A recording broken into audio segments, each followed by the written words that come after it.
in a classical style with dark walls decorated with decorative panels and intricate patterns, and a massive work table in perfect order, which seemed to reflect the restraint and calm of its owner.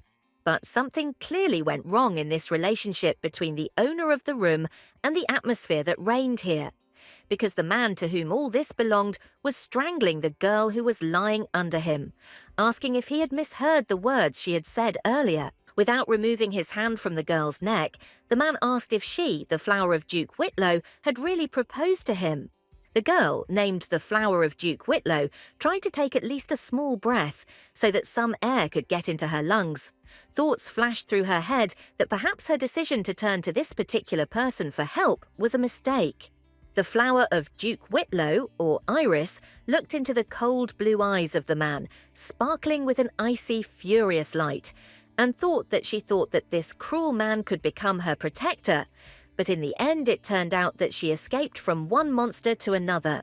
Iris thought with a bit of despair that she had no choice anyway, but the man, placing his knee between the girl's legs, declared that she clearly didn't understand what she was talking about. Having finally stopped strangling Iris and running his thumb over her lips, the man said that this flower clearly did not understand the meaning of the word marriage that she had proposed to him. The man said that Iris had been too bold in telling him this, which meant that she should have known what married couples did. The man was clearly enjoying himself, thinking that Iris couldn't answer him, but he came across the girl's suddenly darkened gaze, who answered him absolutely calmly that she knew and understood everything perfectly well. Iris's gaze changed dramatically, became softer, and the girl kissed the man's finger, still remaining on her lips, explaining to the man that she knew exactly what a husband and wife did in private. With a soft smile, Iris pulled the man's hand away from her face and noted in a sugary voice that they were not yet a married couple, hinting that they had no marital obligations to each other. The man straightened up, continuing to sit on Iris's lap and not letting her get up, covered his face with his hand and laughed. The girl's reaction was unexpected for him.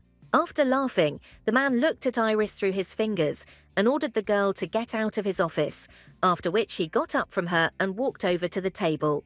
The man did not look at Iris, confident that she would obey him. Iris thought that before she would definitely tremble and would not dare to raise her head from shame. But now the circumstances were such that she did not care about shame and embarrassment. Iris rose from the sofa where the man had laid her earlier, went up to him and said that her current fiancé, Alfred, had promised her father vast lands in exchange for permission to marry Iris. The man turned sharply to Iris, and the girl said that her father intended to marry her to Alfred, and asked what exactly would happen if someone else wanted to marry her. Confused, the man asked where Iris had lost her manners, to which the girl replied that he was the one who had broken etiquette first, which meant that she could respond to him equally. Iris ran her fingers up the man's forearm, explaining that if he offered her father the Bennett gold mine, her father would break off his engagement to Alfred and give her to him. Iris stated that the gold mine was definitely better than the simple lands Alfred was offering, to which the man asked how she could possibly be sure that she was as valuable as the gold mine. Iris pulled the man closer to her by his shirt and asked if the man didn't think that the Duke of Whitlow's flower was better than a mine that would soon run dry, especially since the flower had not yet withered. Iris looked at the man with a calm and soft smile, realizing that from his side her words must have sounded strange, because if not for one circumstance, she could not have known about the imminent uselessness of the mine. Iris decided not to stop there, and said that she knew exactly what the man, the king of the beastmen named Caveland, was planning. Caveland turned Iris towards the table, placing her hands on her sides, and the girl again felt a furious gaze on herself, which, however, was no longer so icy. Caveland, in a raised voice, declared that if Iris did not want to die anytime soon, she should keep her mouth shut and not blab about her knowledge and guesses. But even the man's rage and loud voice did not shake Iris's calm, who replied that if she was destined to die, then he would die too. Iris said with a serene smile that Caveland's plan was not destined to come true, and if he followed it, he would die a most miserable death, leaving his allies, the Beastmen, alone in the same pitiful state they were in now. Caveland asked gloomily what else Iris knew, reluctant to trust her, but the girl replied that after her story he would have no choice but to agree to her proposal. Caveland pulled away from Iris and took a couple of steps back, looking at the girl in surprise, because everything that was happening was quite unexpected for him. Caveland thought that Iris was a very strange and impudent woman. It was difficult for him to believe that she did not feel any fear of him, because he could easily tear her to shreds. The man could not understand what exactly she was thinking about. Caveland decided to change his line of behavior. He apologized to Iris for his behavior and asked why she wanted to marry him, a beastman living his life in a miserable situation. Iris answered honestly that she simply wanted to escape from the Duke's cursed family, which did not allow her to live in peace, and was ready to take extreme measures for this. Iris said that for the sake of her goal, she was quite willing to marry a beastman because she wanted to live a free and carefree life, and asked if such an excuse was suitable for Caveland. Iris remembered how she had recently been in a position where a completely different man had been hanging over her, and it hadn't brought her any positive feelings at all. Fat and ugly, her fiancé Alfred, just like Caveland, had Iris pinned down on the bed and was squeezing his hands fiercely around the girl's neck. Iris, due to her good intuition, felt that day that she would soon die, but still could not do anything. She could not even scream in the end to call someone for help. Alfred, unlike Caveland, did not stop. That day Iris really died, thinking at the end that she did not want to die like this, in the arms of a hated husband. Iris's wish was heard. A voice in her head asked if she was sure of her decision, and stated that if so, then she was obliged to live. And Iris did come back to life, but not at the same time she died, initially experiencing memory problems. It took Iris a whole month to come to her senses and understand what exactly had happened to her. The memories were painful. They didn't want to come back. Iris felt like her life was split into several parts that just wouldn't come together to form a single picture. These memories included her husband's cruelty and betrayal, her sister's wedding with the prince, which led to very terrible consequences, and the death of Caveland, whom Iris felt incredibly sorry for. By the time all this happened and the girl died, Iris was 40 years old, but she returned to that fork in her life when she was only 20. As soon as Iris realized that this whole future was not a dream, she realized that she urgently needed to do something to avoid repeating everything that had happened to her before. So she immediately went to Caveland, a man whose fate she knew and sincerely wanted to help. Iris sincerely hoped to escape from her home with his help, but one of the turning days was approaching, and Caveland still did not contact her to give his answer. Iris was looking out the window thoughtfully, trying to come up with a solution for herself as to what she should do if Caveland still didn't answer, when a rather unceremonious blonde woman, who was her half-sister, burst into her room. The blonde, whose name was Brittany, said that today was a special day when Iris's future husband was supposed to arrive, and the girl pretended to be trying hard to remember the man's name. Exclaiming that the man's name was Alfred, Brittany grabbed Iris by the hair roughly and rudely and declared that Iris had to dress up for the occasion. Brittany shoved a strange white thing into Iris's face and said that the girl's mother was a slut, so Iris would be grateful to the family for hiding it and also finding her an influential man to be her husband. Iris replied that the same applies to Brittany's father, which caused surprise and misunderstanding in the girl, who did not expect that the usually submissive and silent Iris would suddenly start answering something. Brittany was already ready to start a fight, but the quarrel was interrupted by the appearance of the maid. The maid announced that the Earl of Caveland Green had arrived at their house, so both Iris and Brittany had to go down to greet the guest. Caveland stood below with the Duke of Whitlow, making idle small talk with him while they waited for the girls. Caveland said that he had heard about the beauty of the Duke of Whitlow's daughter, to which he replied that of course such rumours were circulating about Brittany. Caveland did not have time to answer when the one about whom the men were talking appeared in the room. Brittany said with a smile that she had heard by chance that the Earl of Caveland Green was visiting them, so she hurried downstairs. Caveland greeted the girl. Caveland headed towards Brittany. The girl stood with a satisfied expression on her face because she was absolutely sure that the Count had come specifically for her. But Brittany was in for a disappointment because, having drawn level with the girl and paying absolutely no attention to her, Caveland moved on to the one who was standing behind. Brittany's expression changed immediately as she realized that her hopes had not been met, and the Count had not come to see her. Brittany turned indignantly towards Caveland, a man who was under the protection of the Holy Kingdom, which meant that even the Emperor had no right to treat him with disdain. Brittany saw that Caveland's full attention was directed at Iris, but she couldn't find the words to express the depth of her indignation. Iris thought that, as an earl, Caveland had power equal to a duke, and was also the most famous and powerful man of that time. And it was this man, Caveland, who knelt down in front of Iris, kissed her palm, and asked if she would marry him, which was outrageous for Brittany. Iris's plan worked, which couldn't help but make her breathe a sigh of relief that Caveland had accepted her offer, as it made further actions much easier. This action by Caveland, however, did not cause the same joy in the rest of the Iris family. Duke Whitlow, upon hearing that Caveland wanted to marry Iris and not Brittany, was greatly indignant. Duke Whitlow said he thought Caveland was referring specifically to Brittany, but the man insisted he never said a word about Brittany. Caveland put his arm around Iris's waist, pulling her closer, and replied that it wasn't Brittany who was the girl he really liked and who took his heart, but Iris. Caveland's words came as a strong blow to Brittany, who still could not believe that this man had proposed to someone other than her. Brittany looked at Iris with ill-concealed fury and thought that Caveland simply could not have chosen this crap over her. In Brittany's opinion, this was just some kind of nonsense. Brittany hid her emotions by hanging her head down. Duke Whitlow, sensing his daughter's displeasure, told Caveland that his eldest daughter was not yet married, so the proposal to his youngest daughter was premature. Caveland smiled politely and replied that it did not matter and was nothing new in their country, since Earl Rodburn and the Marquis of Fronter had also married off their youngest daughter first.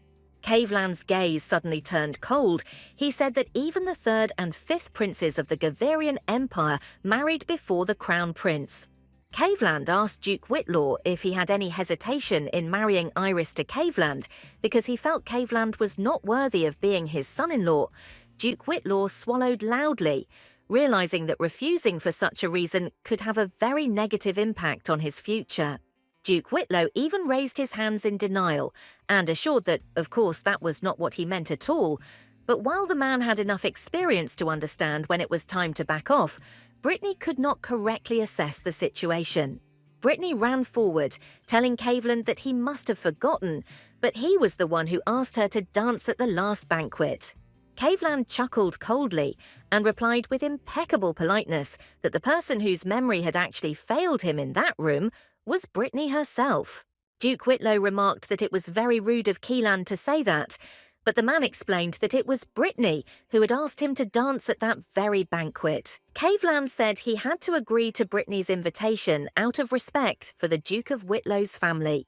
Caveland said he was very sorry that Brittany had misunderstood his consent and apologized to her for it, which turned out to be another blow to the girl whose hopes were quickly being crushed to their very foundations. Duke Whitlow stood there hesitantly, not understanding what was going on. He wanted to support Brittany, as he always did, and as the girl herself expected. But he understood that this was not the situation in which he could try on the role of a loving father in relation to his eldest daughter. Duke Whitlow looked at his youngest daughter, Iris, who showed no sign of excitement, and thought that if he could become related to Caveland Green, then great opportunities would open up for him, so the Duke did not want to miss such a chance. Caveland did not wait for Duke Whitlow to collect his thoughts and turned to Iris, asking what answer she would give him. Iris was surprised that the decision regarding the marriage had suddenly passed to her, but Duke Whitlow did not resent the fact that his answer had not been received, but enthusiastically agreed with Caveland and asked what Iris would choose. Iris looked thoughtfully at Caveland's hand, which he extended to her, expecting the girl's positive answer. A slight smile appeared on Iris's lips because she understood that she had already managed to avoid marrying the man who would later become the cause of her death. Iris placed her hand in Caveland's and confidently replied that of course she accepted his proposal of marriage. Iris and Caveland looked at each other, quite successfully playing a loving couple in front of those present, but Brittany couldn't help but interfere with this idyll. Brittany said that it was simply impossible. She turned to Duke Whitlow for support, asking if he thought Caveland and Iris were rushing things too much, since Iris was still too early, in her opinion, to get married. But Brittany did not meet with the support of Duke Whitlow, who had already made his decision and did not want to retreat from it. She came across an unusually stern look from her father. Duke Whitlow yelled at Brittany not to say anything unnecessary and ordered her to go to her room, which shocked Brittany almost more than Caveland's offer to Iris. Agreements having been reached, Caveland decided to immediately take Iris from this house. So soon they were both sitting in a carriage and heading to the territory of the Earl of Green. Iris asked how Caveland knew to come on that particular day, since Viscount Alford was supposed to come to see her, after which it might be too late. Iris explained that she thought Caveland had found out about this from somewhere, which is why he had rushed to take Iris to his place.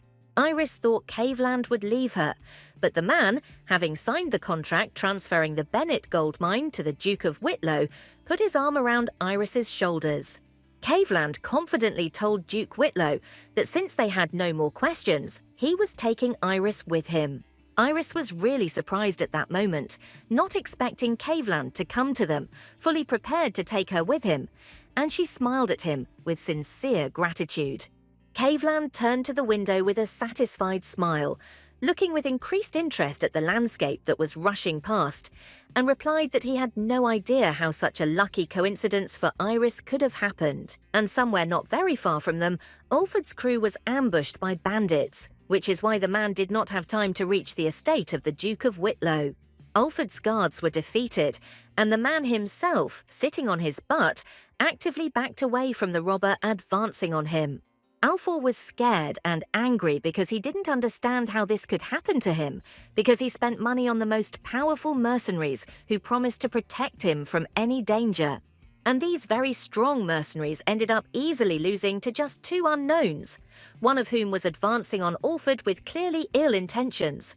Alford let out a cry of horror, seeing a sword raised above him. Iris did not press Caveland for an answer, although she knew that he had somehow contributed to the fact that her departure from her home had been so peaceful.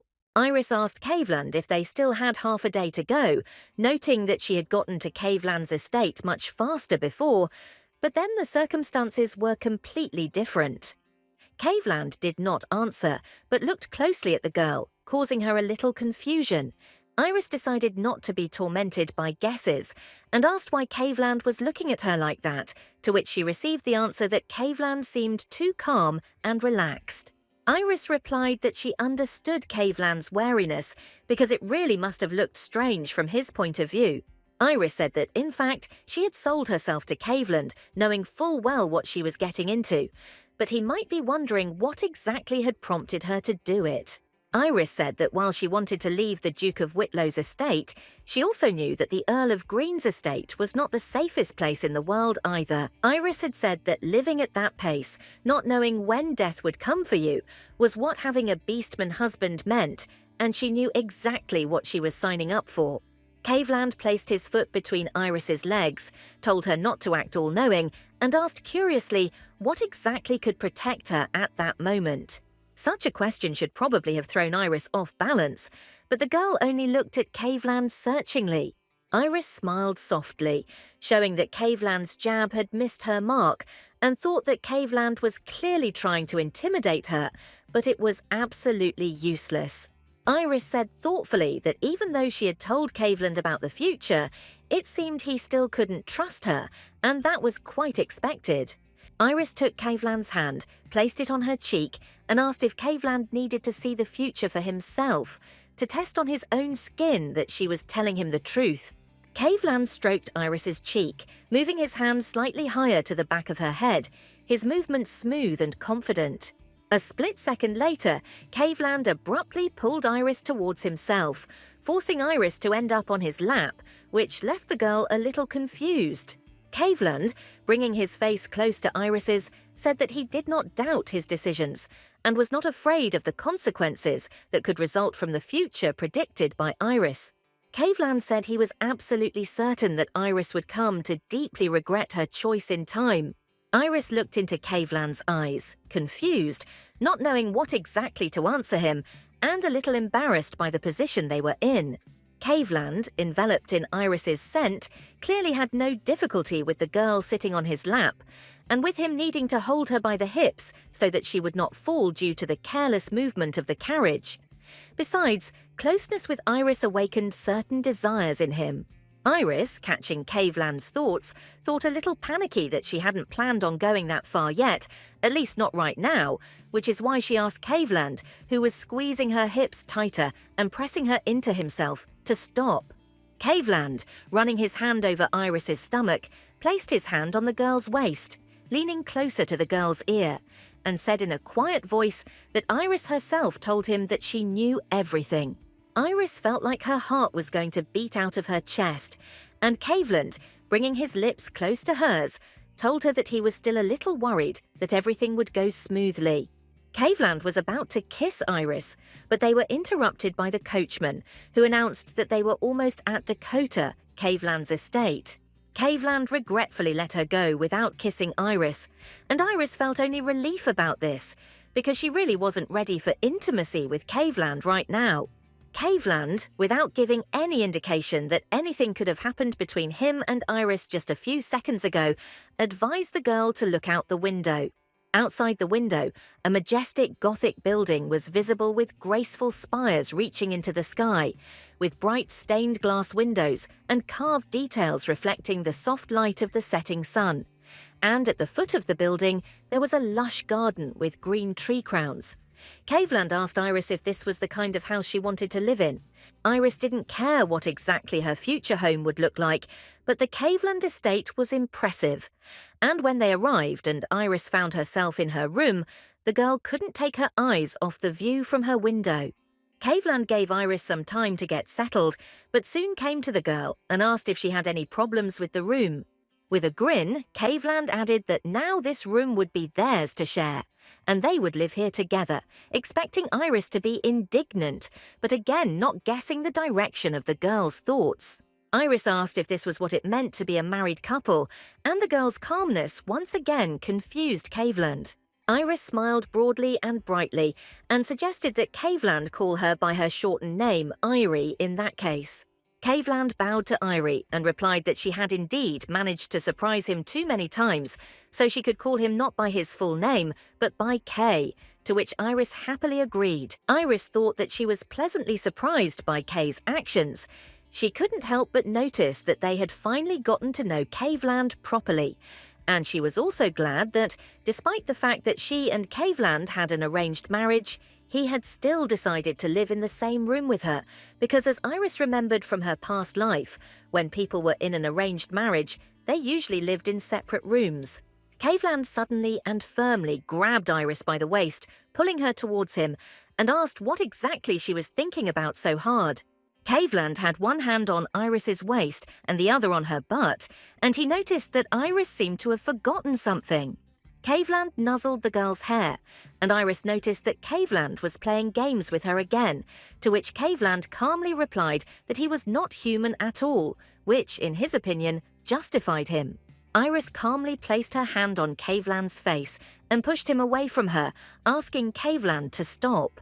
This action of Iris shocked Caveland, who was prepared for the fact that the girl took all his advances calmly, and asked why she suddenly decided to stop him.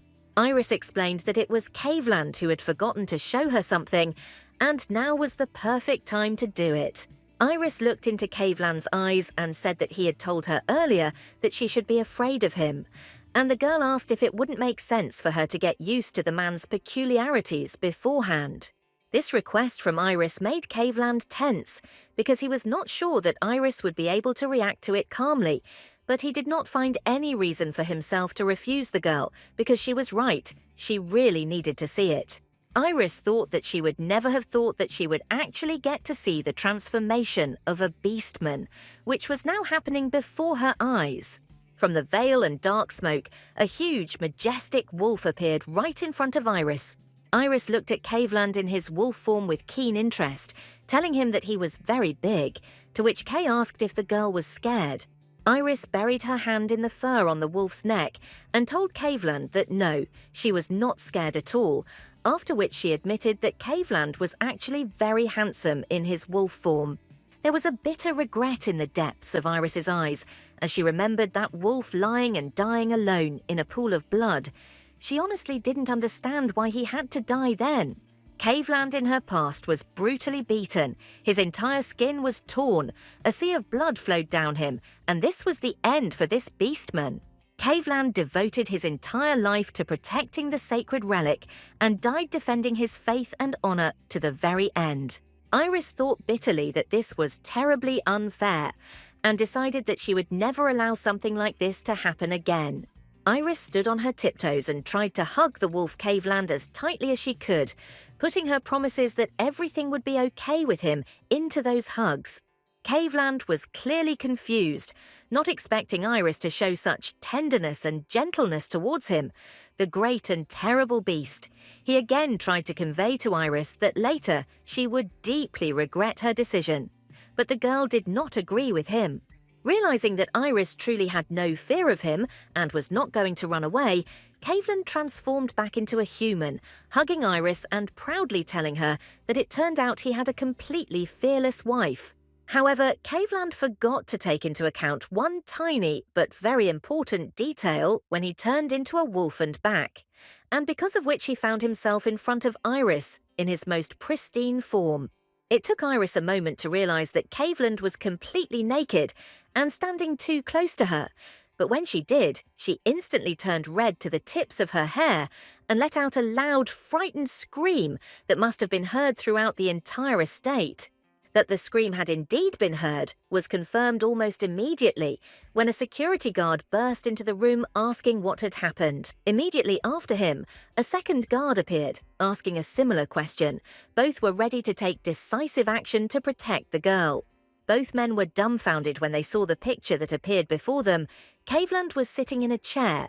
The only thing covering the man was a blanket. Iris was sitting next to him on the sofa, hiding her burning face in her hands. The guard asked what they were doing there, to which Caveland asked, somewhat embarrassed, why the guards had burst into the marital room without knocking. The guard indignantly asked if this was the only thing that worried Caveland, walked up to Iris, bowed before her, and said that he apologized to her on behalf of all the beastmen, and sincerely regretted his master's rude behavior. The second guard was indignant that Caveland was walking around naked in front of his wife, while the first one told Iris that she had only recently arrived and asked if she wanted to look around the estate. The guards were embarrassed and tried their best to smooth things over in front of Iris. They even told her that Caveland was actually a very good person, which caused the girl, who had overcome her embarrassment, to smile slightly. Caveland was finally given a change of clothes, and the man was buttoning his shirt, but paying close attention to what the guards were saying to Iris. The suggestion of one of Iris's guards to contact him in case of any difficulties caused an incomprehensible pang of discontent in Caveland's soul. Caveland looked up from buttoning his shirt and glared at the guard's back, not understanding his sudden possessiveness, since he trusted all these people completely. Iris laughed heartily, thinking that she definitely wouldn't be bored in this place, surrounded by people like the Beastmen. When Caveland finally got himself in order, or rather the guards got him in order, it was time to get acquainted with those who had come running. The first to bow was a short, reddish man, more like a teenager, who introduced himself as Nathan and said that he was an excellent fighter in close combat, so if Iris suddenly needed self-defense lessons, she could safely turn to him. Nathan introduced the others. The man who had defended Caveland to Iris turned out to be Eugene. Next to him stood a taller man, carefully hiding his tears, whom Nathan called Wallace. Wallace tearfully told Iris that he never thought that Caveland would ever marry, and asked the girl to take good care of her husband and never leave Caveland alone even if she stopped liking him. which caused indignation of Caveland, who said that he needed to show his beloved wife around the house so all three men could go out. Nathan, Wallace and Eugene said goodbye to Iris, leaving Caveland finally alone with his wife. Caveland leaned back on the sofa he and Iris were sitting on and called the guards who had left bastards, while Iris noticed that they were getting along very well with each other. Caveland straightened up and, leaning closer to Iris, replied that it was because they were all beastmen, and therefore a pack, one single family. Iris felt a little sad, remembering the relationships in her own family in her past life. She had not had good relationships with either her relatives or her husband, who never happened, so she also wanted to believe that now this was her family too. But the girl was afraid to hope for this. Meanwhile, at the Duke of Whitlow's estate, Brittany was raging in rage, smashing dishes and cursing heartily at her father, asking him if he would really force her to silently watch as Iris, and not she, married Caveland. Brittany screamed at how Duke Whitlow could do this to her. The man slouched tiredly in his chair. His head was clearly splitting from his daughter's screams. And only one person looked serene. Brittany's mother sat calmly next to her and drank tea. Duke Whitlow once again, and without much hope of success, tried to explain to Brittany that this marriage was a very profitable deal for him because he received the Bennett gold mines. Duke Whitlow said that, in simple terms, he had hit the jackpot. But this time, her father's excuses fell on deaf ears with Brittany, who said she didn't give a damn. Brittany clenched her fists in rage, imagining Iris's pleased face, who dared to take away from her the man who was such a perfect match for Brittany. Brittany sincerely believed that Caveland Green was already her property, which meant that Iris had no right to be near this man. Brittany's mother finally decided to intervene in the conversation between Duke Whitlow and Brittany, yawned, and said that Brittany was just wasting her time with such outbursts of rage. Brittany was shocked by her mother's statement, but the woman explained that everything was happening for the good of the family, and even Iris was useful, which meant that the woman had not raised her in vain, although she could not have imagined that Iris would end up being so useful in the future. Brittany calmed down a little, and Duke Whitlow managed to collect his thoughts and gave his daughter another positive thought, saying that she would be able to climb even higher than Iris. The Duke of Whitlow, with feigned disdain, said that Caveland Green was only an earl, and that this was insignificant compared to the Crown Prince, which could not help but cause excitement in the soul of Brittany, who immediately began to imagine herself as the Crown Princess. Brittany's eyes lit up. A happy and wide smile wandered across her face. The girl again mentally called Iris a piece of trash and decided that she could give the Earl to her younger sister, but in return she would get the whole Crown Prince into her hands. Brittany's gaze turned angry. The girl imagined herself holding in her hands like small figures of the Crown Prince and Caveland, and Iris kneeling in front of her, having lost all hope and completely broken. But just marrying the Crown Prince wasn't enough for Brittany. She thought it was high time to write one important letter, because the beloved daughter was always she, Brittany, and not Iris, a worthless simpleton without honor and dignity, who could not be allowed to forget her place. Iris had no idea what Brittany was up to behind her back. The girl was sitting at the table with Caveland. The couple were having a small talk. Iris noticed that Caveland had a very beautiful estate. Caveland asked Iris what place in the estate she liked best, which left the girl deeply thoughtful. Iris blotted her lips with a napkin and looked away thoughtfully, sincerely trying to find an answer to the question. Iris replied that she couldn't choose, because wherever she went, it was very beautiful, remembering how Caveland gave her a tour of the estate. Caveland held Iris's hand, enthusiastically telling her about his estate, and the girl was very pleased that the man did not order, for example, the butler to show her the estate. Iris reflected that she had never imagined that Caveland would suddenly decide to personally accompany her and show her the estate, and also that a man could be such an interesting storyteller. Iris looked at Caveland, fascinated, noting the strangeness that did not conflict with her initial impressions of her husband. Now he seemed very sincere to her. Caveland didn't even notice Iris's admiring look, and the girl thought that in fact Kay was much kinder than it might seem at first glance. Iris smiled softly at the memory and thanked Caveland for giving her the tour.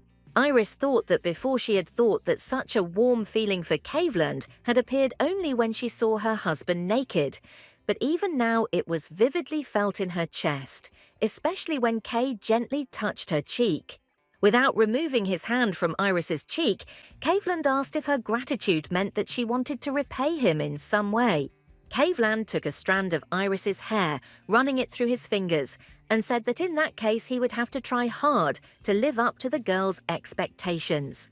Caveland noted that Iris could do with a change of clothes, as she was still wearing the same clothes he had picked her up in when he had taken her from the Duke of Whitlow's estate. Iris was a little embarrassed, but quickly pulled herself together, got up from the table and replied that she had no clothes, because in the Duke of Whitlow's estate she had nothing of her own, literally. Caveland stood up after Iris and said that in that case the girl could wear his robe for now. Iris asked indignantly what nonsense Caveland was talking about, blushing desperately from embarrassment because it was a very piquant proposal. Caveland replied that he was absolutely serious, untied his belt, and began to pull off his robe to hand it to Iris. Caveland asked Iris for permission to put the robe on her himself, remaining naked in front of the girl again, and, not receiving a refusal from her, he threw the robe over his wife's shoulders. Touching Iris' cheek again, Caveland said that he would also like to take the girl's robe off himself later because she was very charming. Caveland moved closer to Iris's face and said to the girl's lips before kissing her that she was so charming that he was quite ready to eat her completely. Caveland and Iris did indeed stay the night in the same room and in the same bed, but looking at his wife with a chuckle, Caveland muttered that, apparently, Iris was so tired that she passed out as soon as they lay down. Caveland thought with regret that he had only managed to kiss Iris once. The man had the feeling that he was being greatly deceived, but he only kissed Iris on the forehead with a soft smile. Caveland rose from his bed, thinking that there was a very strange feeling in his chest connected with Iris. Caveland looked at Iris and thought that he had never shown his true form to a person before, and this girl was not at all afraid of him. Iris didn't even flinch when Caveland turned into a wolf, and that was very valuable to the man, even though he didn't want to show it yet. Caveland couldn't help but kiss Iris again, thinking that she was now his wife and part of his family, so she could calmly allow herself to blossom next to him. Caveland knew he wouldn't be able to sleep anytime soon, so he decided to leave the room so as not to accidentally disturb Iris. When Caveland left the room, he bumped into Gillette, his personal maid, and it was rather unusual. She seemed to be bothered by something. Caveland asked Gillette what had happened, as he had not expected to see her there at such an hour. Gillette looked at Caveland quite calmly and intently, assessing the state in which he left the common room with Iris. Gillette noted Caveland's half-open robe, but found no evidence that the couple's wedding night had been a hot one. Gillette was reassured by this. She smiled sweetly at Caveland and said that she had come simply to find out if the man needed her help. The next day, Iris looked out the window in her and Caveland's room. Caveland himself had already managed to go somewhere.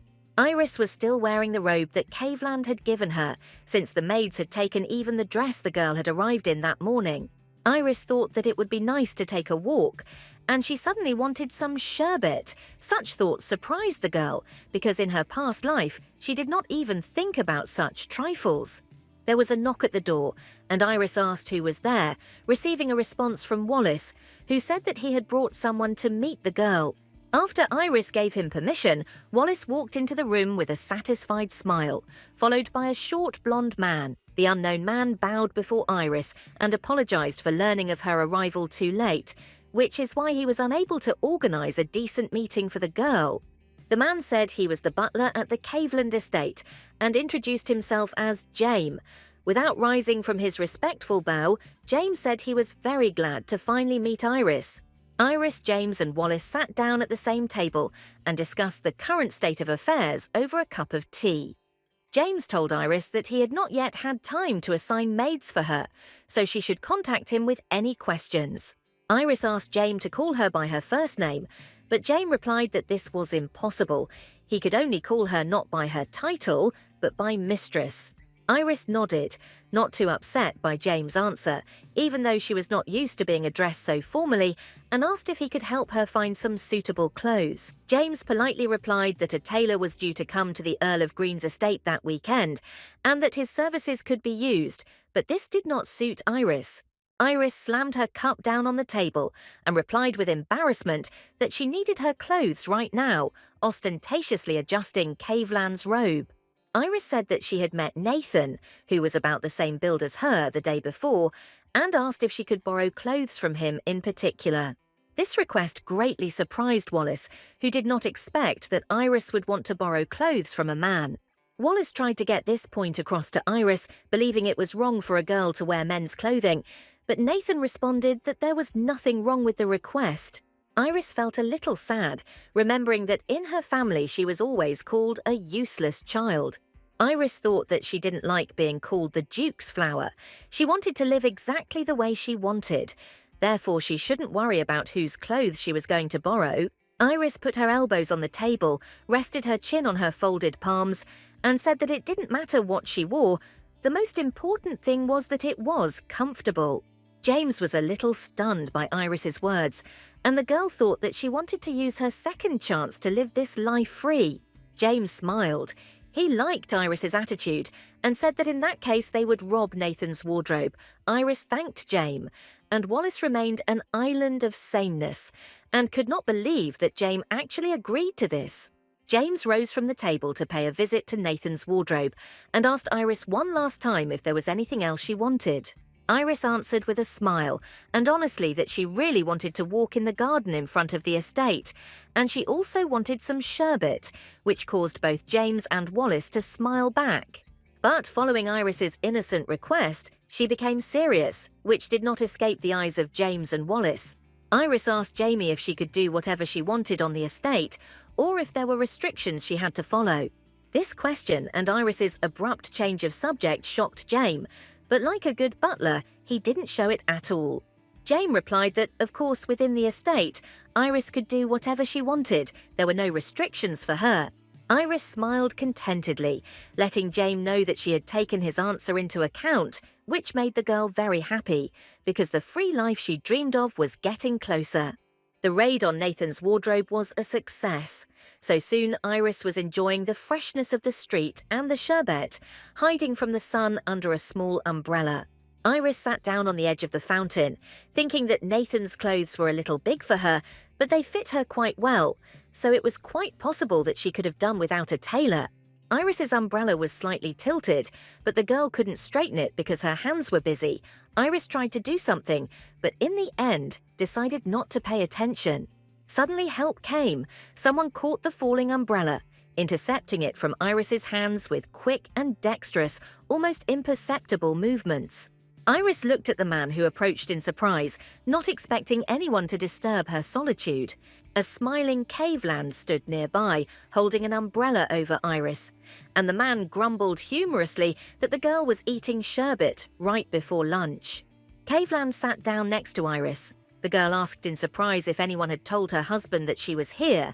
The man replied that James had revealed Iris's location to him.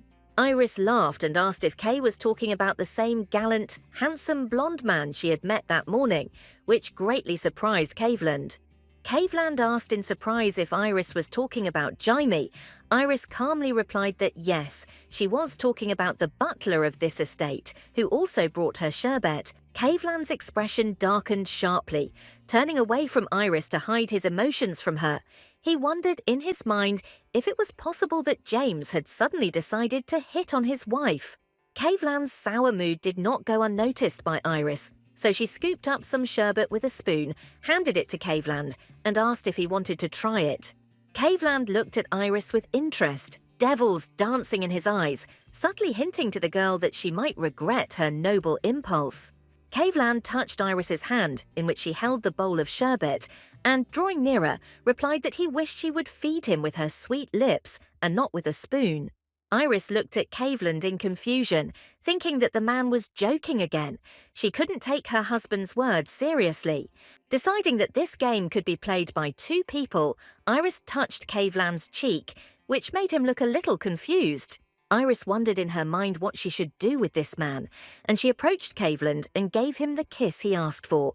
Caveland didn't expect such an action from Iris, so he looked at the girl's face in confusion, trying to find an answer to what she was thinking. But very quickly, Caveland's desire to think about something was replaced by something completely different.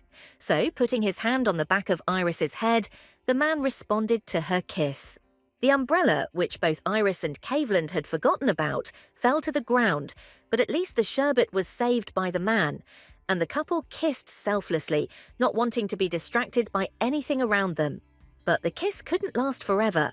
When Caveland pulled away just a little, Iris asked how he liked the sherbet. Caveland replied that it was very tasty. Caveland, stroking Iris's head, thought that he had not expected the girl to put on someone else's clothes. He did not like the idea, so Caveland squeezed his palm too hard on the back of Iris's head, causing the girl a little discomfort. Iris let out a quiet cry of surprise. Caveland apologized and said that she needed to find new clothes, to which the girl replied that James had already invited a tailor.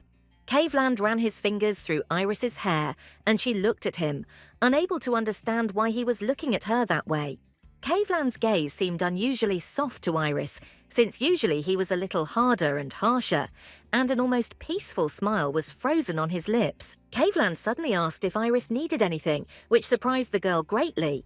But Iris quickly pulled herself together and replied that she really needed a personal maid who would help her and teach her etiquette, the knowledge of which Iris sorely lacked. Caveland agreed to fulfill Iris's request as soon as possible, and the girl gloomily noted that Viscount Alfred Hooches was soon to visit the Green Estate. Iris added that Alfred would probably demand an engagement with her, and Caveland felt furious at the girl's words. Iris felt the anger that was almost physical coming from Caveland. Iris was still a little confused by Caveland's reactions, not quite sure how she should respond and what exactly she shouldn't say to avoid accidentally angering her husband.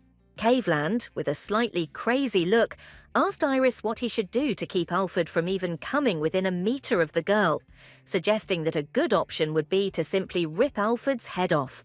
Caveland suggested that if Alfred's head was ripped off, he would definitely not be able to hurt Iris and would stop hanging around her. Caveland said that in this case, Iris would never see the man again, which made the girl smile and feel some gratitude. Iris knew Caveland's words sounded harsh, but she was very pleased by such displays of concern on his part.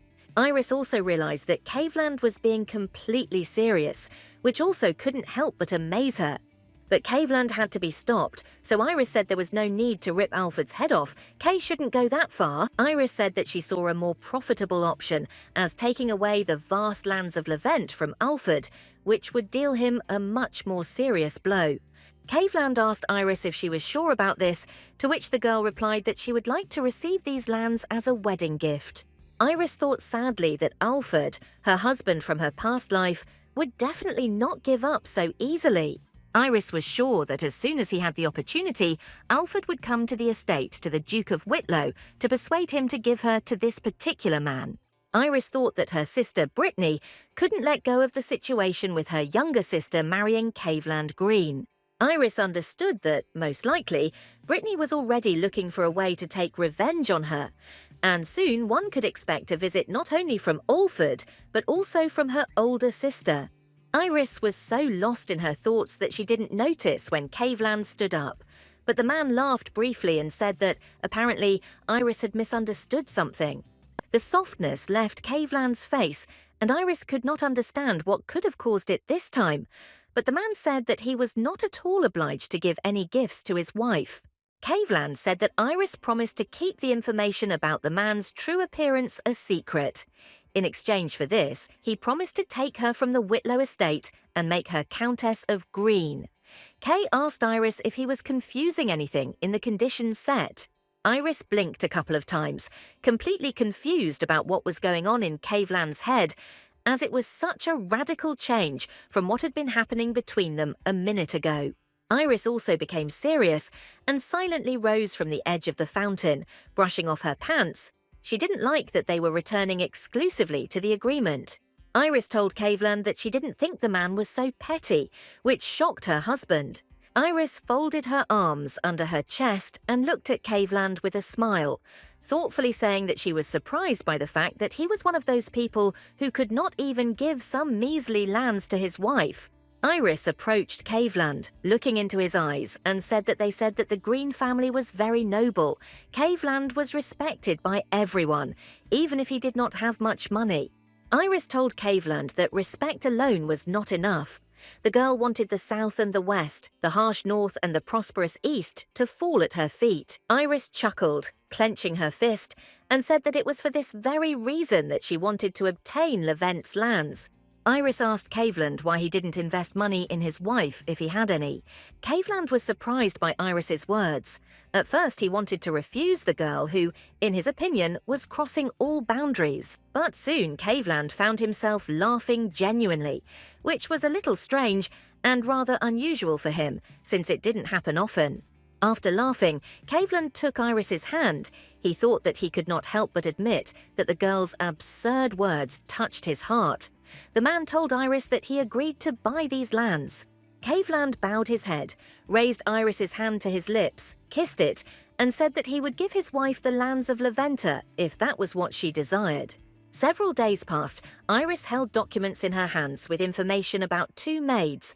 The girl noted to herself that, despite the hasty search, both girls should have become worthy workers.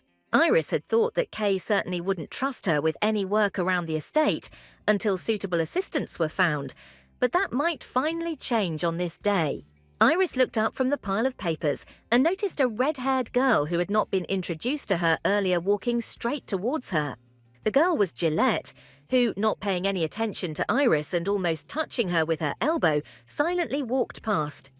It seemed that this girl did not like Iris. Iris looked after Gillette with displeasure, realizing that there could be big problems with this girl. Iris thought that she had been observing rude behavior towards herself from Gillette for several days already. The girl understood that there were servants who were very jealous of their master towards the new mistress, but she had never heard them show their dissatisfaction so openly. Iris, who had managed to make inquiries about the impudent maid, learned that Gillette was the Viscount's daughter, who had arrived at the Green estate as a maid. Iris couldn't help but notice that for some reason she felt a strong dislike for Gillette, making a mental note that she would soon have a difficult conversation with this girl. Iris's thoughts were interrupted by James, who announced that he had already brought the maids, who were waiting for Iris in the living room, and asked if the girl would meet them. Iris, of course, hurried to meet the girls, the information about whom completely satisfied her, and she was already anticipating what good workers they would become. The girls were indeed very radiant, positive and welcoming, greeting Iris with a slight bow. The first girl, the dark-haired and more serious Christina, was from the Fernie family, whose reputation had grown greatly due to the many outstanding artists who had come into their family, and many of the works of art that adorned the imperial palace were created by artists from the Fernie family. The second girl, the red-haired and bright Eruella, was from the Lutek family, a family known for producing many famous scientists. The recognition of the Lutek family never went unnoticed, so that alone was enough to hire Eruella. Iris smiled contentedly, genuinely happy that these 2 girls had come to her. She noted that both Christina and Eruella were from noble families, and thanked them for the girls coming to this estate. Christina calmly replied that Iris did not need to thank her, because she was happy to serve the flower of Duke Whitlow, since she had a positive reputation. These words of Christina caused a violent reaction from Eruella, who did not know that Iris was the flower of Duke Whitlow. Eruella was very loudly surprised, for which she received a slap on the back of the head from Christina. Christina squeezed Eruella's wrist painfully and said with a polite smile that she should behave more quietly and observe the allotted norms of etiquette. Iris laughed slightly at the sight before her and said that it felt like Christina and Eruella knew each other. Christina explained that it just so happened that their families were friends.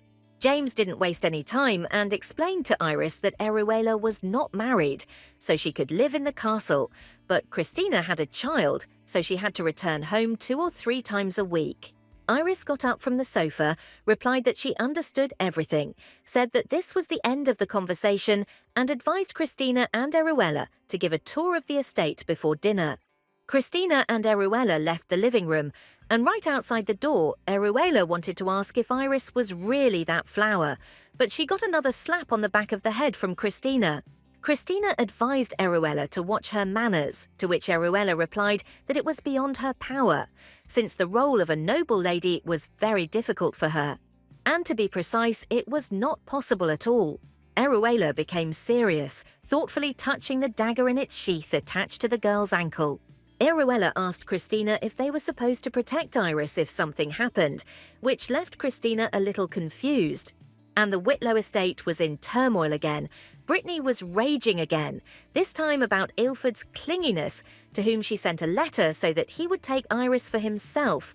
And in the end, this fatso dared to flirt with Brittany herself. Brittany moaned desperately, rubbing her face with her hands, and thought that this whole situation was because of her little sister, that brat Iris. The maid entered Brittany's room with the news that Alford was waiting for her in the living room, which caught her in the heat of the moment, because Brittany demanded that she shut up, since she already knew perfectly well about the arrival of an extremely annoying person. Brittany noted with fury to herself that this simply could not continue. She had to take urgent measures to change everything in her favour. Brittany walked into the living room to find Alford holding a young maid close to him. The man was happy, noted that he had been waiting for Brittany for a long time, but clearly had no intention of letting go of the maid, who was clearly very uncomfortable. Brittany thought that Alford was just a nasty bastard who would get what he deserved in the end. But she said out loud, in an innocent tone, that she understood how upset Alford was about breaking off his engagement to Iris, and asked if he wanted the girl back. Alford continued to hold the maid and asked how it was even possible to get Iris back, since he himself sincerely believed that there was no way. Brittany asked where Alford got that from and asked if Alford knew why everyone was so crazy about Iris. Brittany explained that Iris was loved because she was pure and innocent, untouched by the hands of men, just like a flower in the middle of a lake that not everyone could get. And Brittany was curious what would happen if people found out that Iris had already been in love and had long since lost her ability to think rationally, and whether Caveland would have tolerated such humiliation. Alford understood where Brittany was going with this, but asked who would ever believe that Iris was not so pure anymore. Brittany chuckled and told Alford not to worry, as the Whitlow family was famous for its ability to turn truth into lies, and vice versa. But Iris didn't know that intrigues were being woven behind her back, so she laughed carefree with Christina, who was very surprised that Iris got along so well with Eruella. Iris spoke very highly of Eruella, appreciating the girl's easygoing nature, and Christina believed that Eruella would be very happy to know that Iris thought so positively of her. Iris noted with a smile that it had been several days since she had maids. Christina and Eruella had settled in well and were getting along well with Iris. But there remained one major problem, a reminder of which was heard from behind the door in the voice of Eruella, who was clearly arguing with Gillet. Iris and Christina had been watching this scene for several days now, and both were not happy about it, as the conflicts were becoming more and more acute and negative. Christina asked Iris a little uneasily if she should intervene, but Iris chose to wait for developments for now. Iris leaned back in her chair tiredly, feeling a headache coming on from everything that was happening. Iris complained to Christina that this happens all the time, thinking to herself that something urgently needed to be done with Gillette. Otherwise, there would be a lot of problems later. Iris understood that such conflicts were not the fault of Christina or Eruella.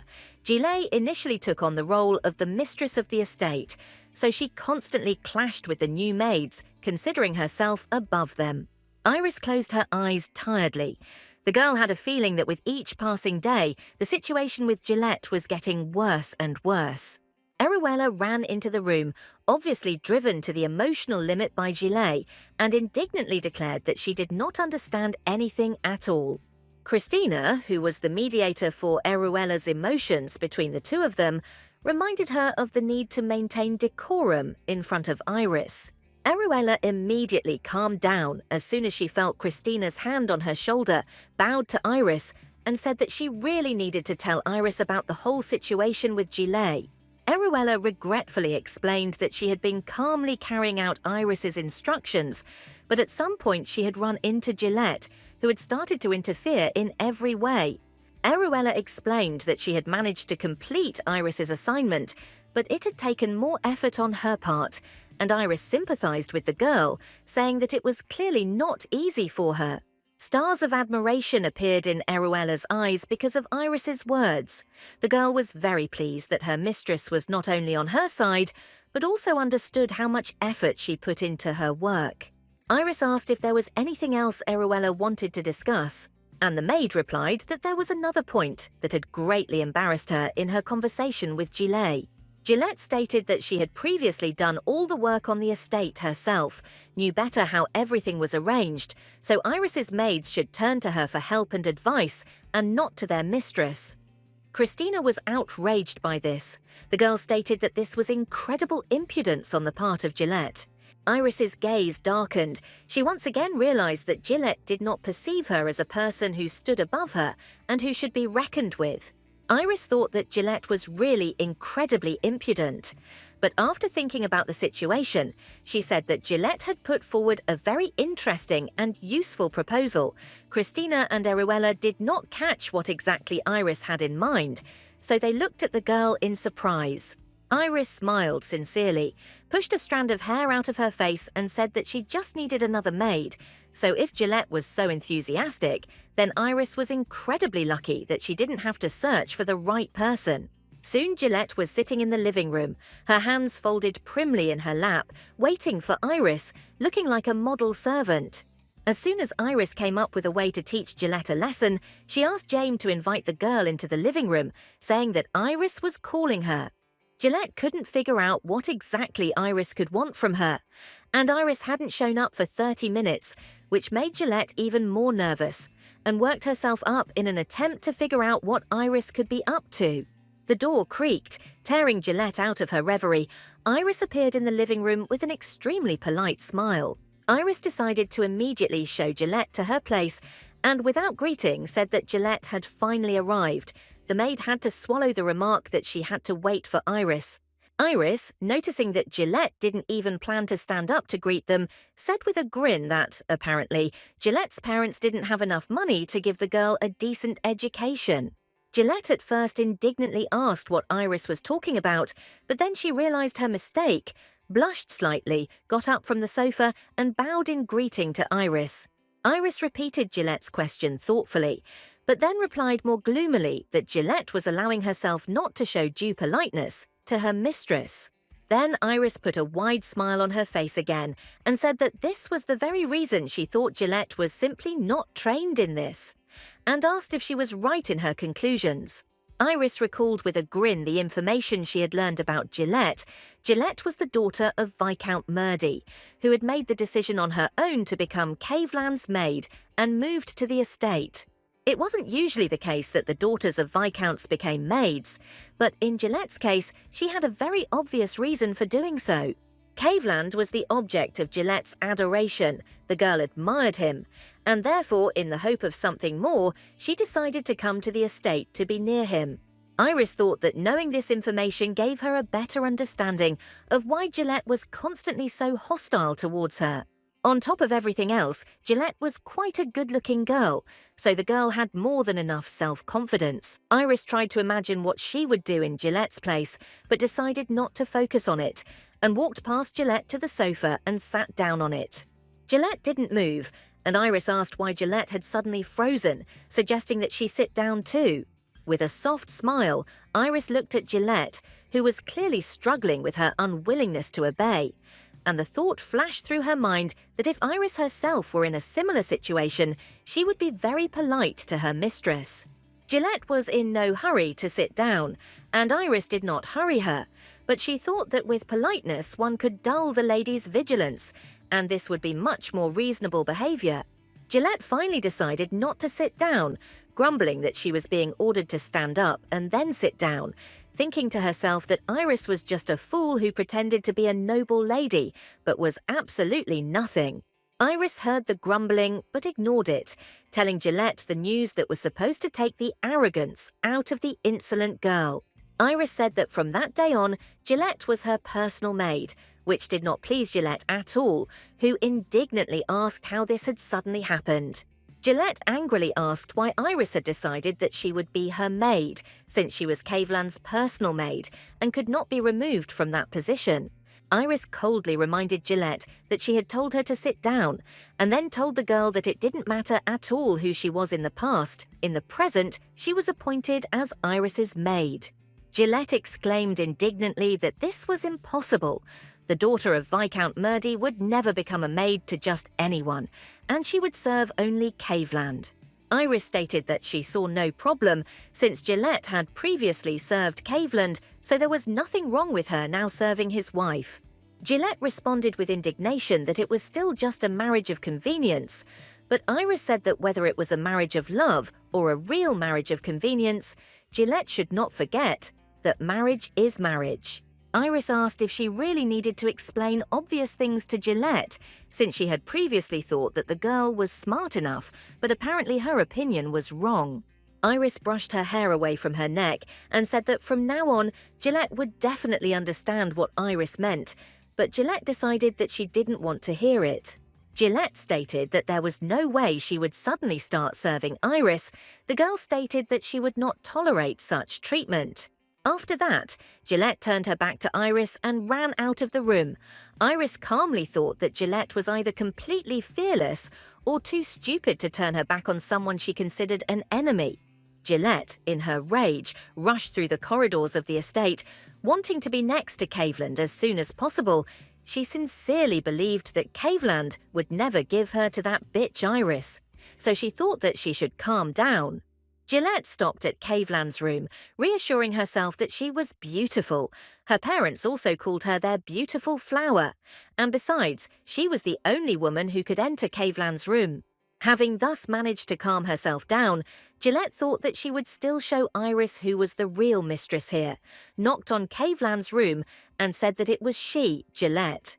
But Gillette's hopes were quickly dashed when, from behind the closed door, the girl heard Caveland's answer that he was busy with work and that the girl should not disturb him. And even the conviction that Gillette had a very urgent question did not change Caveland's answer. To Gillette's great regret, Iris, who had come up, also heard the phrase that Caveland was too busy and therefore did not have time for a maid. Iris asked Gillette ironically if they were letting her in, then went to the door and calmly informed Caveland that she had arrived. Gillette snorted and said that Caveland was simply too busy, fully confident that if Caveland hadn't let her in, then Iris certainly wouldn't. But Gillette was in for another disappointment that day, as the door opened almost immediately and a joyful Caveland appeared on the threshold. Caveland turned his attention to Iris, gently running his fingers through the girl's hair again, and asked if Iris had come to show him her new dress. Eerie replied that that was not exactly the purpose of her visit, but Kay could well appreciate the dress, and Caveland tenderly kissed a lock of her hair. Caveland said that the dress looked great on Iris and asked why Iris had come to him anyway, if not to show him the dress. Iris glanced sideways at Gillette with a grin and told Caveland that she wanted to ask him to make Gillette her maid, since Christina and Eruella couldn't cope. Gillette was shocked by the picture that was happening before her eyes. The girl could not believe that Caveland treated Iris with such tenderness. Gillette wanted to try to get in at least a word about how she was absolutely against becoming anyone's maid other than Caveland, but the man had already managed to answer Iris that he was not at all against such a change, finally destroying the girl's hopes. Soon, Iris was walking in the garden with Eruella, who shared with the girl that she felt completely rested, and thanked Iris for saving her from daily squabbles with Gillette, and Eruella no longer had to listen to angry exclamations addressed to her. Iris serenely remarked that she was very glad that Eruella was pleased, but the girl complained that she was still not on good terms with Gillette. And it was at that moment that Iris and Eruella noticed that Gillette was right in front of them, and she didn't look particularly pleased with the meeting. Gillette curtsied to Iris in a demonstratively polite manner. It was clear that she did not like it, but Gillette restrained herself well.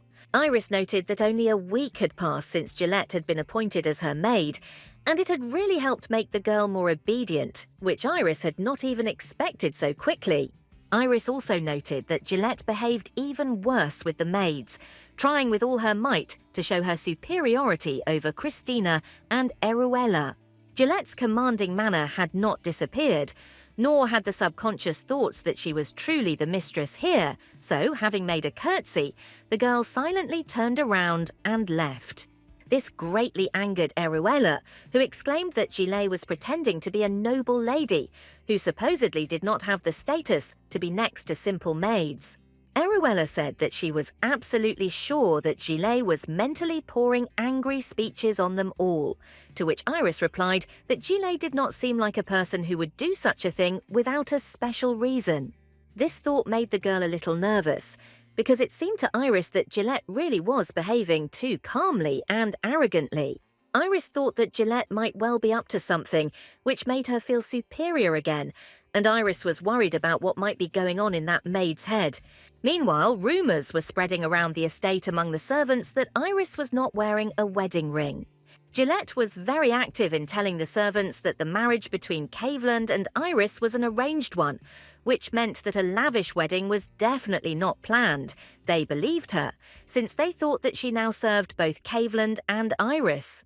The servants noted that this was very rude on Caveland's part, since it was customary that no matter what the marriage was, the wedding had to be held according to all traditions. Another circle of gossips was dispersed by James, who heard the girls' laughter, their words, and asked if they really had nothing to do, since they found time for empty talk.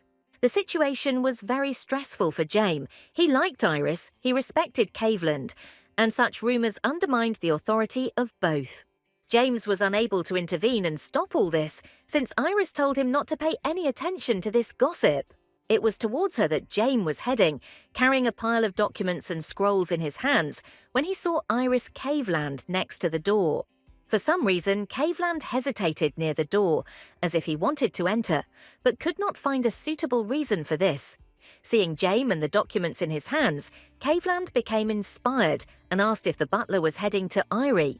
James replied that Iris had asked him to bring something, glancing at the documents he was holding in his hands at the time.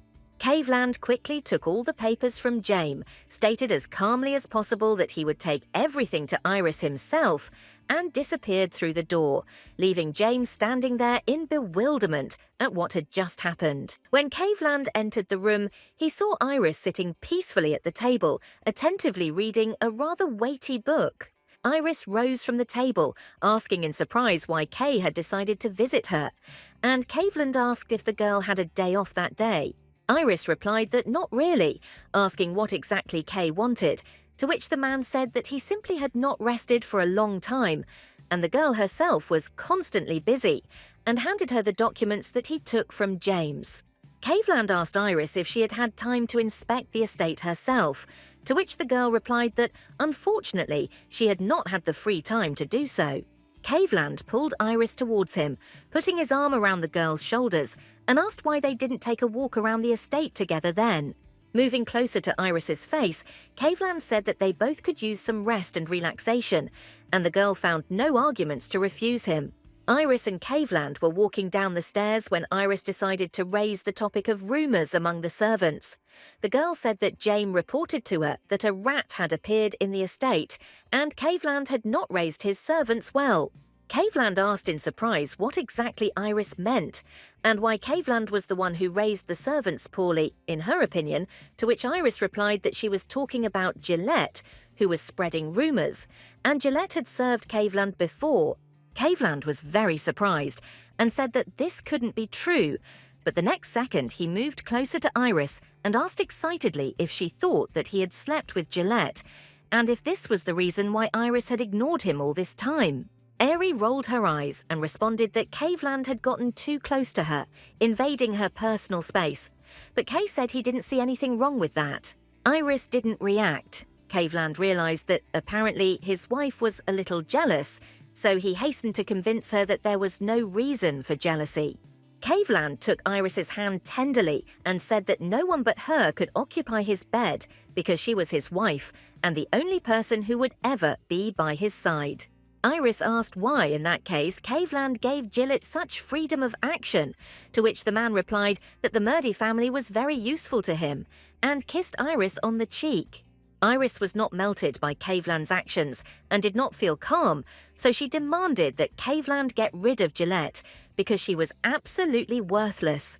Caveland promised to think about it, and since he was unable to throw Gillett out at that moment, he offered Iris to reveal a big secret in exchange. Caveland led Iris deeper into the garden, where the soft rustling of leaves accompanied their steps. The girl noticed that they had been walking for quite a long time and asked how much farther they had gone. Caveland replied contentedly that they had already arrived, pointing to the tower rising directly in front of them. Airy looked at the ivy-covered tower and noted that it looked quite frightening. Caveland replied that perhaps so, but there was something very valuable inside. Caveland suddenly turned into a wolf, no longer afraid that Iris would be afraid of him, and put his paw to the door, explaining to his wife that this was the only way to open the entrance. Iris realized that Caveland was leading her to a place where sacred relics were kept, objects that had remained in this world since ancient times, because in the present time, magic had almost completely disappeared.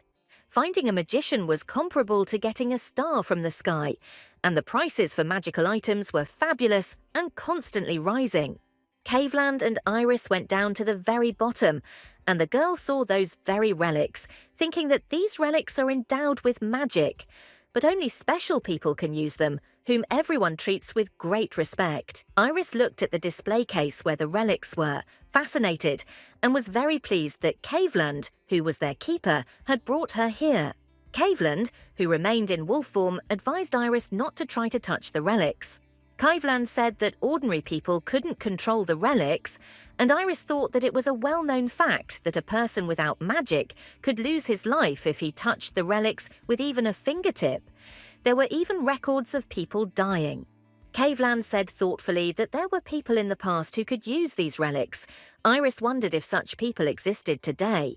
Caveland replied that perhaps such people existed, but no one wanted to risk their lives, since the slightest mistake in handling the relic could lead to eternal imprisonment in it, which was even worse than death. Caveland said that the relics he kept were not so dangerous in their properties.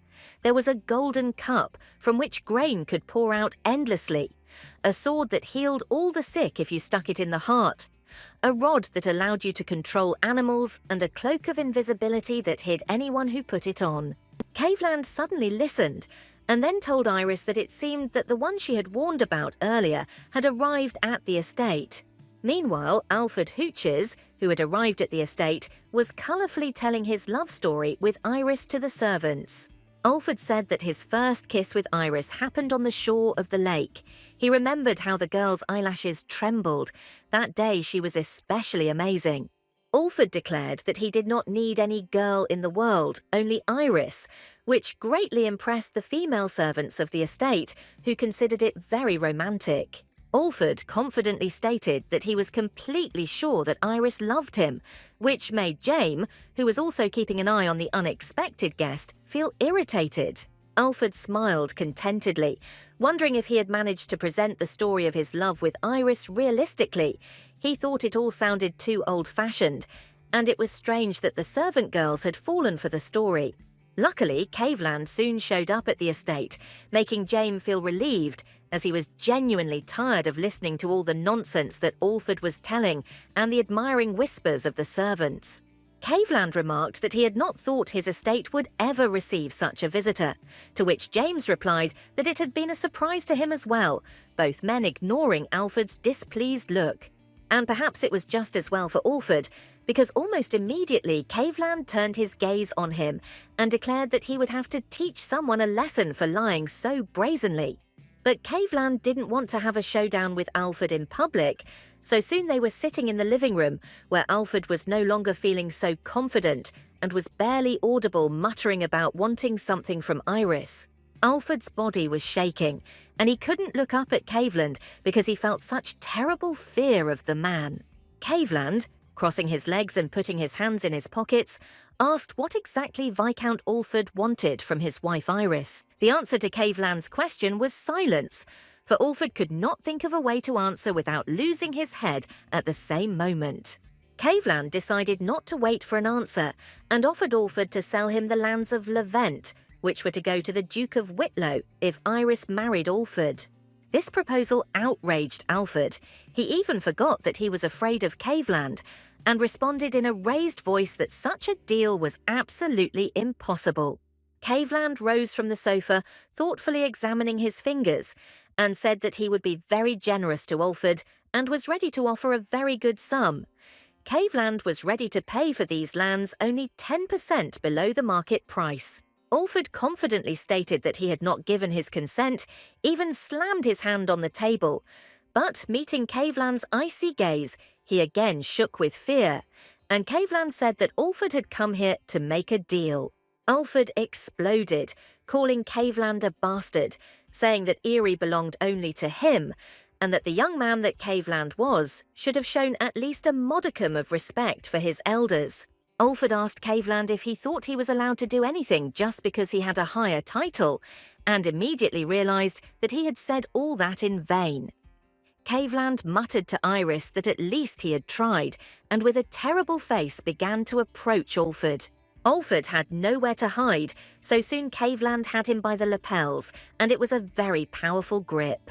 In desperation, Alford declared that he would never remain silent, and that Iris could only suffer next to such a terrible person as Caveland. Alford stated that Caveland had a terrible temper, so Iris would be a martyr next to him, while next to Alford she could be happy. Caveland merely lifted Alford up, surrounding him with his furious aura, and with a polite smile said that they should change the location of their conversation. Soon, Caveland dragged Alford into a room that looked more like a torture chamber, an impression reinforced by Caveland thoughtfully examining the knife in his hands. Alford cowered in front of Caveland on the floor, and the man asked curiously if Alford thought Caveland would be punished or convicted if he accidentally cut off the Viscount's hands. Caveland squatted down to be level with Alford. The knife was closer to the Viscount, which made him try to press himself against the wall. Caveland said that he wanted to buy Levent's lands in a good way, but Alford's filthy mouth began to say things that were too offensive. Caveland plunged the knife into the stone floor and said coldly that Iris herself said that she felt happy next to him, and besides, Caveland would never resort to violence against the girl. Alford's tears and nose were running from horror, but the man, trying to cover his head with his hands, declared that he would definitely take revenge on Caveland. The Earl would not get anything from him, and as soon as Alford got out of his estate, he would file an official complaint against Caveland. Caveland looked at Alford as if he were a curious insect. Alford declared that it was only because of his power that Caveland was able to take Iris away from him, decided to humiliate Alford in his estate, and all this only because he was some pathetic keeper of relics. Tired of listening to Alford, Caveland calmly said that he talked too much, and was also incredibly stupid if he thought he would be let out of the estate so easily. There was a sound of footsteps, and into the room came those whose faces Alford immediately recognised, which made the man's horror even greater. Nathan, Wallace and Eugene looked at Alford with calm smiles, who was in hysterics, as he clearly remembered the actions of these three in the past. The trio had already managed to beat up Alford and his guards when they needed to stall for time and intercept him on the way to the Whitlow estate, and they were ready to do it again with great pleasure. Alford stammered that these were the very same robbers who had attacked him, and Caveland rose and said that since they were all acquainted, he could leave them alone.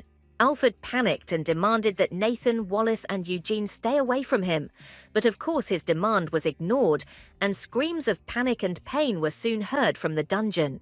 But the goal was eventually achieved. Alford conditionally voluntarily agreed to sell the lands of Levent, which James soon reported to Iris, who was delighted with this news and asked the butler to take care of the paperwork.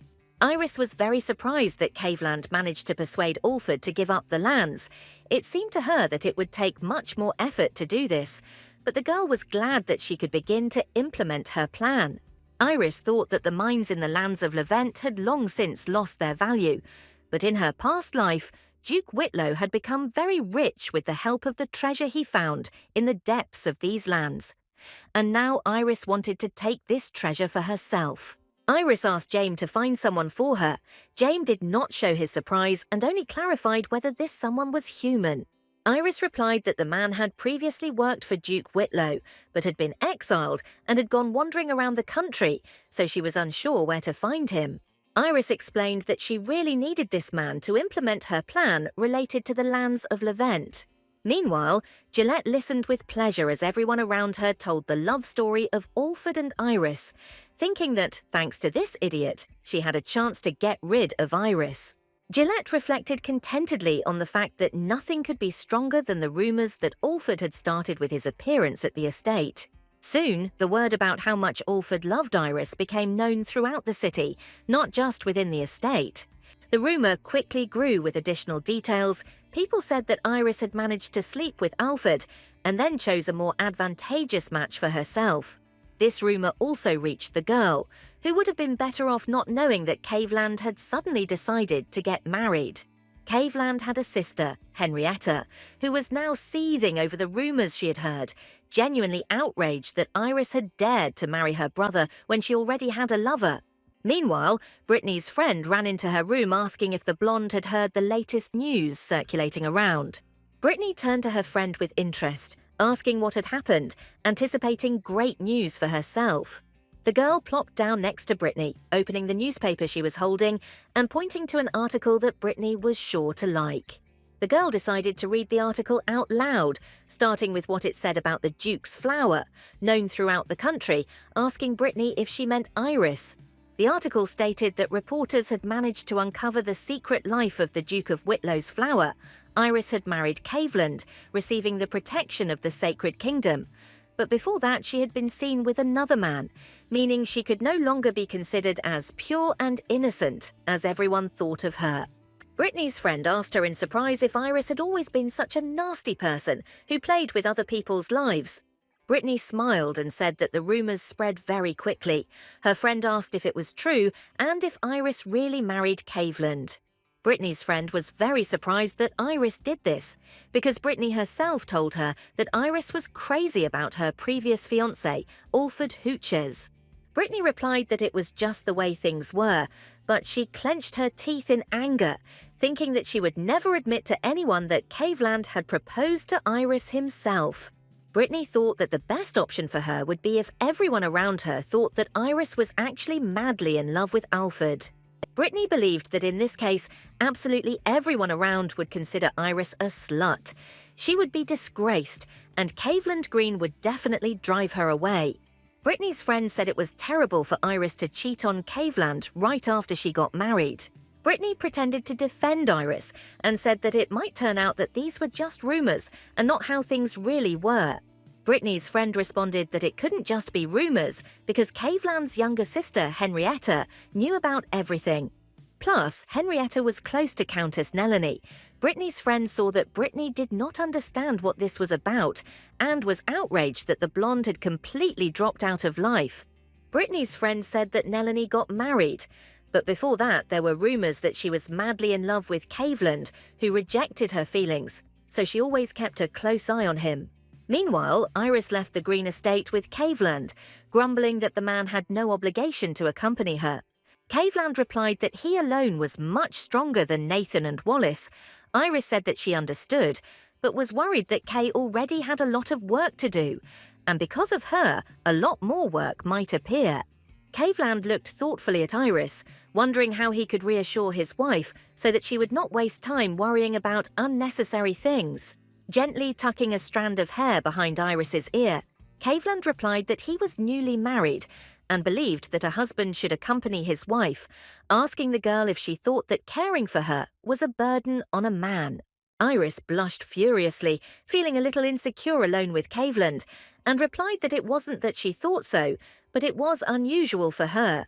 Caveland asked why Iris was dressed in Nathan's men's clothing again, to which the girl replied that she simply did not want to stand out too much, since she was very annoyed by the false rumours that were circulating about her.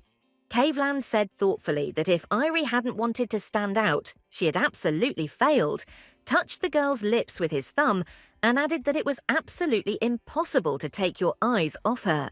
Caveland gently ran his fingers down Iris's neck, then down her collarbone, said thoughtfully that he remembered the girl not giving him something on their last trip, and yanked Iris toward him so that his wife was once again on his lap. Iris blushed and was embarrassed and indignant at the exact position they were in. Once again, it was a rather racy position. Caveland, hugging Iris and looking confidently into her eyes, said that this time he would not let her go anywhere. Gently holding Iris close to him, not letting her fall, Caveland kissed the girl's collarbone, while Iris felt with her butt that her husband was extremely interested in her, and she understood that this time there really was little that could stop him. Caveland's lips moved from her collarbone to her neck, causing Iris to exhale, the girl saying that she was very ticklish because of the man's actions. Caveland abruptly laid Iris down on the bench, which made the girl even more confused. Everything happened very quickly and added to the awkwardness. Iris tried to appeal to Caveland's reason, telling him that they were in a carriage now and that it was not exactly the right place to do what Caveland had in mind. Caveland asked if Iris really thought that it should and could stop him from doing what he wanted at the moment. Caveland's hand found its way to Iris's stomach, carefully beginning to unbutton her clothes, his movements gentle but very insistent. Caveland kissed Iris gently but firmly, forcing the girl to distract herself from thoughts about the awkward place and her shyness. Thoughts flashed through Iris's mind that Caveland's hands, lips and touches were making her burn, and she was no longer at all sure that she should push him away.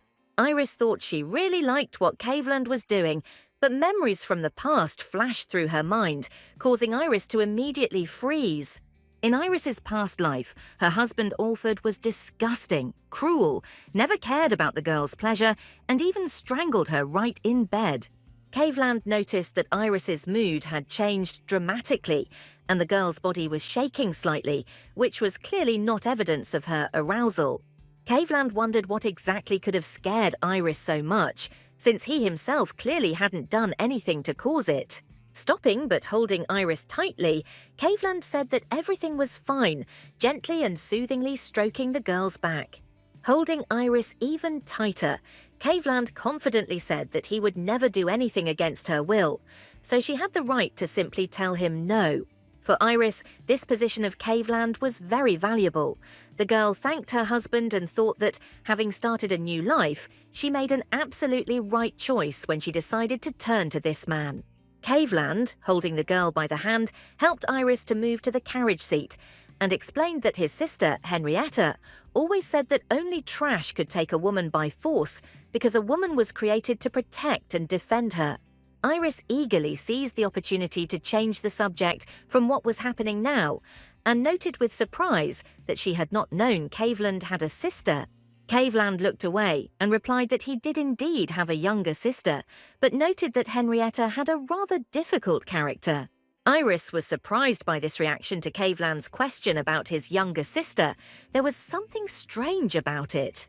Meanwhile, at the Green Estate, Henrietta's difficult character was felt by Nathan, Eugene, James and Wallace, whom the girl scolded on the threshold of the estate. After calling them lion, panther, eagle and deer, revealing the true nature of the beastmen, Henrietta asked with the utmost politeness if they wanted to tell her anything. James tried to smooth things over and said that, like Henrietta, they had only learned of Caveland's marriage after the fact, when they saw the documents. But this only angered Henrietta further, who said that they should have told her about it immediately as a member of his family. The men felt fear because they clearly sensed Henrietta's rage, but the girl declared that if they did not want to see her in true anger, they were obliged to immediately call her brother to the estate. Caveland did not yet know what troubles awaited him at home, but he was very surprised because he felt that his ears were burning very badly, as if someone was remembering him with an unkind word. Caveland and Iris's journey was soon over, Caveland offering his hand to his wife, helping her out of the carriage. Caveland remarked that he did not think Iris would want to be in such a place, as there was little of note there. Iris replied that she was extremely curious to see the man they had come all this way for, so it was time for them to introduce themselves. Iris and Caveland entered a slightly unkempt house, inside which there was an unpleasant smell of alcohol. In a small room sat a long-haired, red-haired man, resting his head on his hands and clearly dozing. Awakened by Iris and Caveland entering, the man raised his head and looked at them with displeasure, ready to burst into abuse. But upon seeing the girl, his face changed dramatically, recognizing her as his old acquaintance. Iris happily greeted the man, whom she called Gouger, and introduced him to Caveland. Guga was a man from her childhood. The man used to serve as a steward for her father, Duke Whitlow, and they had a good relationship. Guga was genuinely glad to see Iris, and he and the girl sat down at the table, while Caveland chose to remain standing by the wall, and the man admired how beautiful Iris had grown up to be, and that she had married the keeper of the sacred relics. Iris thanked Guga for being one of the few people in her father's estate who were kind to her and treated the girl well.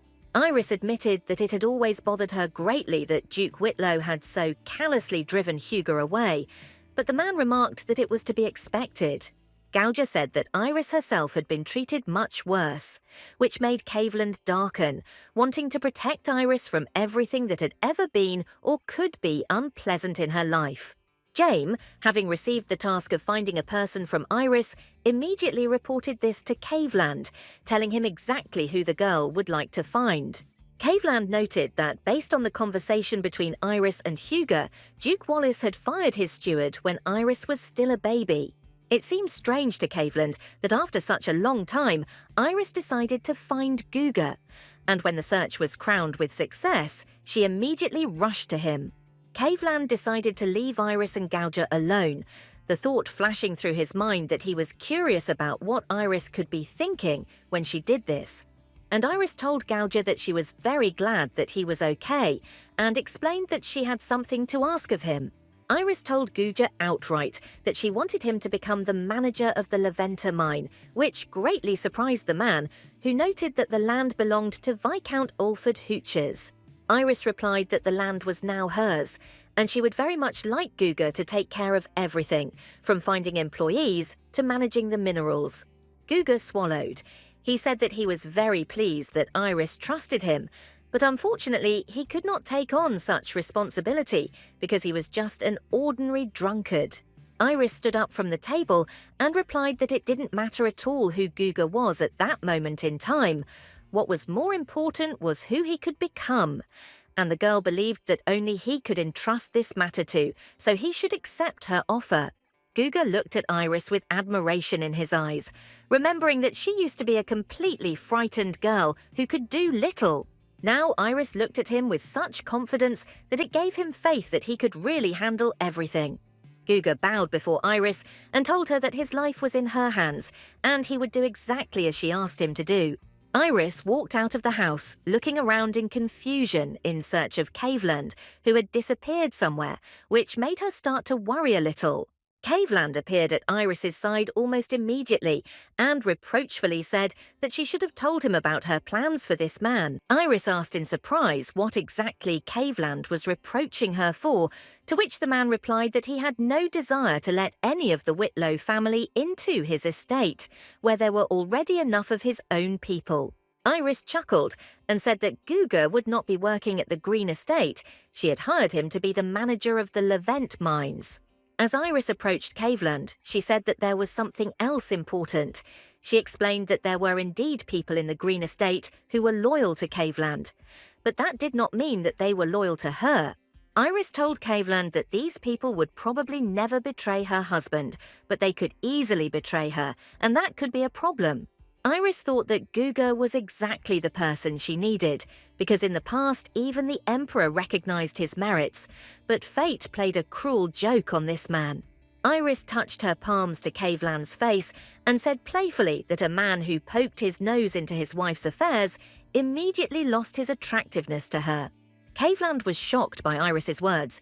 He couldn't find what to answer the girl, as it was very caustic, witty and sudden. Iris walked forward, and Caveland smiled softly, noting to himself that Iris was right about some things, and he should take some things easier. Caveland caught up with Iris and said that in that case, from now on, her husband, who so loved to poke his nose into his wife's affairs, would only be an outside observer, which suited the girl just fine. When Caveland and Iris set off on their return journey, the man was in a gloomy mood, and when asked about the reasons, he replied that he had received a letter informing him that Henrietta had arrived at the estate. Caveland explained that he believed that Henrietta had decided to come so suddenly because she had heard rumours about Caveland and Iris's wedding, and she decided to check it out for herself. Iris remembered again that in her past life, not only her own family hated her, but also Alfred's family, who were no better than he was. Relatives insulted and hated Iris. Especially she got it on the topic of the fact that she could not get pregnant. Iris sincerely wanted to believe that all this hatred was in the past and that she would have a much better relationship with the Caveland family. Iris was indeed very concerned that history might, at least partially, repeat itself. Caveland noticed Iris's depressed mood and clapped his hands, attracting her attention. Caveland said with exaggerated cheerfulness that Iris probably didn't know who exactly had started all these rumours and how long he would have to wait for everything to calm down, complaining that the gossips had turned him into some kind of very pathetic husband. Iris asked if Caveland had suffered much from the rumours, and feeling guilty for starting it all in the first place, the man replied that his power had been shaken somewhat. Iris smiled conspiratorially and said that the longer all these rumours circulated, the more Caveland's reputation would suffer, which is why the girl suggested trying to find the culprit of what happened. The Green Estate was in full swing, but very stable life. Gillette, without changing her habits, commanded the servants, who were preparing for the return of Caveland and Iris. Gillette had once again become so immersed in her role as hostess that, ignoring the observers behind her back, she promised that if the servants did not have time to properly prepare for Caveland's arrival, then everyone would receive a blow with the rods. Henrietta and Nathan were watching Gillette, and she asked the man who this impudent girl was, who allowed herself to command everyone. Nathan was embarrassed and explained that this impudent person was actually Iris's personal maid, which is why she behaved the way she did now. Henrietta asked with genuine indignation why an ordinary maid was suddenly behaving like the mistress of the castle, to which Nathan replied that they could not do anything with Gillette because she was Iris's personal maid. The only way out that Nathan could offer was to kill Gillette somewhere around the corner of the estate. Henrietta noted with displeasure that Gillette irritated her greatly, primarily because he was completely incapable of managing staff, but was trying to do so. Henrietta thought that the rumours that were going around were very out of place now, and she wondered what Caveland had been thinking about when he decided to marry. An answer, however, she could get very soon because Wallace appeared and announced that Caveland had returned. After the announcement of Caveland's return, Nathan and Wallace rushed outside to meet the man and caught the moment when Caveland was helping Irie out of the carriage. Nathan and Wallace were genuinely happy to see both Caveland and Iris, but behind them stood a very disgruntled Henrietta, who was not at all happy about the whole situation. Henrietta thought it would be worthwhile to take a closer look at Iris, as the girl Caveland had decided to bring into their house so suddenly. Iris got out of the carriage, holding a newspaper in her hands, and said with exaggerated cheerfulness that during her absence she had managed to become a very popular person. Iris said that apparently someone had decided to defame her name, and that someone was clearly in the estate. Christina and Eruella crossed displeased glances at the pale Gillette, who was the first to be suspected. Still with the same smile and cheerfulness, Iris said that, of course, there were no idiots here who could risk making fun of her like that. Henrietta was surprised by Iris's behaviour. She decided to intervene and hinted to Iris that there was a guest in the estate. Iris smiled sincerely and calmly said that she was very pleased to meet Caveland's younger sister. And in Caveland's office, a not very pleasant conversation was taking place with his inner circle, to whom the man had to justify himself for not telling them in advance that he had married Iris. Caveland noted that marriage cannot be concluded alone. Marriages for love are possible, But basically, they are fictitious. And if you ask him why he did not tell anyone anything, the reason is very banal. He simply forgot. Nathan, James, and Wallace were shocked that Caveland could forget to inform about such an important event in his life as a wedding. James asked indignantly if Caveland was serious about all this, to which the man replied that his head was already spinning from everything. Caveland thought that when he saw Iris's face and the girl agreed to his proposal, he could no longer think of anything else. This attitude of Caveland infuriated James, who, no less terrifyingly than Henrietta had before, asked if this was really the reason for Caveland. Caveland replied that it had indeed been very awkward for Henrietta, and admitted that he should talk to her a little later.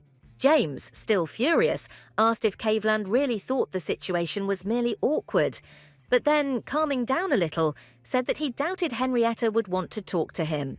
James told how angry Henrietta was that Caveland had not informed either her or her parents that he had brought his wife into his home. James handed Caveland a piece of paper and a pen, and with a polite smile and bow asked the man to be prudent and inform his father of the fact of his marriage himself. Caveland sighed heavily, but admitted the necessity of this. After some time, Caveland walked with Iris, heading to meet Henrietta.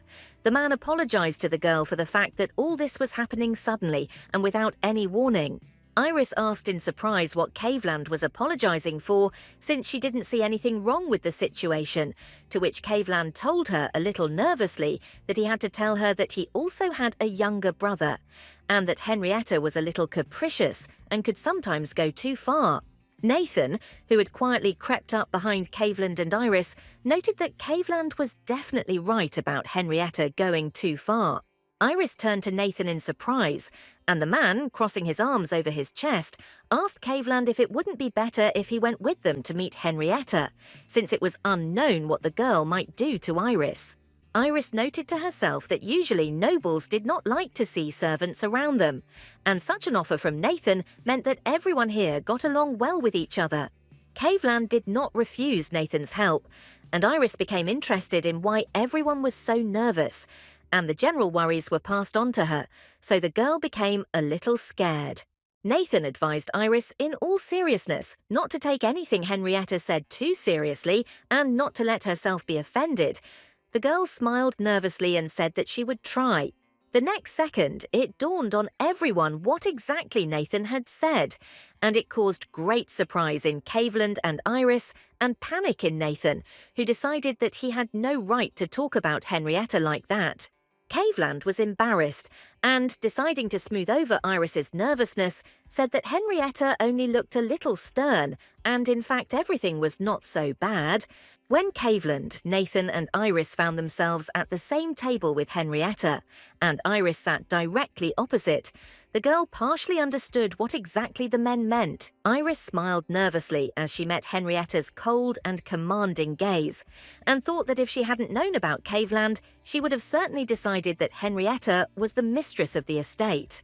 Caveland tried to introduce Iris, but Henrietta very sternly ordered him to shut up, clearly taking over the reins of power, after which Henrietta's mood suddenly changed, and the girl with a wide smile declared that she really wanted to talk to her daughter-in-law Iris. Iris swallowed, wondering what exactly was going to happen, but tried to introduce herself as friendly as possible, and said that it just so happened that she and Caveland had recently become engaged. Henrietta very kindly told Iris that she could call her Rhea, which surprised the girl, but she asked her husband's sister to call her Ari in return. Henrietta made a cute face and asked if Iris would mind if she called her sister. With exaggerated cheerfulness, Henrietta said that she was very surprised by the whole situation, especially the fact that she had not been told anything. Casting an instantly changed and very dark glance at Caveland, Henrietta said that she did not think that her brother would ever marry. Caveland asked his sister not to joke like that. The atmosphere between them suddenly became tense, and Iris, sensing the mood of her relatives, very embarrassedly and quietly asked to stop it. Henrietta turned her attention back to Iris and said that she was very curious as to why the girl had chosen Caveland as her husband. Henrietta said that Caveland was a terrible wolf who didn't even warn his parents about the wedding. In fact, he had a very difficult character, so Iris's choice seemed very strange to Rhea. Caveland and James were outraged by Henrietta's words. James asked the girl to watch her words because she had already crossed certain boundaries.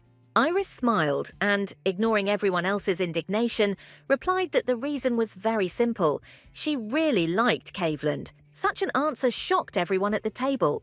Iris said she liked Caveland's sky-blue eyes, his masculine features, his sharp, straight chin, and his deep voice.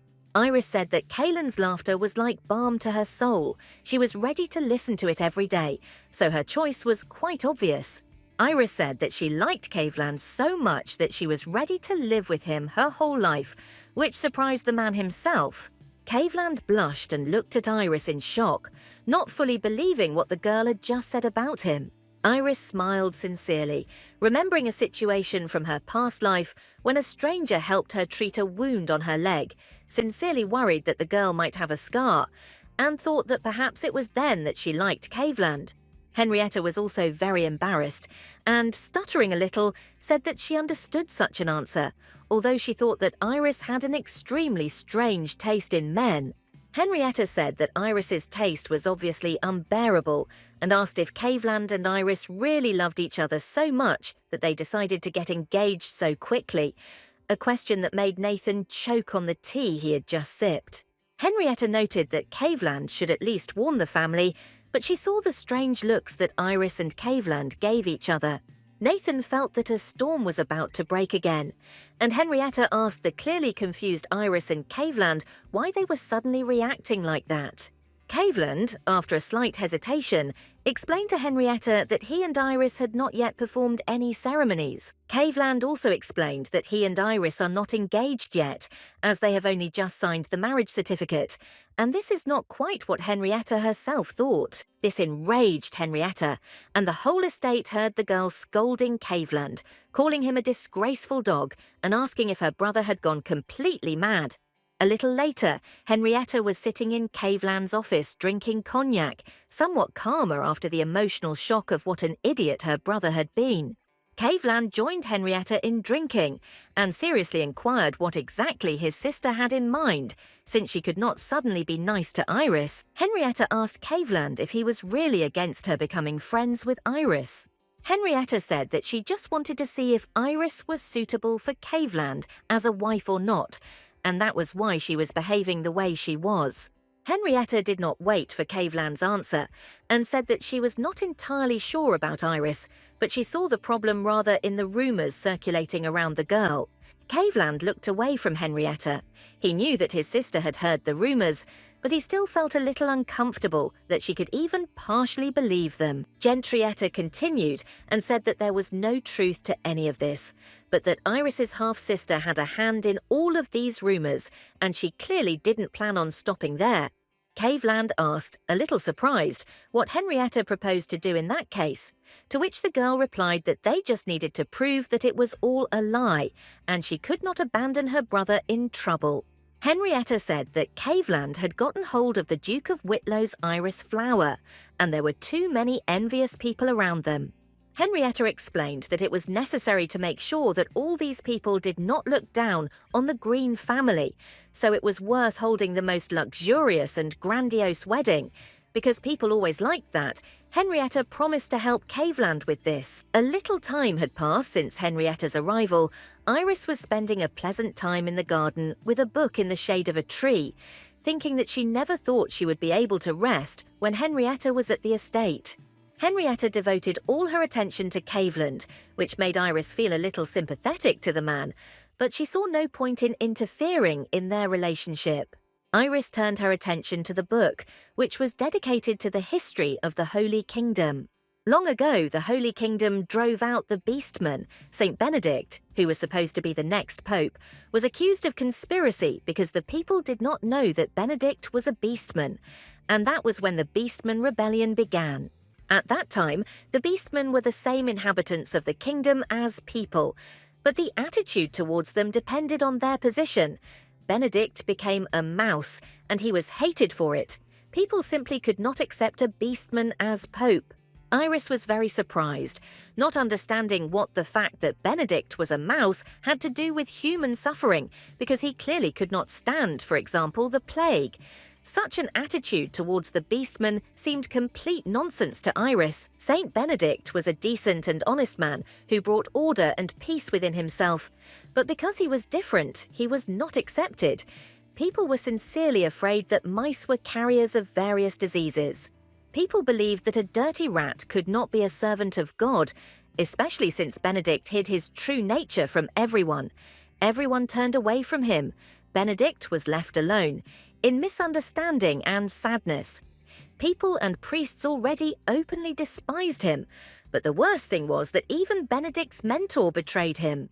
Iris read with sadness that, ultimately, having gathered his like-minded people around him, Benedict began an uprising. Iris was saddened to realize that so many lives had been lost because of some prejudice. At that moment, Caveland approached her. Caveland was happy that he finally found Airy. The girl asked if he had finished his business, which made Caveland a little embarrassed, and replied that something like that. Caveland, clearly feeling out of place and rubbing his neck, suggested to Iris that they go for a walk. Iris, wanting to start a conversation to calm Caveland down a little, said that Henrietta very sweetly called her older brother a wolf. Caveland asked if Iris really liked it, to which the girl replied in the affirmative and asked where the nickname came from. Caveland explained that this had been going on since childhood. He could transform into a beast from birth, unlike everyone else who could only change their appearance as they grew up. At first, Caveland felt like his parents accepted him for who he was, but over time he began to realize that there were many things they simply didn't care about. Caveland said the realization came as a huge shock to him, and at the time he thought it was the most terrible thing that had ever happened to him. Iris thought with sympathy that Caveland too had had enough of those pages in his life, that he would have preferred to burn from his memory and never remember. Caveland explained that due to his disorder, he preferred to be a wolf almost all the time, just eating and sleeping, and eventually became so fat that everyone around him began to tease him. Iris immediately darkened, realizing that she probably shouldn't have brought up the topic, and apologized to Caveland, but Caveland replied that she was absolutely not to blame for anything. Caveland explained that he was a beastman, which meant that danger would always be near him, and that he and Iris were now in the same boat, so the girl could ask him about everything that interested her.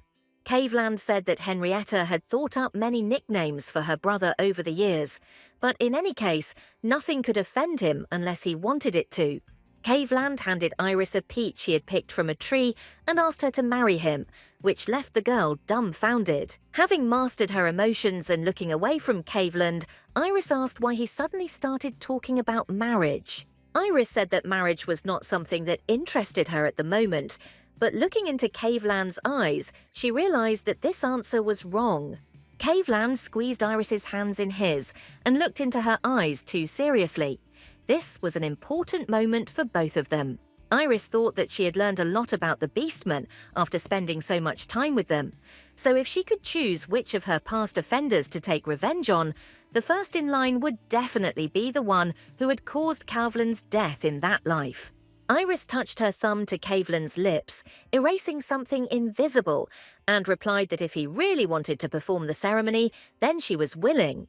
Iris was the first to reach for Caveland's lips, the peach falling from the man's hands as he held the girl tighter to him, kissing her with genuine gratitude for having such an understanding wife. Iris was quietly reading a book in the living room when Henrietta jumped up behind her and, taking Iris by the shoulders, happily asked if the girl had really accepted Caveland's offer. Iris asked how Henrietta had already found out about this, to which Rhea, sitting down next to Iris, replied that it was a secret and promised to organise a luxurious wedding for Iris and Caveland. Iris asked if Henrietta was sure she wanted to do this, to which Rhea replied that there was no one else here to do it, so yes. Iris thoughtfully told Henrietta that she had never been married before, and therefore it would be difficult for her to arrange a grand wedding. Henrietta assured Iris that there was nothing to worry about because the girl had a married friend who would definitely help to make the ceremony the most incredible. Henrietta asked, When the next guest they were expecting was supposed to arrive at the estate, Iris replied that the priest from the kingdom, with whom they needed to explain the rumors, would arrive very soon. And the priest did indeed arrive just a few days later, and he immediately began his conversation with Caveland with the news that the Pope was very worried about all the events that were happening around Caveland, because if the family is the custodian of the relics and receives full protection, it should not spoil its reputation. The priest said that in addition to Caveland's sudden marriage to Iris, strange rumours were spreading throughout the country about his wife, to which Caveland replied that the decision to marry was his own business, and he was not obliged to obtain permission from the Pope. The priest was outraged by such neglect on the part of Caveland.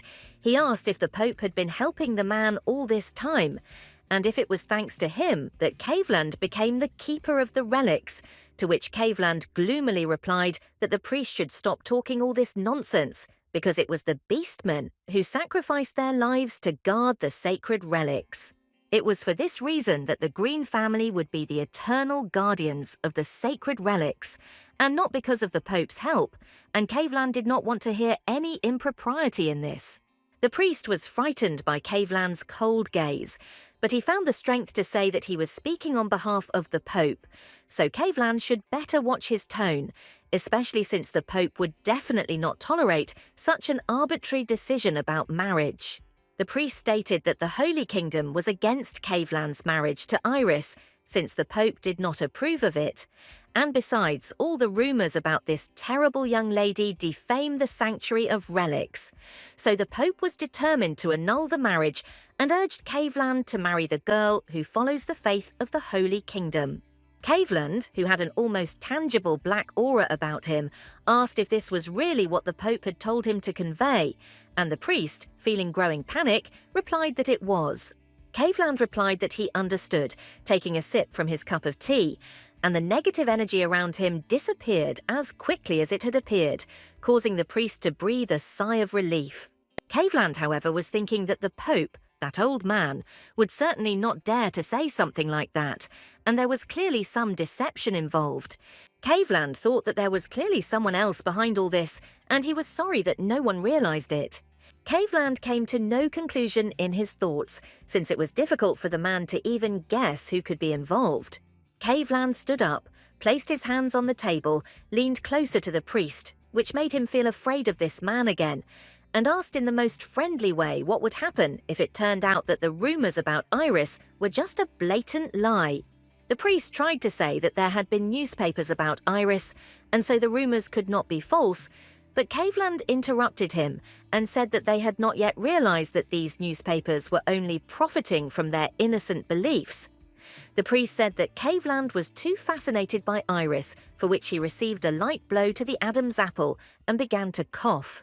Caveland, with a friendly smile but the aura of a demon, said that marriage is an oath before God, and before the Pope he only has to take an oath. If suddenly the rumours turn out to be true, then he will accept his punishment. The priest shrank back on the sofa, trying to make himself as small as possible, and Caveland said that if the rumours turned out to be false, it meant that someone had dared to slander his wife Iris and the entire Green family, and therefore the Pope would be obliged to personally apologise to Caveland and Iris. The conversation between Caveland and the priest was immediately reported to Iris, which caused the girl to plunge into deep thought. Iris was genuinely surprised that Caveland had responded so calmly to the priest and given the Pope an ultimatum. Not everyone could have done that. Iris thought that the Pope had not even attended the Emperor's wedding, having sent him only a congratulatory letter, and that he would not only come to their ceremony in person, but would also be forced to apologise. Iris thought that this was a very bold move on Caveland's part, which meant that it was time for her to take action too. Iris decided to throw a banquet where even commoners could attend. News of this quickly spread around, and people seemed to want to take part, but were wary of the rumours that were circulating around the girl. At the estate, Iris's idea was taken more calmly. The servant girls believed that they should definitely go to this banquet. The girls were especially motivated by the fact that Gillette was also supposed to be present at the banquet, and they could always learn something interesting from her. Christina even had to disperse the girls so that they could start working, but nevertheless, she was very tense about what they were saying about Iris around her. Eruella was in the room with Iris and was very loudly indignant about the fact that Gillette had taken a day off on the very day when the entire estate was actively preparing for the banquet. Eruella very accurately conveyed the intonation of Gillette, who declared that she was going to attend the banquet not as a maid, but as a marchioness, which made Iris laugh a lot. At this time, Christina entered the room. Iris's laughter died down, and the girl said that she had managed to follow the maid's reaction to the news about the banquet. Iris asked what Christina had found out, and the girl replied that everyone was very happy, but was behaving rather reservedly and cautiously. Iris, seeing Christina's worried face, asked if there was anything else, and Christina replied that she had also heard news from the maids from the city, where they were also actively discussing the banquet. Christina said that, unfortunately, due to the noise surrounding the upcoming banquet, old rumors about Iris began to spread even more. Eruella very emotionally stated that she did not understand how people could believe rumors without any evidence, which is why Christina, more out of habit, asked the girl to be quieter and more polite. Iris said that these people were just too arrogant, so she decided to throw a banquet. Iris explained, getting up from the couch, that it was always better to pick fruits when they were ripe. If they were not picked at the right time, they could spoil too quickly, causing the fruit to rot. Iris asked for James to come to her so that he could help her prepare for the perfect evening at the upcoming banquet. Eruella was very nervous about the upcoming evening, so while thinking over the details of what Iris should wear, she had been periodically clutching her head for a long time, complaining that everything had to be perfect, especially Iris, and she didn't like anything at all that they could offer their mistress. Christina advised Eruella to be calmer because her screams could distract Iris, to which Eruella, almost in a panic, stated that she simply could not calm down. Eruella said that it was simply impossible because that day was supposed to be Iris's official appearance as Countess Iris Green. Eruella began to nervously rush around the jewelry counter, trying to choose what would suit Iris best that evening, periodically grabbing jewelry and making Christina worry that she might accidentally break something. Eruella once again grabbed some jewelry, and Christina finally managed to stop her, but the girls' activities were interrupted by Caveland entering. Caveland sincerely praised the girls for the work they did because there really was a lot of it, and they put their hearts into it. Caveland asked Christina and Eruella where Irie was. The girls replied that she was changing clothes, to which the man said that he himself would help her choose jewelry, and the girls should also go and prepare for the banquet. Eruella wanted to refuse, believing that she was much more important here, but Christina clamped her mouth shut and said that they would both follow Caveland's advice. After which Christina literally dragged Eruella to the exit, wishing Caveland, who was very surprised not only by Christina's action itself, but also by her physical strength in general, to have a good time. Iris's preparations were soon finished, and she came to the room where, in her opinion, Christina and Eruella should be waiting for her. Seeing Caveland instead of Christina and Eruella, Iris was surprised, but sincerely glad that the man was able to break away from his business early. Caveland said sincerely that Iris was especially beautiful that day, and the girl replied that she was very afraid that the dress would not suit her.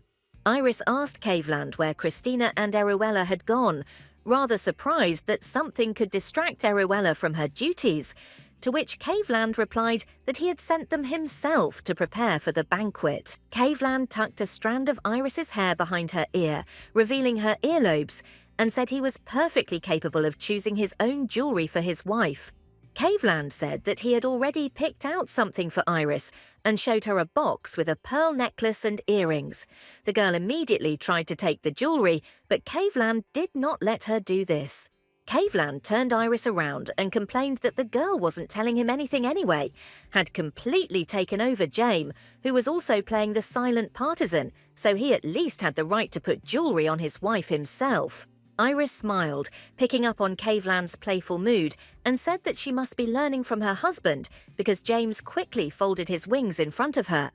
This answer alarmed Caveland, and he asked tensely how Iris knew about the true form of Jame, who turned into an eagle, and the girl realized that she had clearly said something unnecessary, because in this life it really should not have been known to her. Iris froze, the playful mood evaporated, and the girl did not know what to answer Caveland. The man, fastening the necklace on her neck, said that, in all likelihood, he would not hear the answer now, but would be very glad if someday Iris could open up to him. Iris asked herself bitterly if she could ever really reveal the whole truth to Caveland, because the truth was too complicated. Iris thought that even if she told her that she had already been born once, had lived her life and died, and then started all over again, hardly anyone would believe her. And even if someone did believe Iris, the girl didn't know what kind of reaction it might cause, and she didn't yet have enough power to be able to protect herself. Caveland kissed Iris on the neck, tearing the girl out of her sad thoughts, and told her that she should not think about anything that day.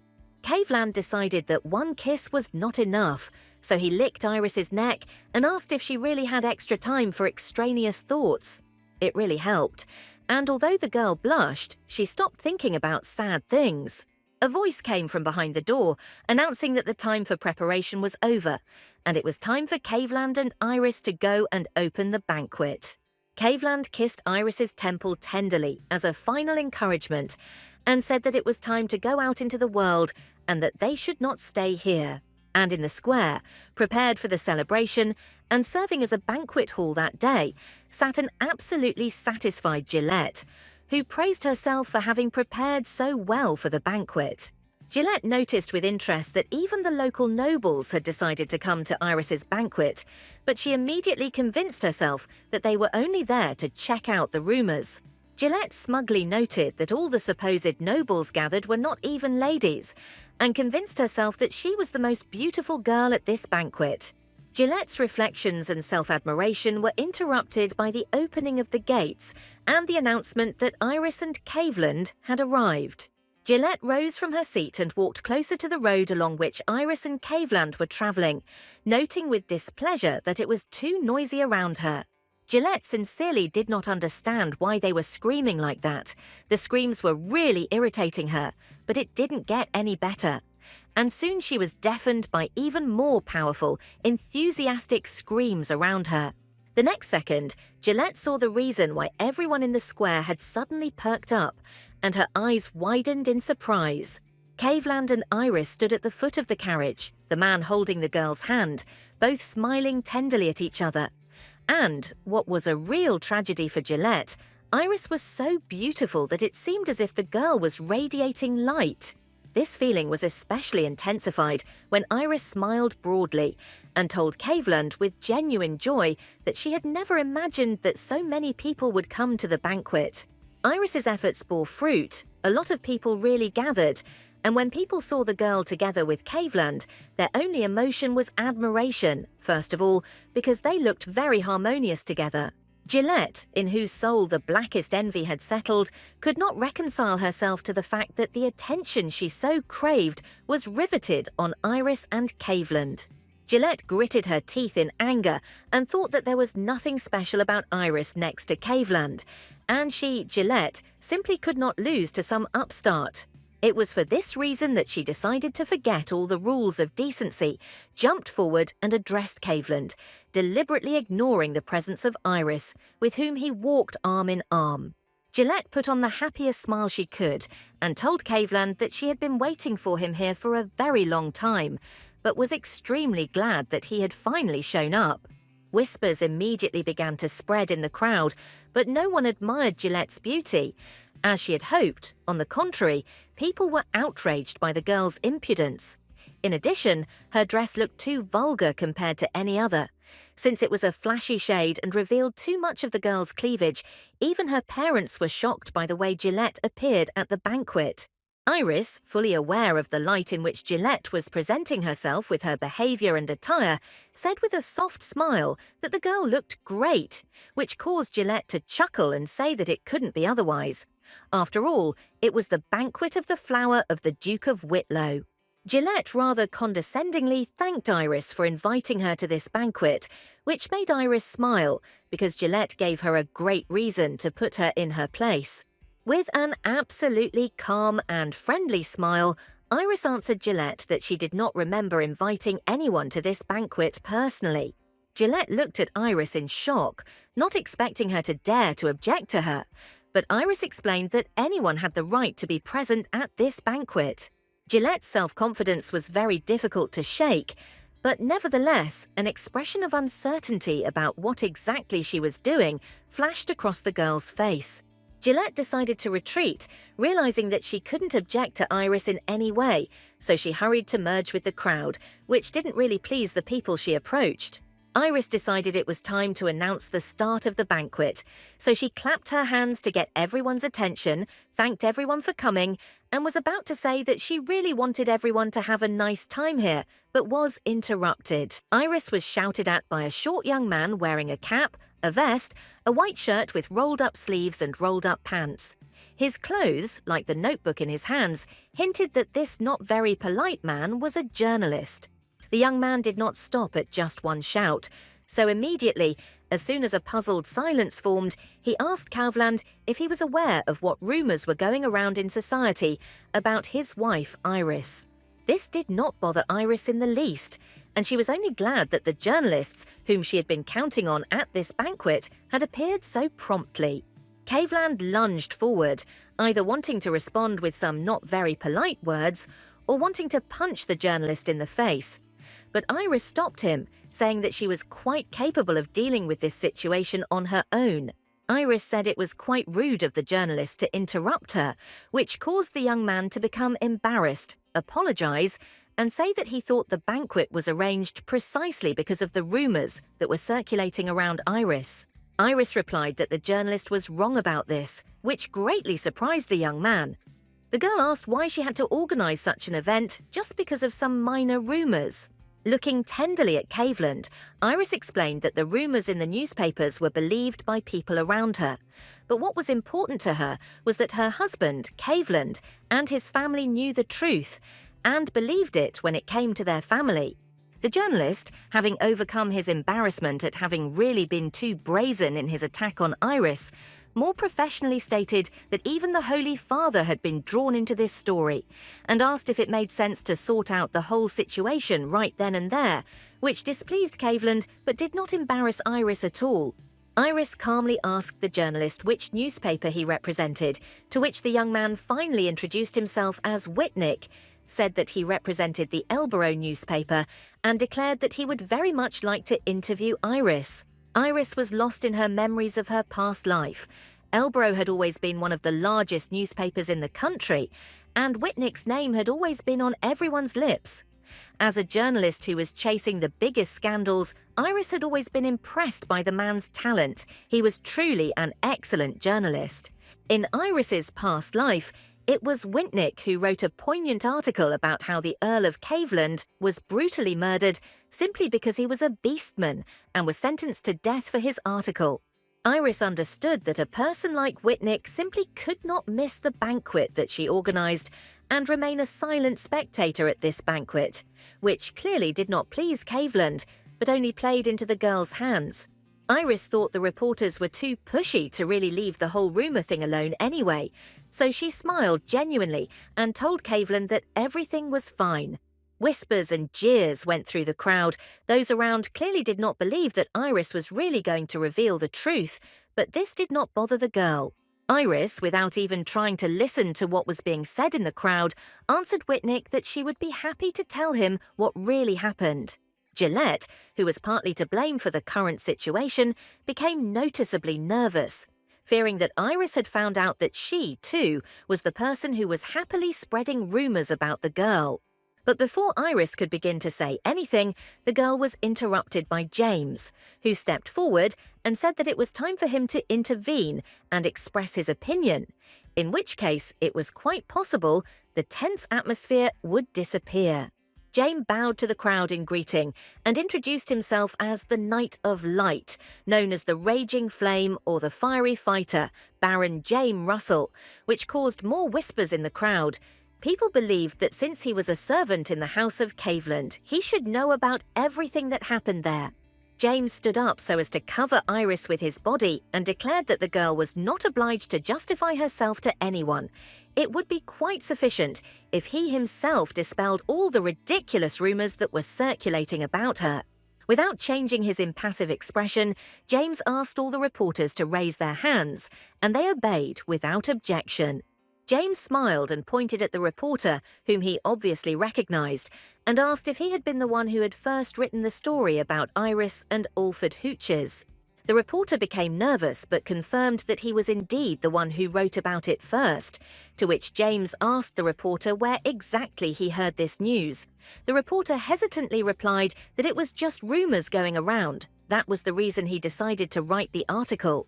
James snapped his fingers and pointed out that the article was written because the reporter believed rumors without any evidence, which was considered libel and was a criminal offense. The reporter drooped and tried to blend in with the crowd, but admitted that he was indeed wrong in this situation. But James did not plan to stop there and turned his attention to another person. The man turned out to be a reporter for the newspaper that had first published the story about Iris and Alfred's relationship, causing James to ask if the newspaper was supposed to fact-check the material it published. But the reporter just threw up his hands in confusion and replied that he had been given an interview. James asked the reporter who the person who gave him the interview was. The reporter pointed at the girl standing next to him. James very politely approached the girl and asked if she had personally seen Iris ever meet with Alfred Hooches. The girl replied that she had only heard gossip and immediately pointed her finger at the plump woman in the crowd. A chain reaction began in the crowd.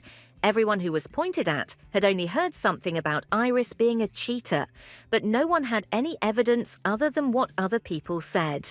Gillette wanted to sink into the ground. She understood that the crowd was getting angry, and sooner or later they would point a finger at her, and she had no one to shift the blame onto. It was the girl standing next to Gillette's turn to answer James' question about whether she had ever seen Iris with Alfred with her own eyes. James asked who told the girl these rumors. She looked in confusion at Gillette, who stood with her head down, hoping that some miracle would happen now. But the miracle did not happen. The girl said that it was from Gillette that she heard these rumors, which is why Gillette seemed to turn to stone, trying to find an excuse for herself. There was a moment's silence, but pulling herself together, Gillette straightened up proudly and declared that the maids had told her about it themselves. James, with his usual equanimity, replied that it was impossible for the maids to have told Gillette about this, which caused Gillette to become indignant, declaring that she was telling the truth. James remained extremely polite and reserved, but Gillette felt a chill from the grave when the man stated that he was absolutely certain that what Gillette had said was simply impossible. James asked Gillette if she wanted to know why he was so sure he was right, but the girl only indignantly declared that everyone had set her up because they were too jealous. A brilliant idea suddenly came to Gillette's mind, and she looked at Jane with more confidence again, saying with a smile that she learned about everything from Viscount Alfred Hooches. It was he who told her that he had a relationship with Iris. And the idea would have been truly brilliant if James had not, with a magician's gesture, pulled out of the crowd Alfred Hooches himself, who was very pale and frightened. James explained that he personally invited Alfred so that they could confront each other and sort things out once and for all. Gillette looked at the man in front of her with horror, while Alfred looked at the girl with irritation. The whole situation was quite humiliating for him. James didn't even have to raise his voice for his next question to be heard by everyone in the square. The man asked Alfred if it was true that he had had a romantic relationship with Iris in the past. Alfred wanted to deny everything, but was interrupted by Gillette, who stated that of course it was all true, because as soon as Alfred arrived at the mansion, he began telling his love story with Iris from the doorway. Alfred had to raise his voice to interrupt Gillette. The man stated that this could not have happened because he was not crazy enough to say such things in the mansion of Iris's husband. Gillette turned hopefully to James and said that Alfred was lying. He had definitely told her that. All the maids who had heard his story could confirm that. James replied that he understood this perfectly well, and for this very reason he had already questioned all the servants of the house, and, surprisingly, absolutely everyone answered him that Alfred had said nothing of the sort, which was a blow to Gillette. Gillette said in horror that it was simply impossible, the servants must have heard it, because Alfred himself told it all with great pleasure. Gillette's excuses were interrupted by her parents, who fell on their knees before Iris and Caveland and begged Iris to forgive their wayward daughter. Father Gillette said that, unfortunately, he was a terrible father, and raised a daughter who was too stupid, hanging his head lower and again begging Iris for forgiveness. Gillette looked at this picture in horror, unable to believe that her proud parents decided to kneel before some upstart Iris. Iris also looked thoughtfully at this picture. She was somewhat surprised that instead of Gillette, her parents were now apologizing to her. Iris smiled slightly and, seeing no reason to hide her surprise, asked why her parents were apologizing instead of Gillette, silently hinting to the girl with her gaze that it was her responsibility now.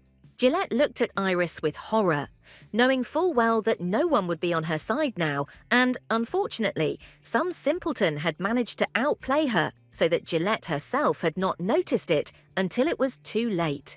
Gillette clenched her fists and hung her head down, thinking that everything was supposed to be completely different, and that she should be the one walking happily with Caveland on her arm, and that everyone around her should be protecting her. Iris extended her hands to Gillette's parents, asking them to stand up with a gentle smile, and then the girl cast a very cold glance at Gillette and bluntly stated that it was not her parents who should apologize to her. At that moment, Gillette's world seemed to crack and shatter into small pieces. There was nowhere to wait for help. Gillette rushed forward and fell to her knees, lowering her head so low that she would have hit the ground a little more. The girl told Iris that it was she who defamed her name, so Iris should punish her for it. There were angry voices all around, condemning Gillette for slandering Iris, thinking that she would get away with it. But Iris, after a moment of silence in thought, replied that she was not going to do it. Iris smiled very softly. The girl seemed to radiate an inner light. She explained to the surprised Gillette that since all the misunderstandings were resolved and Gillette herself apologized, then there was no point in punishing her. Wintick looked at Iris in a little confusion. Admiring voices were heard around. People thought that Iris was very merciful, and this earned her respect from the crowd. Wintnick admired not Iris's supposed mercy, but the girl's thoughtfulness, who really had absolutely no need to punish Gillette. Instead, Gillette would receive full public condemnation. Iris had set the stage for everyone to hear who was really to blame for this story. The headlines would be full of Iris mercifully forgiving Gillette for all the rumours she had spread behind her back. According to Whitnick, this could not be considered forgiveness because, in essence, Iris set society on Gillette, who, along with her family, risks becoming outcasts, while Iris herself emerged from this situation as an absolute winner. Iris scared Whitnick a little with the way she handled the situation, but nevertheless, he couldn't help but admire her and be interested in her personality. The banquet was over. The newspapers were full of headlines about how the flower of the Duke of Whitlow was merciful to her offender.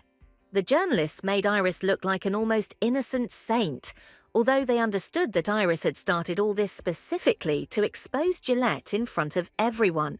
Iris understood that until she had enough power in her hands, the attention of society was only to her advantage. But nevertheless, Iris really did not like that she was again called the flower of Duke Whitlow. While Iris was indulging in sad thoughts about how she couldn't get rid of the mentions of her previous family and past, a joyful Caveland came into her bathroom, holding a bottle of champagne and a plate of fruit. Iris snapped out of her thoughts and covered her chest with her hands in fear, trying to sit down so that Caveland couldn't see anything in the clear water. Iris blushed furiously and asked Caveland what was wrong, to which he replied with unperturbed enthusiasm that he really wanted to take a bath and have a drink. Caveland, however, did not undress and climb into the water. He simply sat down on the edge of the bathtub and poured wine into Iris's glass. Iris asked if Caveland would like to make a toast, to which the man happily agreed, and said that the rumours had finally stopped and they had the opportunity to have a grand wedding. Caveland noted that Iris had also caught Whitnick's attention, which could work to their advantage in the future, and asked if such a toast was appropriate for the girl, to which Iris replied that it was not only appropriate, but that she really liked it. Caveland and Iris clinked glasses, Caveland noting that James had done a very good job at the banquet and had already sent out invitations to their wedding. The problem with the Pope was completely solved. The priest, trembling in horror before Caveland, himself admitted it only remained to receive the blessing from the Pope. Iris swirled her glass thoughtfully and relaxed, watching the wine splash, and said with a smile that, finally, everything was decided. Caveland seemed to have just noticed that Iris was completely naked in front of him, causing the man to freeze a little. Caveland jerked away from Iris, spilling some wine, and turned away in embarrassment so as not to be tempted by the naked sight of his wife. Caveland coughed into his fist to clear his throat, which had suddenly become dry from the sight, and asked Iris if she had ever been to a wedding. Iris answered in the negative, which prompted Caveland, handing the girl some grapes, to say that weddings were always very tiring events, so the girl should get a good rest before the event. Iris chewed on a grape, thinking that Caveland's concern for her was very sweet and touching. Iris looked up at Caveland with gratitude, and the man hesitantly reached out to touch her face with his hand, the gesture soft and unobtrusive.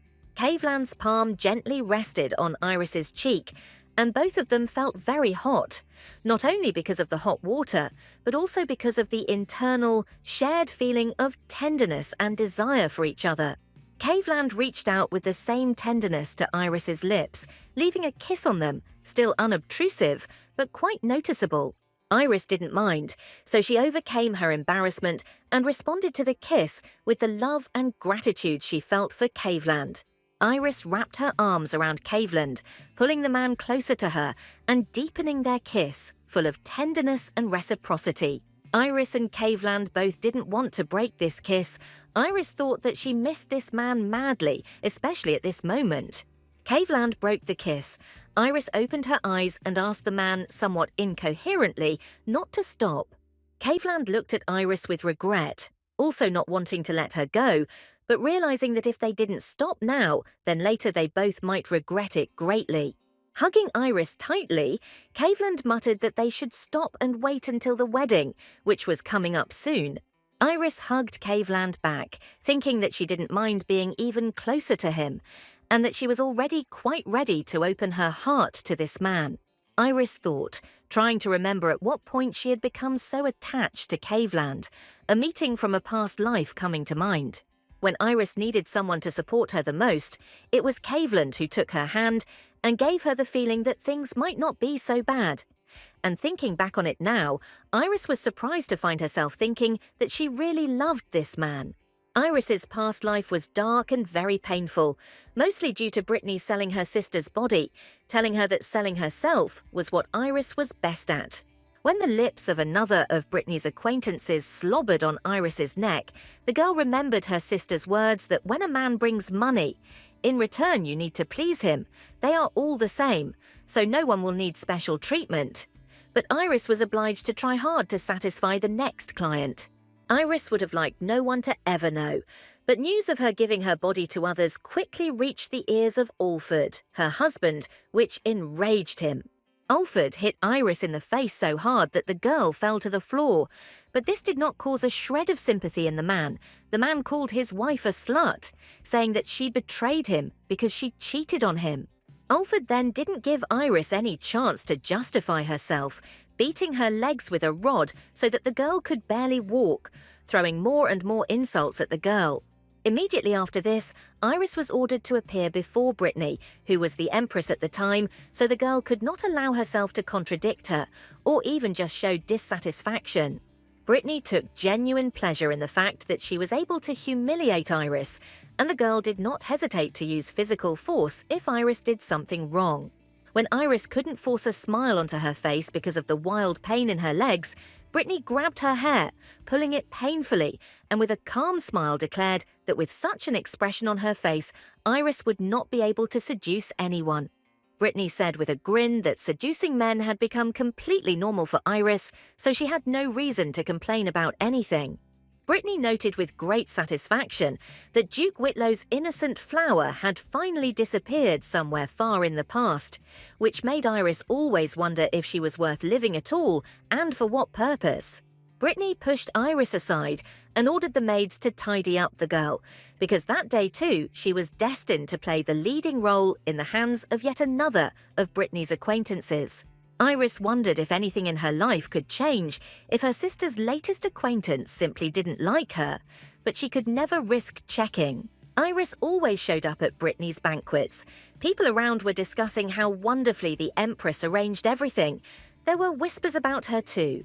This time, Iris decided that it would be better for her to go home before it started to rain. Her legs hurt terribly. It felt like the wounds from the whip had opened up. Iris knew that Alfred wouldn't give her peace at home either, but it was still better than staying in this place. Suddenly, outside the window, Iris saw a kissing couple.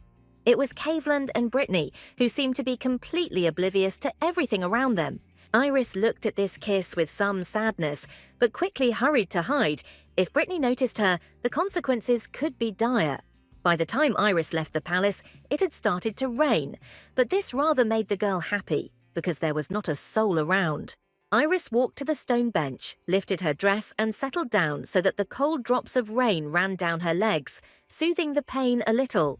Iris knew she might look crazy from the outside, but it was very important for her to relieve this burning pain.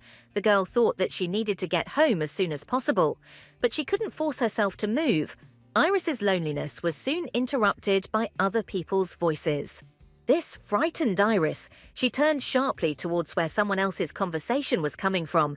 Caveland and Jaime were standing on the bridge, discussing the fact that a certain Piemont needed to be followed. Caveland said that this was the reason he had come to this banquet, and asked Jaime if he had managed to find the earrings that Caveland had spoken of earlier. Iris, having seen whose conversation she was unwittingly eavesdropping on, was horrified, because being here and now promised her trouble. Iris quickly hid behind the bench so as not to give away her involuntary presence.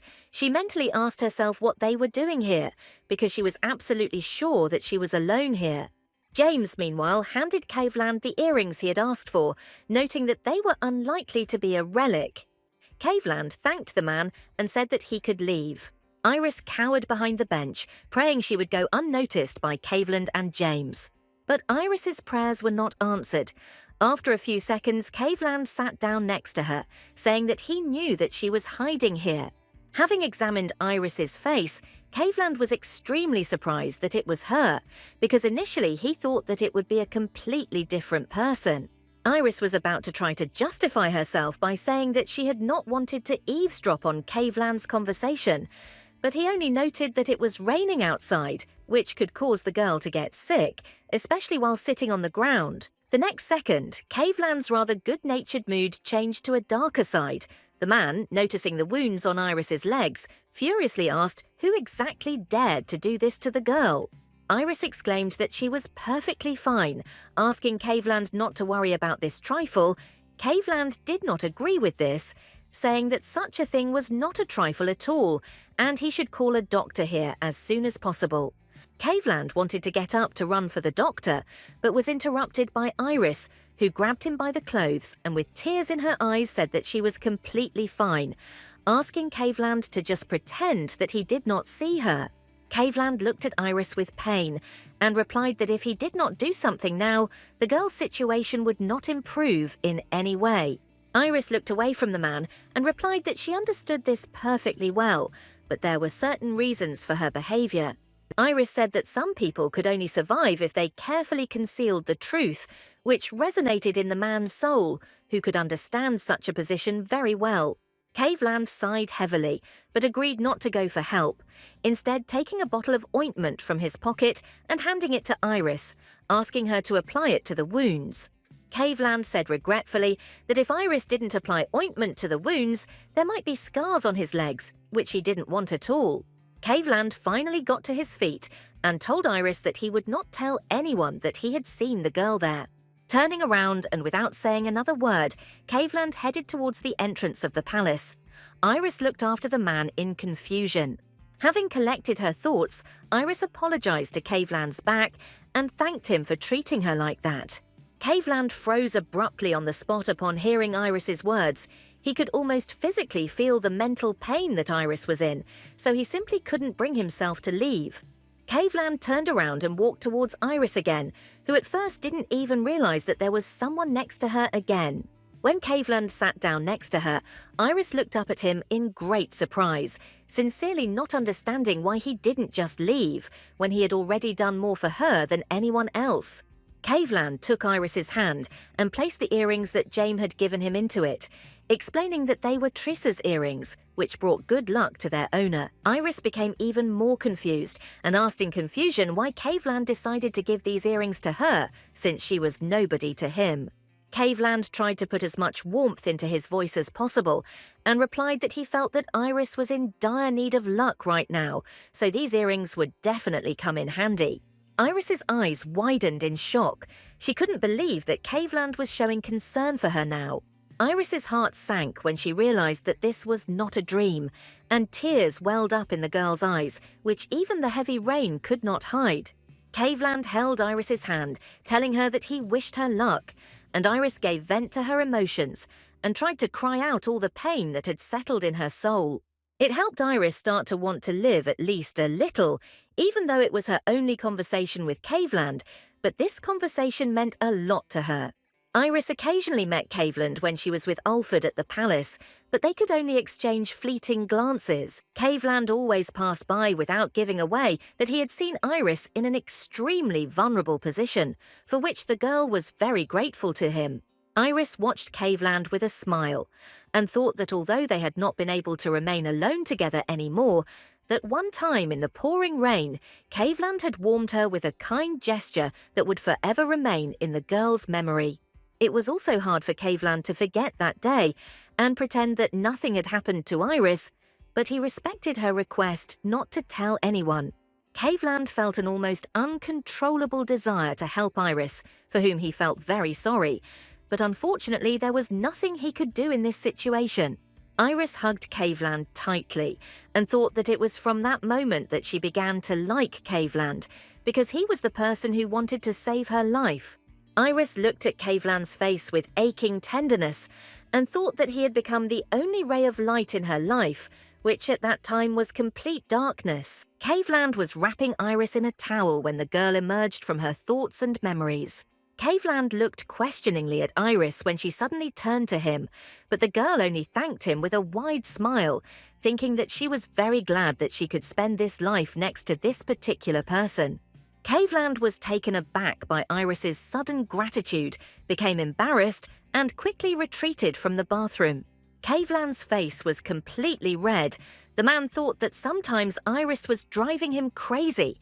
The man's heart was beating very fast and could not calm down. Caveland put his hand to his mouth, sincerely trying to calm down, thinking that he had hoped to make fun of Iris, but in the end the girl herself had managed to catch him off guard. Caveland was in such a confused state when James and Wallace found him. Wallace, with his characteristic straightforwardness, asked Caveland what he was doing near Iris's room and why he was suddenly so red. Caveland asked Wallace not to come over and to leave him alone, since the man had no desire to explain why he was standing outside Iris's room in such a state. James, who was more sensitive to Caveland's mood, put his hand on Wallace's shoulder and advised him not to touch Caveland, which seemed like support from a friend. But James continued with an unperturbed smile and said that Caveland was simply going through a very hard time. Caveland wanted to be indignant at such a playful betrayal of James, but the butler's mood suddenly became serious, and without joking, the man said that he had received a letter from Caveland's father. Caveland's father had received an invitation to the wedding, but was very unhappy that his son had only informed him about it after the fact, without even introducing him to Iris first, so Caveland urgently needed to contact him and clarify the situation. He headed to the communications room, but heard Wallace's question behind him about why he was suddenly having hard times, and he thought to himself that sometimes his subordinates and friends were very slow-witted. And so Caveland stood at the large green sphere that the mage engineers had created for communication long ago. This device could be owned by state-owned institutions, as well as individuals of particular importance in the country. Caveland still did not dare to use this sphere, rightly fearing a scolding from his father, but he no longer had a choice. The sphere was activated. Caveland looked at the green glow, waiting for his parents' answer, which did not take long to come. His father's voice was heard in the hall. Caveland's father addressed him by his full name, which subtly hinted to Caveland that his father was extremely angry, which caused Caveland to quickly explain that there were certain circumstances in his life that made it impossible for him to connect with his father before. Caveland's father complained that Caveland had started making excuses even before he had been accused of anything. The man said that he and Caveland's mother had read the newspapers, but could not believe their eyes and did not want to, waiting for their son to explain everything himself because they could only believe him. Caveland again tried to explain something, but was interrupted by his father. Caveland's father asked if his wife was really the Duke of Whitlow's flower, which the Duke kept secret, explaining that he did not want to show Iris to just anyone. But suddenly Caveland's mother's voice came from the sphere. Caveland's mother was concerned that her son, even though he had grown up and was able to choose his own wife, had not considered it necessary to tell his parents about it. The woman said that she had sincerely tried to understand her son, but she had not succeeded, especially given the character of the Duke of Whitlow. Caveland's mother believed that the Duke of Whitlow was a very greedy man. His first daughter, Brittany, even debuted too early. But at the same time, Iris, his second daughter, he hid for too long, which raised suspicions that the Duke needed Iris only for sale. Caveland's mother asked her son point blank what exactly he had done to make the Duke of Whitlaw agree to give him Iris, to which Caveland replied that it was not at all as his parents had imagined. Caveland's mother reproached her son for lying to them because she knew that on the day Caveland took Iris, the Duke of Whitlow received one of their mines. Caveland, with a nervous smile, asked who was reporting all this information to his parents. He really wanted to know. Caveland's mother turned to his father, tearfully saying that their son had become a big liar. His father replied that it was his fault. He had raised his son incorrectly, should have taken better care of his education. And in the end, this led to their son buying up women. Such words outraged Caveland, and he hastened to remind his parents that he could hear everything perfectly well. Caveland's father said in a didactic tone that buying women was a very wrong move on Caveland's part, and asked if Lady Iris Whitlow had ever consented to it. Caveland covered his face with his hand, thinking that he couldn't tell his parents that this whole situation was Iris's idea in the first place. It would make the conversation even more difficult, so the man simply replied that this was the way things were, and that Iris was staying with him of her own free will. Exhaling and removing his hand from his face, Caveland decided to express his dissatisfaction to his parents regarding one small but very important detail. The man corrected his father and pointed out that Iris's last name was now Green, not Whitlow. There was a tense silence in the room, and a minute later Father Caveland's voice was heard, declaring that he and his mother were getting ready and would arrive at Green's estate in 2 or 3 days. Caveland's father warned his son that if Iris suddenly turned out to be against the marriage, Caveland should be prepared to become the first divorced person in their family. Meanwhile, Brittany sat with her friends, drank tea, and listened to their joyful words about how, finally, the situation with Iris was resolved. Because Brittany was so worried about her younger sister. Brittany kept a smile on her face, but her fists were clenched tightly. And the girl herself was thinking that she was actually furious that the situation had been resolved in Iris's favour. Friends said that Brittany had been through so much stress because of the rumours surrounding her younger sister, but Brittany reflected that she was too disappointed with this outcome and was now choking with rage, which she sincerely tried not to show to anyone. Brittany's friend said she was not very happy that those who slandered the Whitlow family got away with it, even though the common people were happy with Iris's decision. Brittany's spirits were lifted by the fact that she had another reason to make Iris look like a bad person. Brittany said it was great that things worked out this way, but noted that it was unlikely that Iris would just let the situation go, since she probably hadn't really forgiven those who had hurt her. Iris's friends noted that the one who spread all these rumors was the Green family's maid. The girls could not believe that all this could be done just because of jealousy. Brittany demonstratively drooped her shoulders and said that, of course, she was also a little jealous of Iris, but she couldn't even think of doing something like that, which caused exactly the reaction the girl expected. The girls felt guilty about upsetting Brittany, but their wonderful get-together was interrupted by a maid who brought Brittany a letter. When Brittany picked up this letter, a vague anxiety settled in the girl's soul. Even before the girl opened the envelope, the girl understood that there was something in there that she would not like at all. And Brittany's premonition did not deceive her. When she opened the envelope and read the text, she realized that she had in her hands an invitation to the wedding of Iris, that bitch whose life she could not destroy. Brittany looked around for the name of the person who was supposed to officiate the wedding, but she couldn't find it. Brittany's friends noticed that her appearance had become even more gloomy, and they quickly asked what exactly had happened and what news was contained in the letter that had so excited the girl. The girl's friend, sitting closest, noticed that it was an invitation to Iris and Caveland's wedding. The girls noted that this was good and quite expected news because the misunderstandings were resolved. One of the girls noted that, in any case, it would be stupid for Caveland to turn a blind eye to rumors, and he should seriously talk to Iris about it. The girls continued to discuss that such a quick wedding after all the rumors was a rather strange decision, but Brittany was just wondering why the name of the person who would conduct the wedding was not written in the letter. The girl sitting closest to Brittany asked why she had such a gloomy expression on her face, and when she received no reaction, she took the letter from her to find out the reason herself.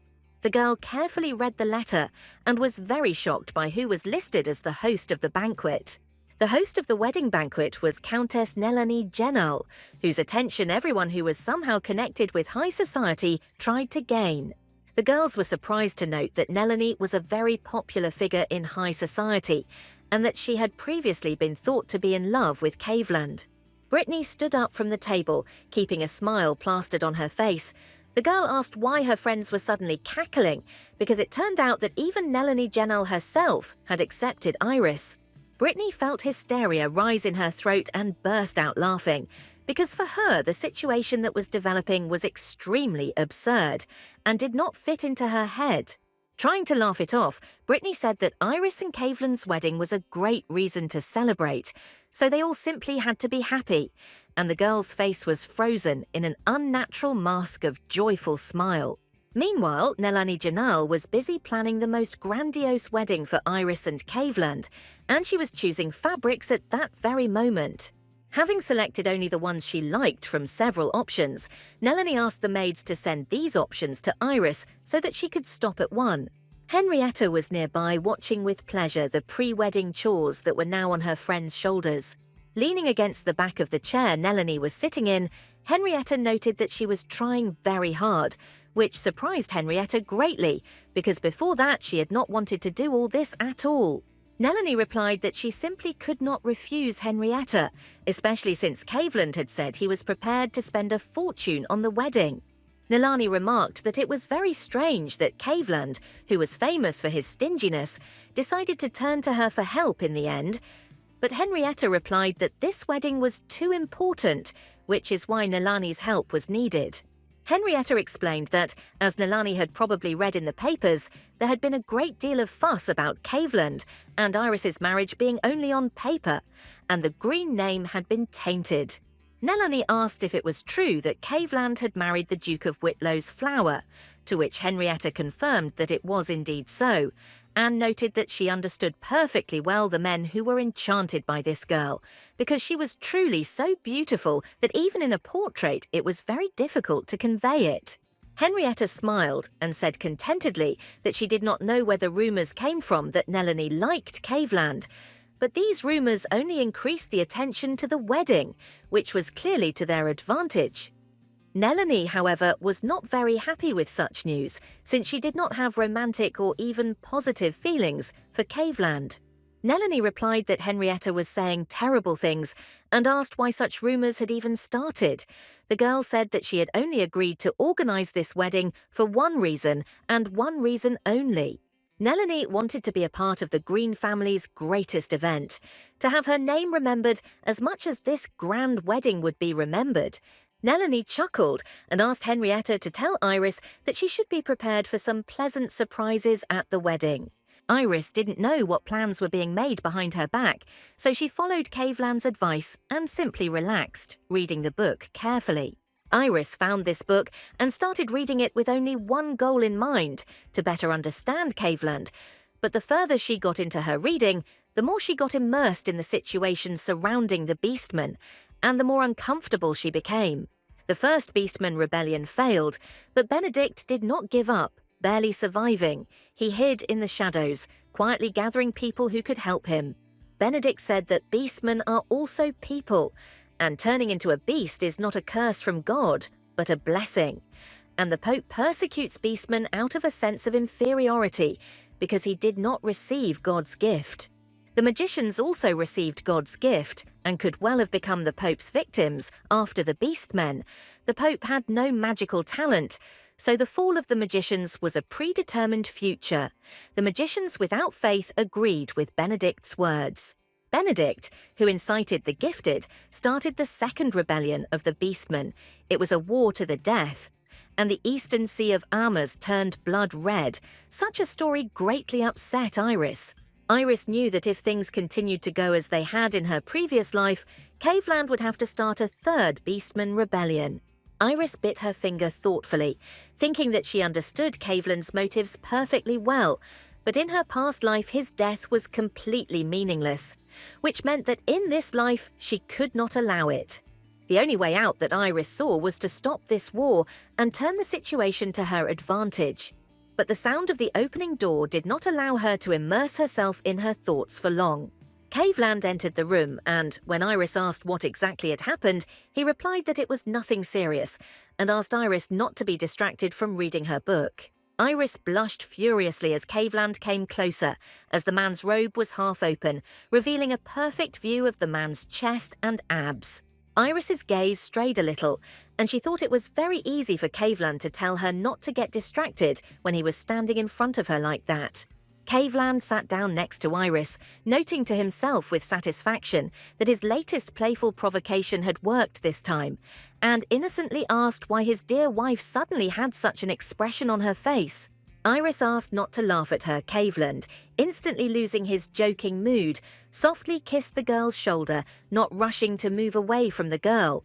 Iris asked worriedly what had happened. Why was Caveland in such a mood? The man replied that he and Iris had a problem. Caveland embraced the girl and said with regret that, unfortunately, his parents were very worried and angry about the upcoming wedding. Caveland said that his parents were due to arrive in about 2 days, but he had no idea what to expect from them, as they had never been interested in their son's affairs before, so their reaction was very strange to him. Caveland had never dated girls before, so he didn't know what his parents might say to Iris. Iris's reaction to this news was very unexpected for Caveland. The girl took his face in her hands and exclaimed in surprise that he was a liar, because it couldn't be that he had never dated anyone before. Caveland asked in surprise why he would deceive Iris on this subject. He spoke sincerely, and only the truth on this matter. Iris replied that she found it very strange, because Caveland was too handsome for a man who had never dated anyone. Caveland took Iris's hands and excitedly asked her if she really thought he was handsome, to which Iris replied that she had always thought it was obvious. Caveland looked at Iris with hearts in his eyes. The girl's words echoed warmly in his soul. With a happy smile because what was happening was so pleasant, Caveland pulled Iris closer and honestly said that he really wanted to kiss her. Iris said in surprise that she would like that too, after which Caveland asked again if he could kiss a girl. Iris thought that it was very strange. She had a feeling that something had happened to Caveland after their last kiss.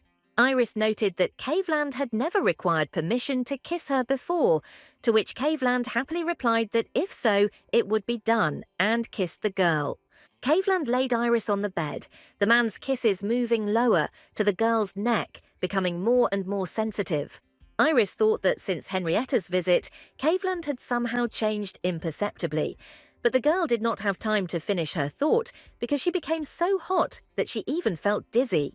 Caveland noted with concern that Iris had gone limp and apologized for not noticing it immediately because he had been too excited. Caveland said that when Iris called him handsome, his head just shut off, and the girl assured Caveland that everything was fine. Caveland looked anxiously at Iris's face, afraid to find any signs that the girl was not well. When he still did not find any, the man took Iris by the hand and said that he would try his best to make sure that his parents did not hurt the girl. Caveland kissed Iris's hand and said that his parents could still hurt the girl, and he hated the idea that Iris could get used to such rudeness towards her. Iris replied that she was already used to it, to which Caveland replied that all wounds heal with time. He just had to make sure that not a scratch remained on Iris's soft skin. Iris buried her face in Caveland's chest and asked if he would be willing to do the same if she suddenly became a fragile, perpetually crying lady. Caveland sincerely replied that Iris could cry as much as she wanted, be as weak as she wanted, but he would still remain on her side. Iris darkened a little, thanked Caveland, but said that she could not simply rely weakly on her husband because she never again wanted to live like someone's flower. A couple of days passed. Iris and Caveland were standing in the courtyard of the estate, meeting Caveland's parents, who, as promised, came to visit their son. With impeccably polite smiles, the green couple looked closely at Iris and Caveland, trying to find even a hint that something might be wrong with their couple. Caveland led his parents into the living room, offering them tea, neither of them eager to start a conversation, continuing to study each other's mood. Caveland's mother was a truly terrifying woman, and it was immediately clear whose strong character Henrietta had inherited. It only took one look from Caveland's mother for James and Wallace to tremble in horror, expecting to be scolded for doing something wrong. Caveland's mother did not stop to look at them, and the next second she was looking in a completely different direction. James and Wallace exhaled, but now they felt guilty, although they didn't understand why exactly, Christina and Eruela. Eventually, Caveland's mother's gaze landed on Iris, studying the girl carefully, making her feel a little uncomfortable. Caveland's mother thought that the Duke of Whitlow's flower was indeed very beautiful, as if God had paid special attention to her appearance. Caveland's mother thought that it might well be true that the Duke of Whitlow really cared about his daughter and therefore did not let her out into society. There was another detail that irritated the woman. Caveland's smile now looked extremely stupid. Caveland's mother, putting down her cup and saucer, said that she would like to speak to Iris Whitlow alone, which did not please Caveland very much, who firmly refused his mother's request. Caveland's mother asked him, with displeasure, if it was okay for Caveland to marry without telling his parents and without even trying to make concessions. Caveland responded that the responsibility for the decision was his, but he was not going to leave Iris when she continued to be called by her father's name. Caveland's mother, not pleased with her son's refusal, asked more fiercely if it was true that he had sold the family mine, but his father asked her to calm down. Caveland's father took his wife's hand and said that Caveland had a point and that they should all talk together. Caveland's mother looked at her husband. She was reluctant to back down, but after thinking about it, she decided to agree with him because there was a grain of truth in it. Caveland's mother, again calling Iris by her old name, said that what she was about to say to the girl might upset her, so she chose to apologize in advance. Iris interrupted Caveland's mother very politely, smiling broadly at her, as if nothing she had said had affected her at all and everything was fine. Iris said Caveland's mother should have called her by her first name, or just Irie, and made her feel at home. Caveland's mother thought that Iris had a gentle but determined character. The girl was surrounded by a gentle atmosphere, but her eyes were burning with a living fire, hinting that Iris's growing up was not at all calm. Thinking about this, the woman asked how exactly Iris met Caveland. Iris responded with absolute calm and utmost honesty that she had gone to Caveland herself and proposed to him, which shocked her husband, who had wanted to keep it a secret. Ignoring Caveland's reaction, his father asked Erie why she did this, as it was quite an unconventional move. Iris replied that she was just too eager to escape from the Whitlow family, which was causing her a lot of problems. There were many things in Iris's past that she would like to leave behind as just memories. For example, once her hair was set on fire, the girl desperately called for help, running through the corridors of the house, but no one was in a hurry to save her. Only Guga, seeing what had happened to Iris, rushed to the child's aid and poured water on her, extinguishing the flames and anxiously asking if everything was okay with Iris. Gouger dried Iris's hair with a towel as she cried, asking her how this could have happened, wanting to go and deal with the child's abusers. Iris even wanted to tell him the truth, but then she saw Brittany on the side, who was the culprit of everything that happened to Iris. Brittany stood with the maids, pleased with her stunt, and showed Iris that she should keep quiet if she didn't want big problems. Brittany clearly didn't regret what she had done. She didn't feel sorry for Iris at all. Perhaps she even wished that no one had responded to her sister's cries for help. Iris hugged Guga in despair, muttering into his shoulder that she was fine, that there was no need to do anything and look for those who did this. Guga asked in surprise if Iris was sure about this, hugging the child and trying to warm him up somehow. But Iris answered that everything was fine, as she always did. Iris begged Brittany to stop and stop bullying her. The girl sincerely tried to figure out what exactly she did wrong that her older sister hated her so much. Brittany always replied that Iris was just an illegitimate child from a maid who could not remember where her place was, and even dared to take what belonged to Brittany. Iris tried to convince Brittany that she was innocent, but Brittany never listened to her. Brittany hit Iris, sometimes slapping her so hard that Iris would fall to the ground and struggle to get up. But that didn't stop Brittany. Looking at Iris lying in the mud, Brittany just laughed and said that Iris looked much more harmonious this way because her place was in the mud. But that wasn't the worst thing Brittany could do. The worst was when she turned around and walked away. A wild fear arose in Iris's soul when she saw Brittany walking towards the exit of the barn, planning to leave Iris alone. With a wide smile, Brittany said that Iris should stay in the barn until she learned her lesson about where she belonged. Iris desperately begged Brittany not to leave her alone in the dark barn, but her pleas were never heard, and she was abandoned in that dark place. Brittany simply walked away, not caring that Iris might be scared, cold, uncomfortable, or simply not have enough food. Iris said that one day Brittany locked her in a dark and dirty barn for several days, which caused the girl to develop a phobia of dark and closed spaces, and that Brittany's father and mother beat Iris for any offense. Iris said that she was despised and ridiculed by the Whitlow family, a story of the girl's childhood that horrified not only Caveland's mother and father, but also the man himself, even though he partially knew that Iris was treated badly. Iris said that in the Whitlow family she had to work as a servant, and even the servants did not treat her like a lady. Everyone treated her more like a slave. The Whitlow family, of course, could not keep the secret of their relationship with Iris forever. Sometimes information leaked out, but in such cases, those who told the truth were always found dead. Iris said that in the end, only false rumours spread that the Duke of Whitlow was coddling his youngest daughter, and Iris was given the nickname of the Duke of Whitlow's flower. Iris explained that Duke Whitlow planned to marry her off to Alford Hoochers in exchange for a gold mine, which is why she decided to go to Caveland. Caveland's mother thought that Iris was a very smart girl because she immediately told a story that simply could not leave Caveland's parents indifferent. Besides, although the girl looked calm, she was clearly scared, which meant that the story she told was true. Caveland's mother chuckled, thinking that there was no point in pushing away an intelligent and honest man. Caveland's mother asked why Iris chose Caveland. Iris wanted to answer, but Caveland interrupted her and said that he had sent Iris a letter. In the letter, Caveland allegedly asked Iris to reveal Duke Whitlow's weaknesses. The man needed information, and he was also curious to communicate with Duke Whitlow's flower. Caveland thought that if his parents found out that Iris knew he was a beastman, the situation could only get worse. Caveland's mother was deep in thought. Caveland's mother eventually said that not everything Caveland and Iris said was credible, but she asked the girl if Green Manor was really better than her own home. Iris answered without hesitation that she had never been happier than she was with Caveland on this estate. The conversation ended on a very positive note. Caveland's parents walked around the estate.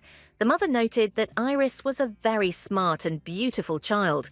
The father said that, in addition to everything else, the girl's eyes were burning with the desire to live, which is very important.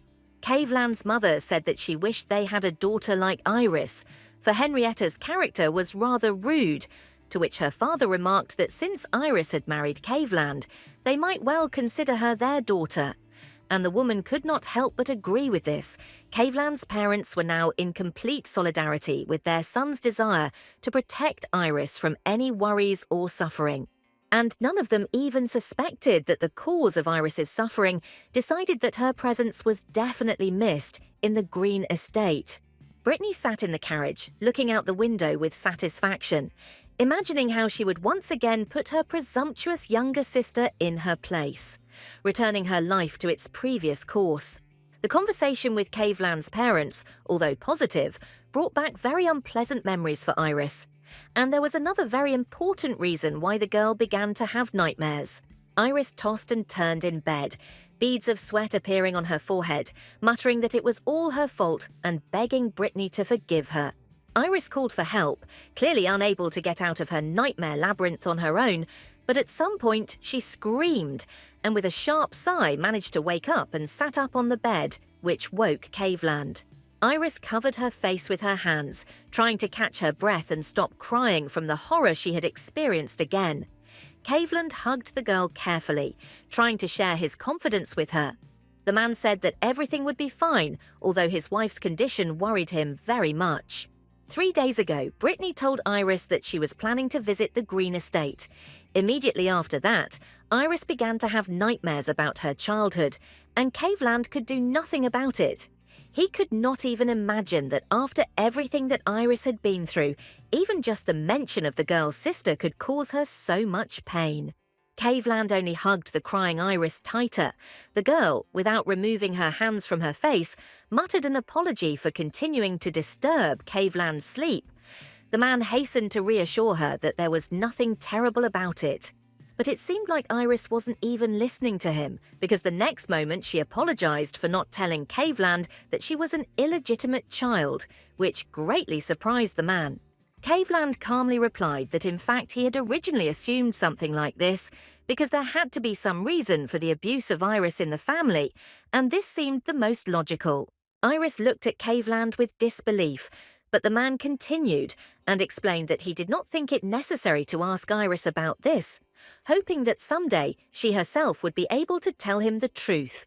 And then Caveland was afraid to ask at all, fearing to open Iris's old emotional wounds, and was more worried about how to make Iris happy.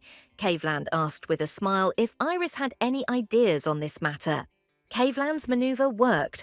Iris really was distracted from her memories and nightmares, and seriously thought about whether she could ask Caveland for something that would help her restore her mental balance. And soon Iris actually came up with what exactly Caveland could do, but it almost shocked the man, because his wife asked him to turn into a wolf and lie down next to her, so Iris hoped that he could protect her. Overcoming his confusion, Caveland replied that since Iris wanted it so much, he couldn't refuse her. So a few moments later, a large wolf was lying on the bed with Iris, grumbling about the fact that the bed would be covered in fur, which, however, didn't particularly bother the girl. Iris hugged the wolf tightly and closed her eyes, immersing herself in calm and confidence. Caveland said that he had a gift for the girl, which made her open her eyes in surprise. Caveland said that among the relics he found was a protective stone, the mention of which caused the girl to cry out in surprise. Caveland was surprised by Iris's reaction. He asked if Iris knew anything about this stone. The girl laughed nervously and replied that she simply thought that such a reaction to the gift would be appropriate. As Iris stroked Caveland's fur, she thought sadly that Caveland should never be allowed to touch this stone or ever use it. The protective stone, when used correctly, sent good dreams. However, when used incorrectly, it could plunge one into eternal sleep. This relic has always attracted those who would like to remain in a dream, to escape from reality, because with its help they could easily do it. Caveland explained to Iris that there were several unregistered relics in the Holy Kingdom, including the protective stone, The man said that for now they had only identified the locations of the relics that they did not need to touch and left them behind, as they were not yet strong enough to control all the artifacts. Caveland said that just one stone shouldn't be a problem, so the man could bring it to Iris and suppress its power to rid the girl of her nightmares. But Iris only thought that even if the stone did help her, she definitely didn't want to hide in her dreams, and it was unknown how the stone could affect Caveland. In Iris's past life, Caveland's parents and Henrietta died within the next 3 years, and Kay's younger brother, Elahart, unable to bear it, began secretly using the protective stone. Over time, Elahart became dependent on the protective stone and hid from the real world in dreams. Caveland tried his best to wake him up, but to no avail. Caveland was ultimately kept alive only by his subordinates, but even so, he looked like an empty shell, and Iris simply couldn't allow something like that to happen again. Caveland noticed Iris's dark mood and gently asked if his mention of the warding stone was the cause of her mood. Caveland said that while he was confident he could handle the stone's power, if Iris was worried, he would find other ways to ensure she could sleep peacefully. Iris thought with pain that Caveland was doing too much for her, hugged the wolf tightly around the neck, and told him that he should bring her a protective stone. With her face buried in Caveland's fur, Iris thought that to avoid a repeat of the previous story, she would just need to break this damned stone with her own hands. But Caveland didn't want to rely on just one protective stone, so after a couple of days, when the weather was hot and sunny, the man took Iris somewhere. Iris squinted to see anything under the scorching rays of the sun. The girl was so preoccupied with thoughts about the stone that she simply forgot that Caveland wanted to offer her something else. So now she did not understand at all what her husband wanted to do. Caveland stopped at the stables, pointing Iris inside and saying that here they had come to the place he had planned to visit with her. Iris looked at the stable and the pasture next to it in surprise, delight frozen on the girl's face. The picture before Iris was truly peaceful. Horses were seen in the pasture, calmly chewing grass. The girl immediately heard the singing of birds, and even her fatigue from the scorching sun and heat went somewhere into the background. Caveland was pleased to notice that Iris was smiling enthusiastically, but decided to ask the girl if she liked it all, to which he received a positive answer. Caveland put his arm around Iris's shoulders and told her that the surprise he had actually prepared for the girl was just a little further away, and led her to the stables. As they got closer, Iris was speechless, although before that it seemed to her that Caveland could no longer surprise her with anything. Eugene was just coming out of the stable. A large, graceful white horse was walking next to him, and next to it an equally snow-white foal was visible. But what surprised and shocked Iris most was that the foal had a horn visible on its forehead. Iris exclaimed in surprise, asking Caveland if he had somehow managed to get unicorns, to which Caveland conspiratorially hissed at the girl and said that from now on it was their shared secret. Iris asked in surprise why the horn was not visible on an adult horse, to which Caveland replied that unicorns can make their horn invisible when they reach maturity. This was a result of evolution for the sake of survival, but although the horn was not visible, it remained tangible. Plus, unicorns were smart enough to understand the intentions of a person, so if they recognized someone as their master, they remained loyal to him forever. And when they matured, unicorns could even fly. Iris petted the adult unicorn, asking Caveland what he named them, and laughed when Caveland said he named his mother White, the girl calling him a master of names. The foal wanted some attention too, so he snorted loudly and offered his head to Iris to pet him too. Iris smiled softly and said that she was just saying hello to the foal's mother, asking Caveland what name he had given the little unicorn. Caveland smiled and said that it was Iris who should have named the little unicorn. Iris looked at Caveland in surprise and confusion, but the man explained that this was his surprise and that Iris was now the owner of this foal. The foal seemed to sense this and nudged Iris's hand again. Caveland explained that the little unicorn was very naughty, so the man was not sure of his decision. Caveland didn't think the colt was very suitable for first training, but as long as Iris remained cautious enough, it was worth a try. Caveland said with a caring smile that he was absolutely confident that Iris could handle this restless little creature. Iris broke into a wide and genuine smile, happily thanked Caveland, and told him that she would raise the little foal with diligence. And Iris and Caveland didn't even suspect that in addition to the problems with Brittany, another danger was hanging over them. Ellerhart was also extremely unhappy that his older brother decided to suddenly get married. But Caveland's brother was far away, and right now Iris was experiencing all the joys of life associated with raising a small but very active and mischievous foal. It wasn't that Iris was doing so badly, but the little unicorn was even too active and never stood still, which is why the girl had already fallen several times and also couldn't even out her breathing. Giving up, Iris simply fell onto the haystack, closing her eyes and trying to catch her breath. The girl thought that raising a foal turned out to be much more difficult than she could have imagined. Nathan gave Iris a lot of advice, which could have been used to compile an encyclopedia on raising little unicorns. But his advice was not very helpful to Iris, who needed to put theory into practice.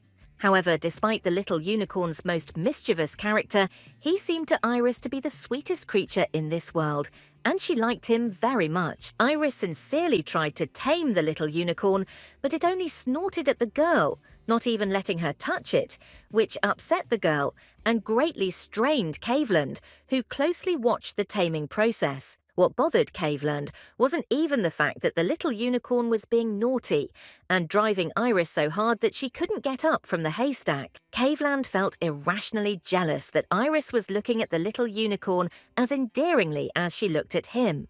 For this reason, Caveland approached the tired Iris, who was still enjoying the softness of the hay, and sat down opposite the girl. After looking at Iris for a few moments, Caveland suddenly moved closer to her face and kissed the girl, driven by this slight jealous feeling. Iris pulled away pretty quickly, asking what exactly happened that Caveland decided to kiss her so suddenly. The man asked in return why Iris pulled away so quickly. The girl became embarrassed and answered that the baby was looking at them, so she couldn't kiss. The little unicorn was actually looking at them, and it seemed to Caveland that the foal snorted particularly maliciously, which caused a wave of incomprehensible irritation in the man. It seemed that the little unicorn also didn't like the fact that Iris's attention was directed to someone else. So it was as if the air thickened between Caveland and the unicorn, and electric charges began to fly. Caveland held Iris close to him, preventing the girl from turning around to look at the little unicorn, and said that since she didn't like kissing with that nasty animal looking at them, they might as well leave the stable and head to a more convenient place for kissing. Caveland, in a seductive voice that made Iris blush instantly, said that he was actually half-beast too. So seeing Iris with this little unicorn made him feel very strange. A few days passed. Iris settled comfortably on the sofa, leaning back tiredly, and thought about how this morning had been rather nervous. Caveland had said early in the morning that he wanted to go and get the stone, stating that he would only return closer to the wedding, and had left immediately, the house seeming a little empty to Iris without him. But the inhabitants of the estate did not allow Iris to be alone with herself, constantly interacting with her and urging her to solve pressing matters. Although Caveland had left, his parents still remained at the estate, occasionally devoting their attention to Iris. Iris enjoyed talking to Caveland's parents, as the Green family was very kind to her, and they were incomparable to Alfred's family from her past life. With a smile, Caveland's father asked Iris if Caveland had really given her a unicorn, and Iris laughingly replied that it was true, and jokingly complained that the taming process was very difficult for her. Caveland's mother suggested that Iris give the little unicorn a name, which puzzled the girl. Caveland's mother explained that giving a name to a creature can often be a way to bond with that creature, so it could very well help with the baby unicorn. Iris thought seriously about the words of Caveland's mother. She also wanted to believe that if she gave a name to the little unicorn, then he would at least become a little closer to her. Iris imagined the little unicorn, trying to find an answer within herself as to what name would suit it. After standing there in indecision for just a few moments, Iris finally came up with a name for the little unicorn, deciding to call him Windy. Caveland's parents only enthusiastically supported this idea, which caused another joyful smile from Iris, who felt their support and understood that this was exactly the kind of family she had lacked in her past life. But not everything was so rosy. When the topic with the unicorn was closed, Caveland's parents explained that in a few days, the Whitlow family was supposed to arrive at the estate. They were not entirely clear how exactly they should react to Iris's family, who treated the girl so cruelly. Iris clenched her fists, realizing that the only reason for such a family visit was simple curiosity, and perhaps Brittany's desire to make sure that Iris was unhappy in her marriage. Iris told the Caveland parents that they should treat the Whitlow family as they saw fit, but they shouldn't fight over her because Iris was able to stand up for herself. And Iris really did come up with a way to show the Whitlow family that she didn't want to see them. When they arrived almost the next day, James very politely informed them that he couldn't let them into the estate. To Duke Whitlow's indignation, James responded with a standard smile that Iris could not possibly receive her family on this day, so they should leave and return another day. The Duke of Whitlow was furious and declared that when the guests had already crossed the main gate, James should have at least accommodated them in the estate and not turned them back home. James, without losing his polite expression, apologized for the fact that, to his deepest regret, they simply had not had time to prepare the guest rooms, and this could very well happen to anyone when guests decided to arrive earlier than the agreed time. Brittany's mother decided to intervene in the conversation and ordered James to talk to Iris again, who could not keep them out of the estate. The woman believed that as soon as Iris learned that the Whitlow family had arrived, she would immediately personally place them in the best rooms. But the Duke of Whitlow told his wife to be silent, clenching his fists in rage as he wondered how James, some butler, that Earl's dog, had dared to insult them like that. Duke Whitlow turned and hurried out of the estate, stating that in that case they would come the next day, and very much hoped that they would be received in accordance with their status. Brittany looked at James with great displeasure, clinging to her mother. In a cold fury, she thought that Iris must have gone completely crazy.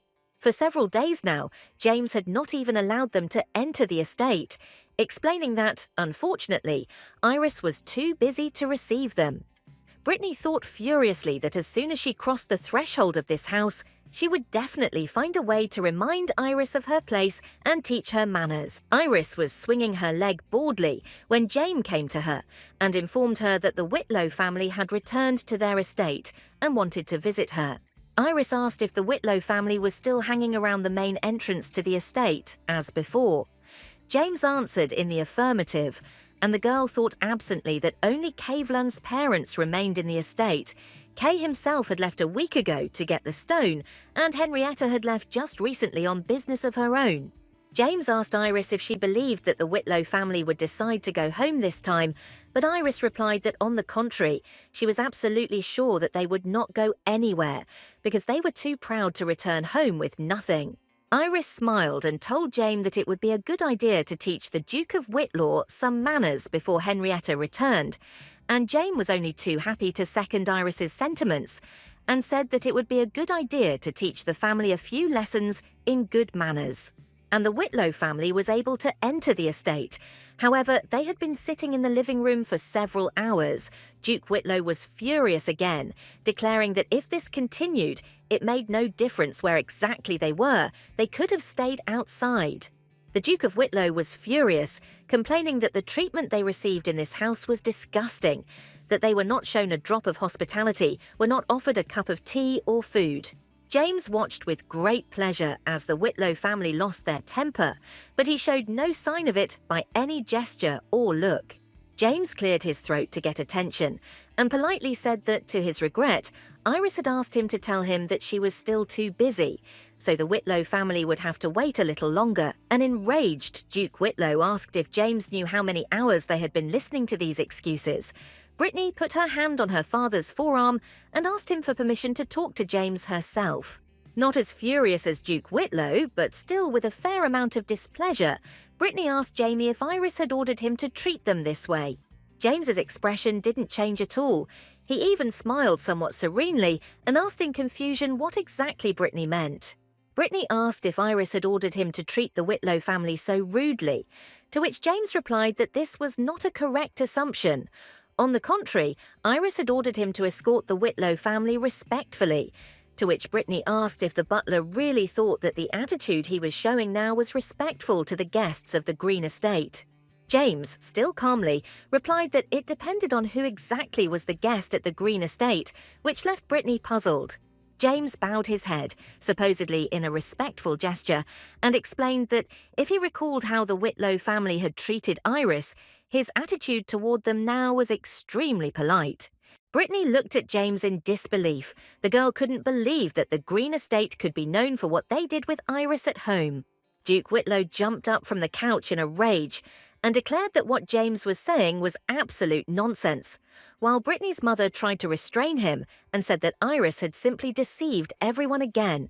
Duke Whitlow seized on this thought, spread his hands, smiled guiltily, and said that this was indeed typical of Iris.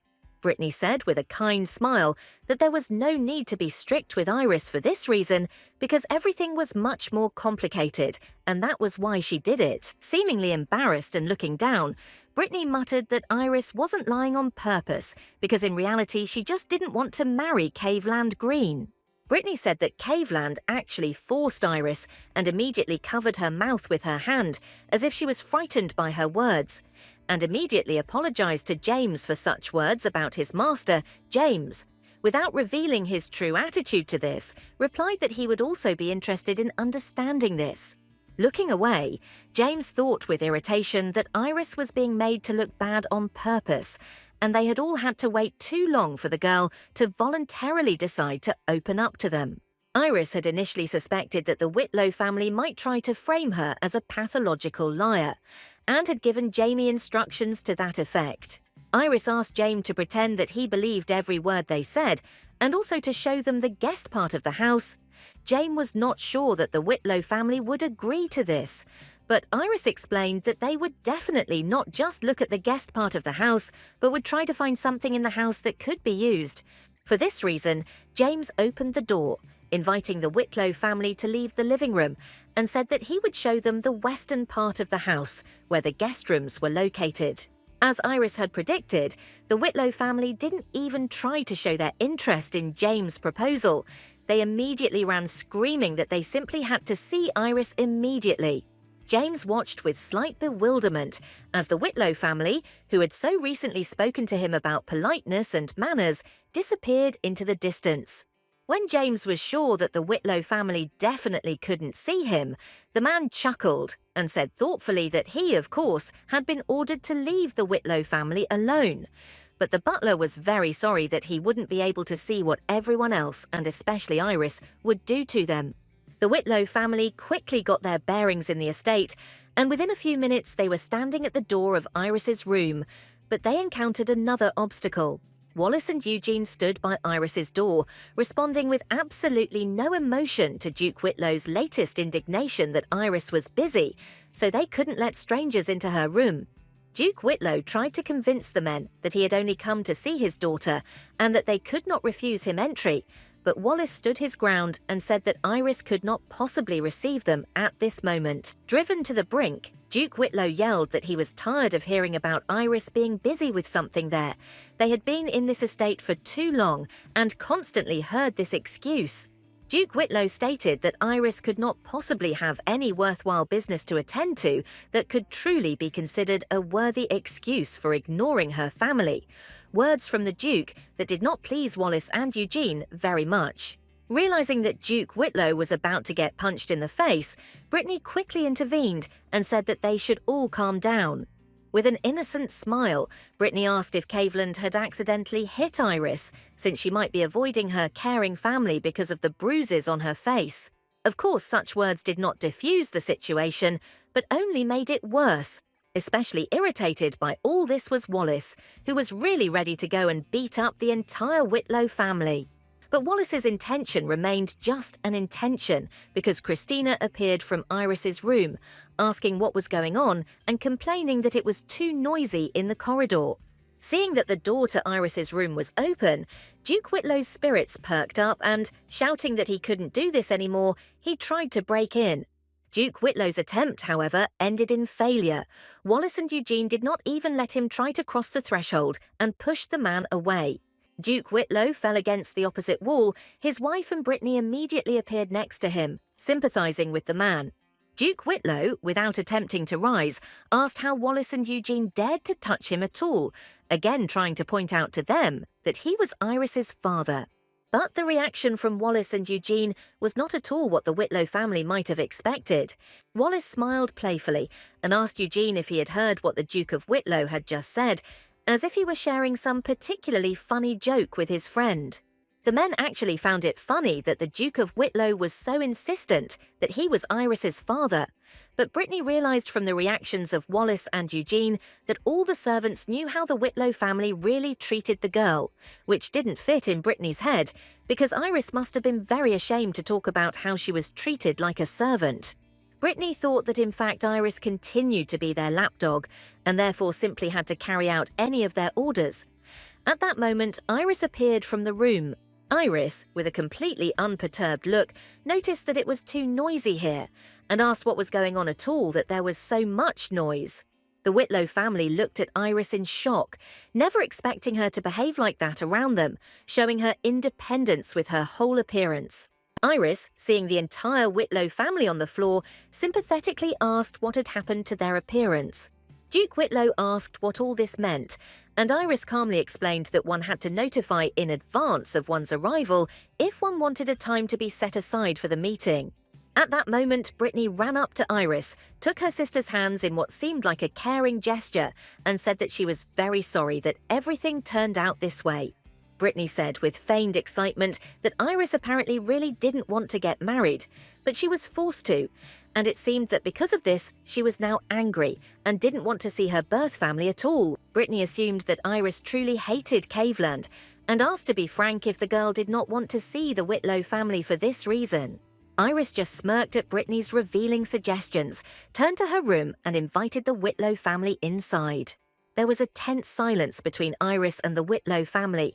None of them knew how to start a conversation, or more accurately, it was the Whitlow family that didn't know, and Iris simply didn't want to.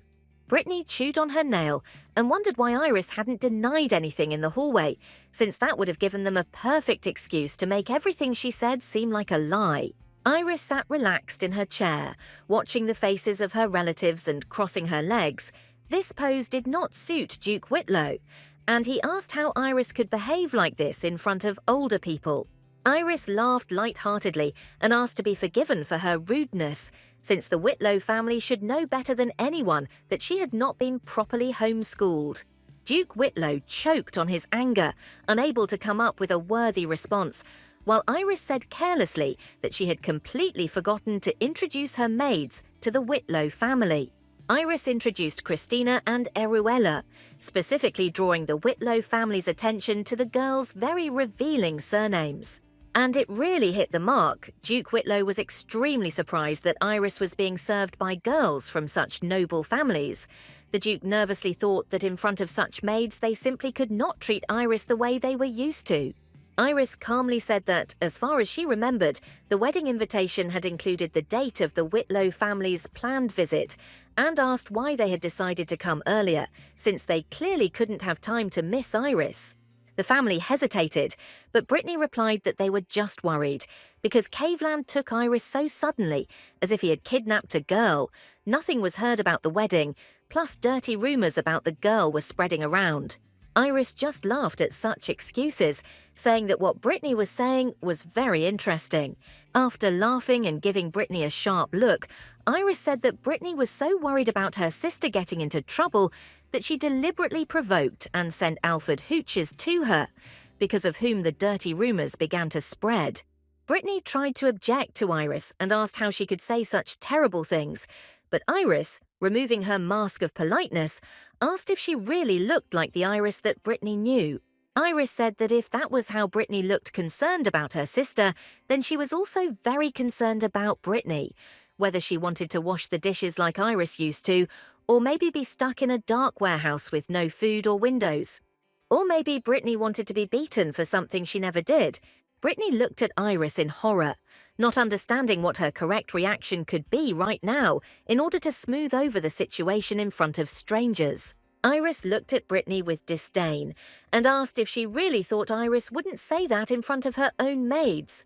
Duke Whitlow looked at Iris in horror, but was mesmerized, not fully believing that his youngest, eternally submissive daughter was standing in front of him now.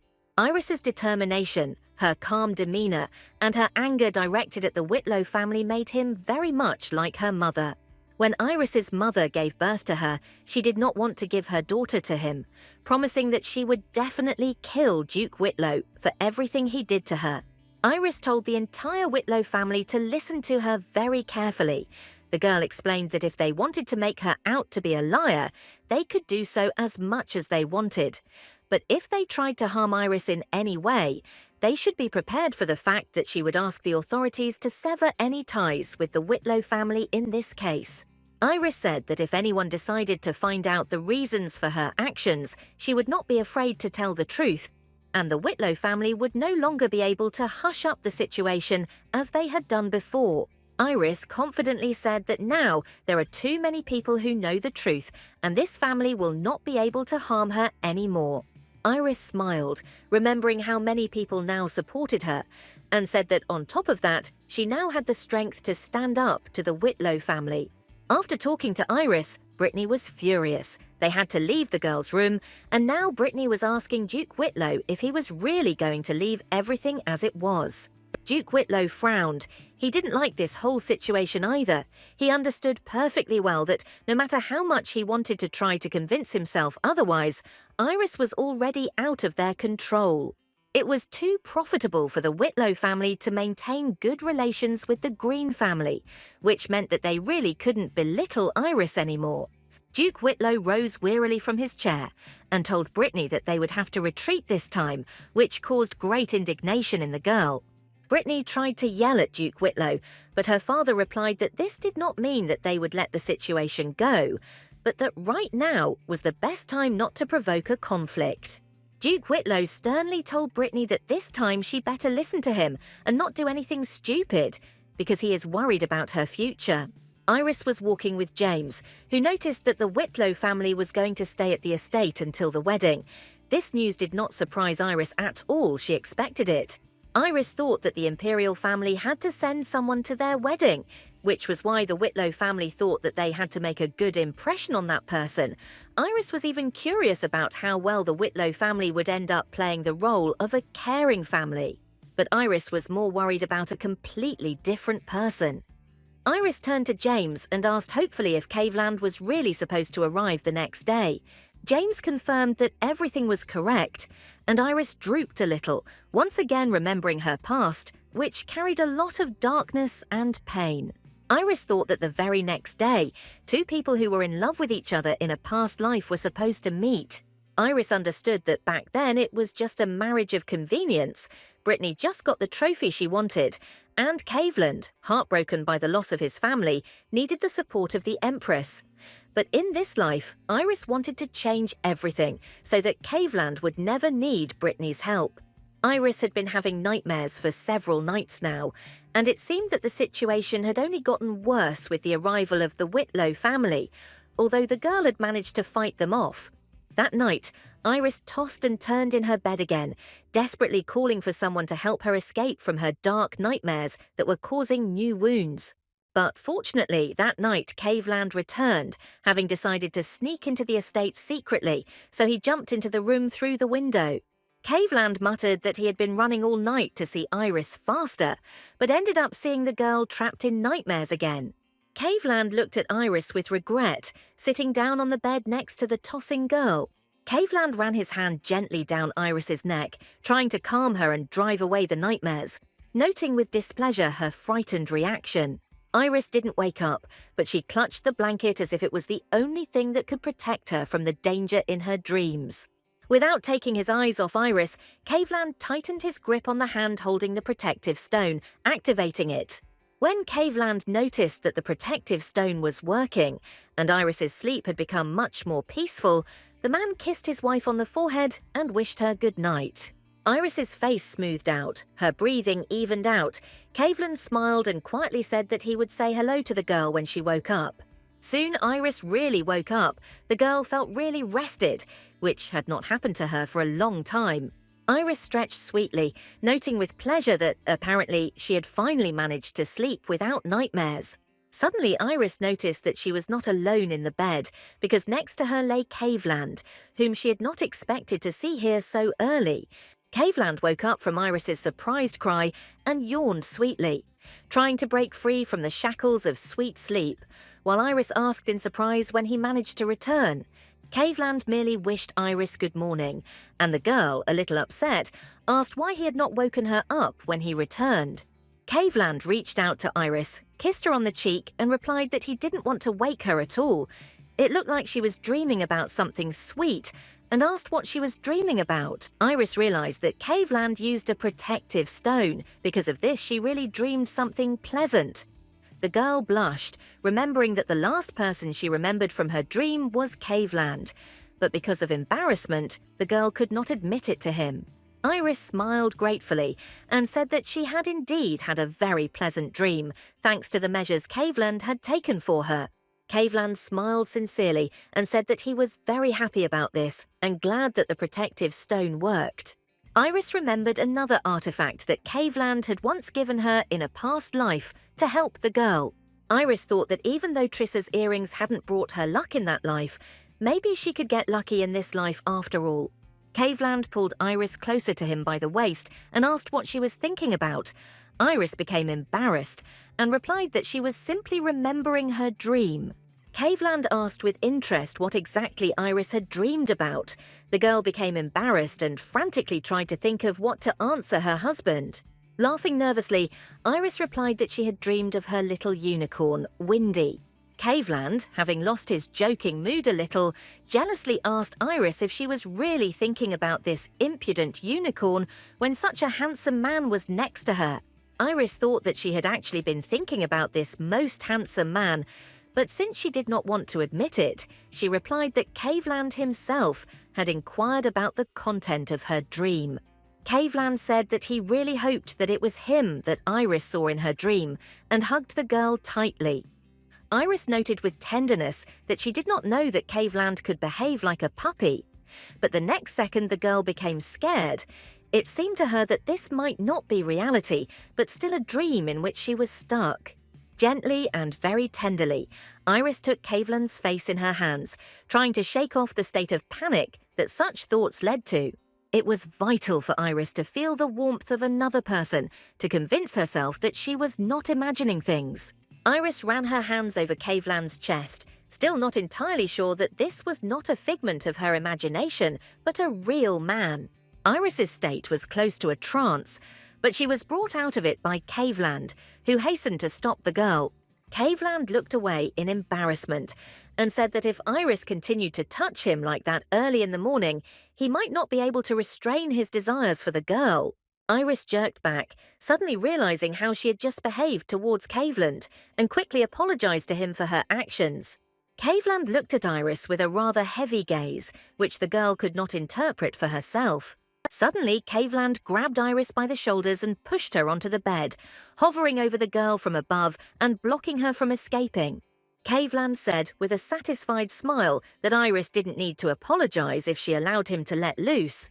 Caveland bit Iris's earlobe and said contentedly that in that case, he might even eat the girl out of sheer emotion. Iris looked tenderly at Caveland, who was hanging over her. The girl thought that every time she heard his voice, something inside her turned over. Iris touched Caveland's face and thought that she was no longer afraid with this man and wanted to know how passionate he could be. So Iris reached out to her husband and kissed him. Iris put all the trust she felt in Caveland into the kiss. She slowly kissed the man, who also trusted the girl and did not even try to seize the initiative.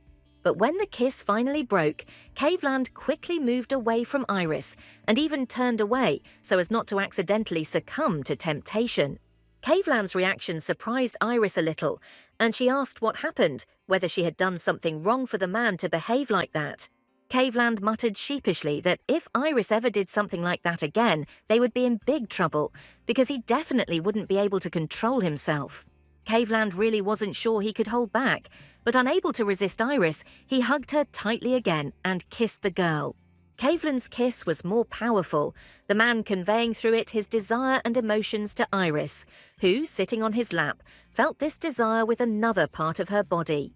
By accident, Caveland squeezed Iris's thigh too hard, causing the girl to scream and pull away from the man.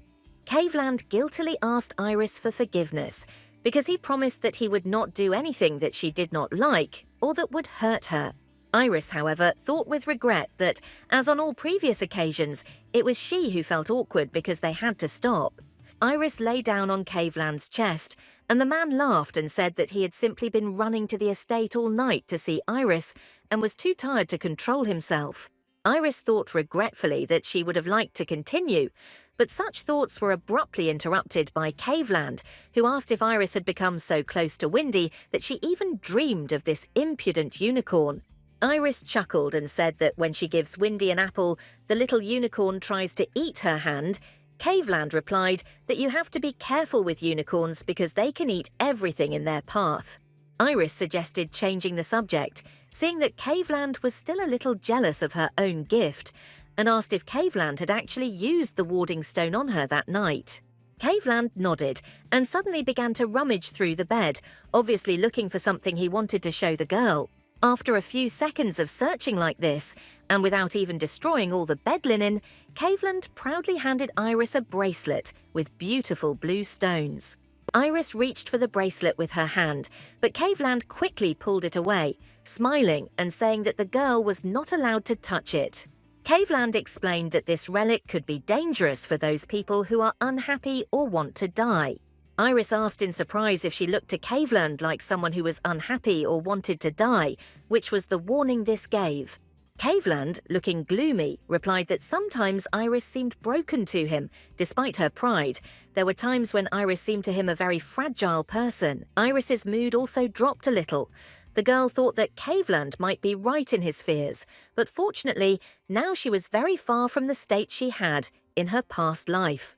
Iris looked at Caveland and saw in his eyes a strong concern and even fear. He was very worried about her. Iris thought that she originally wanted to destroy the protective stone, but since Caveland used it to make Iris sleep more peacefully and at the same time calmed himself down, then it would be possible to use this stone a little longer. Iris moved a little closer to Caveland and quietly said that she was not going to disappear under any circumstances. Iris took Caveland's hand and thanked him for being so concerned about her. The girl admitted that she really liked it when a man behaved like that. Iris asked Caveland to promise that he would never lose the warding stone or allow anyone else to use it. Iris's request surprised Caveland, but the man only hugged the girl and replied that he promised to fulfill the girl's request, and also said that he really liked Iris even when she grumbled. Soon Henrietta appeared at the estate and immediately rushed to Iris with hugs and asked how she was doing without her. Iris laughed and replied that she was fine and asked Henrietta how she had spent her time, to which Rhea asked if Iris was ready to spend the family fortune and if she was enjoying the wedding planning process. Iris froze. The first time she heard that they were going to spend a fortune on her wedding with Caveland, and it seemed to the girl that Henrietta was just joking. Henrietta exclaimed that she had completely forgotten one important detail and said that she would now introduce Iris to the one who was preparing her wedding. Nelanie entered the room, whom Henrietta introduced as her colleague at the academy. Nelanie bowed in greeting to Iris. Henrietta assumed that Iris must have heard of Nalani Janal before, since she was a very well-known person to many. And Iris did know Nalani, but only in her past life. Nalani was a society goddess with more power than Brittany, who became an empress. No matter how lavish the reception at Empress Brittany's was, without the presence of Countess Nalani Janal, it all lost its luster. Brittany tried desperately to get closer to Nelanie, but for some reason the Countess was not very willing to attend her receptions and always kept her distance. Iris looked with a smile at Henrietta, who was fooling around with Nelanie, clearly showing that they had a very friendly relationship, and thought about the fact that in her past life she had only managed to get to a banquet hosted by Nelanie once. Iris and Nelanie then made eye contact and looked at each other for a moment. It was a very deep exchange of glances. Iris couldn't understand what exactly Nelanie's look meant then. It seemed to her that the Countess wanted to tell her something, but didn't dare. Iris thought that in this life everything could be completely different, smiled, said that she had heard about the glory of Countess Nelanie Janal, and asked the girl to call her Irie. Nelanie was clearly positive about Iris, so she replied that she had also heard about the girl and allowed her to call her Nellie. Iris and Nalani met eyes again, and there was a brief silence between them, but this time even the silence felt quite comfortable. Nalani thought that this was not how she had imagined Iris at all. It seemed to her that the flower of the Duke of Whitlow and the sister of Brittany would be much more like her family. However, this dissimilarity was only a plus for Iris. Iris seemed to Nalani to be soft, but not weak-willed, sweet, but determined. Her gaze showed confidence that the girl knew something more about this world. So Nalani involuntarily wondered if such a girl could really grow up in hothouse conditions, as they said in society. Iris was talking to Henrietta when she noticed Nelanie staring at her.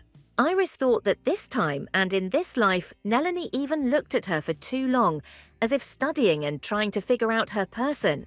Henrietta, thinking that Iris's confusion was due to the rumors that were circulating around Nelanie. Henrietta was quick to convince Iris that Nelanie had no real designs on Caveland and that she viewed him more as an enemy. Iris thought in surprise that in that case she didn't quite understand why Nalani decided to help Caveland with the wedding. But she didn't have time to clarify this point because Brittany burst into the room. Brittany, believing that Iris was all alone in the room, angrily stated that she had been told that the girl was getting ready to eat and asked how Iris could even sit down to eat without waiting for her older sister. A tense silence hung in the room. Henrietta and Nelanie looked in surprise at Brittany, who burst in, interrupting their conversation with Iris. Brittany, noticing Iris's guests, realized that she had done something wrong again. Henrietta smiled at Brittany with mock politeness, laughing as she said that she had been forgotten to be informed that there were such guests on the estate.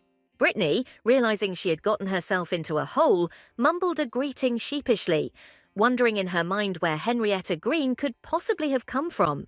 Brittany turned her displeased gaze to the other girl present and was even more surprised to realize that the only one who could be next to Henrietta was her very close friend, Nalani Janal, in front of whom she had just put herself in a not very good light. Brittany looked at Nelanie Janelle with a bit of admiration.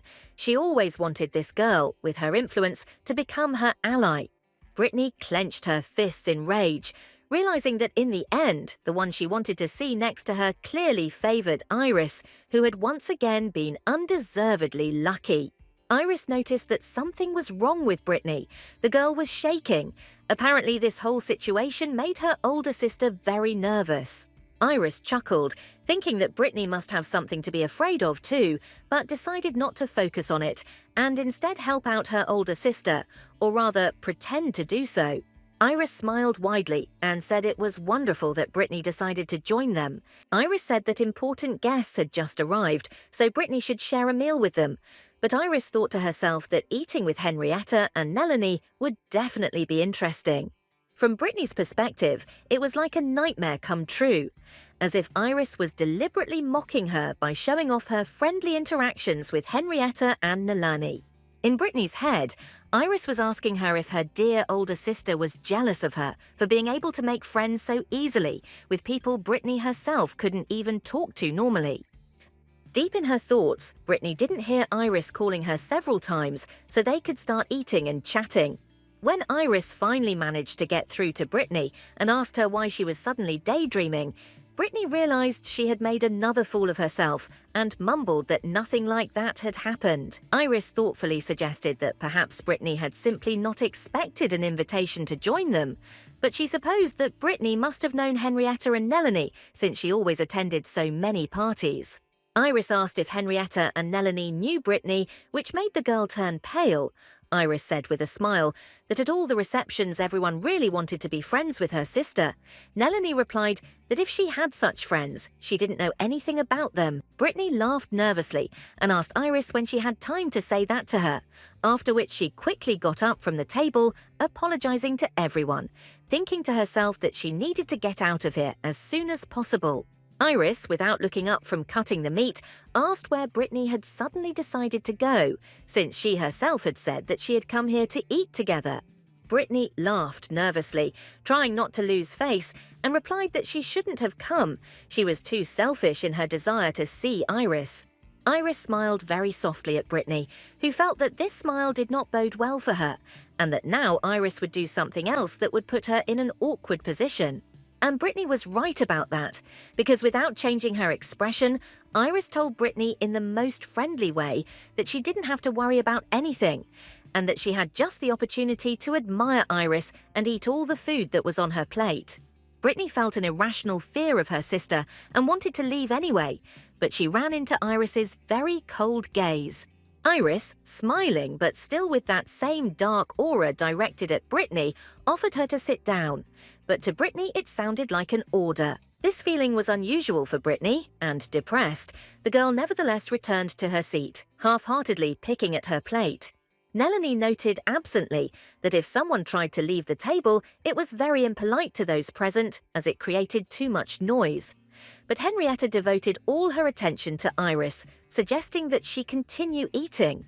There was a lively conversation around the table, but Brittany couldn't even concentrate on understanding what the girls were talking about, and she thought with displeasure that because of Iris she couldn't even get a word in edgewise to join the conversation. Brittany felt angry at Iris again, because if it weren't for her, Caveland would have married her, and Brittany wouldn't feel so out of place now. Iris, who was watching Brittany, asked with concern if everything was okay with the girl, because she was too silent, which was completely unlike her. Iris asked excitedly if Brittany felt uncomfortable being around Henrietta and Nelanie, to which Brittany laughed nervously again and replied that of course not. She just had a feeling that if she said something, it would definitely be something bad. The smile on Brittany's face was quickly wiped away by Henrietta, who asked if Brittany had said that for the sole purpose of making Iris feel guilty.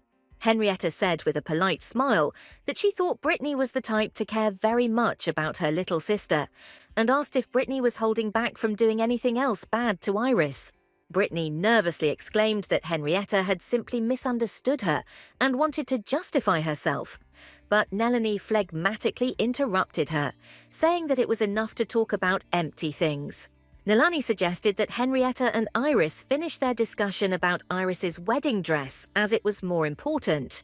Brittany looked at Nelanie in disbelief, unable to believe that she had essentially just brushed her off and changed the subject to talking about the wedding.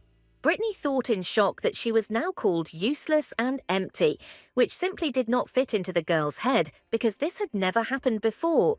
Clenching her fists, Brittany thought with cold fury that even if they ignored her now, once she became Empress, she would still show everyone what she was capable of, and she would remind Iris of the humiliation she had just experienced.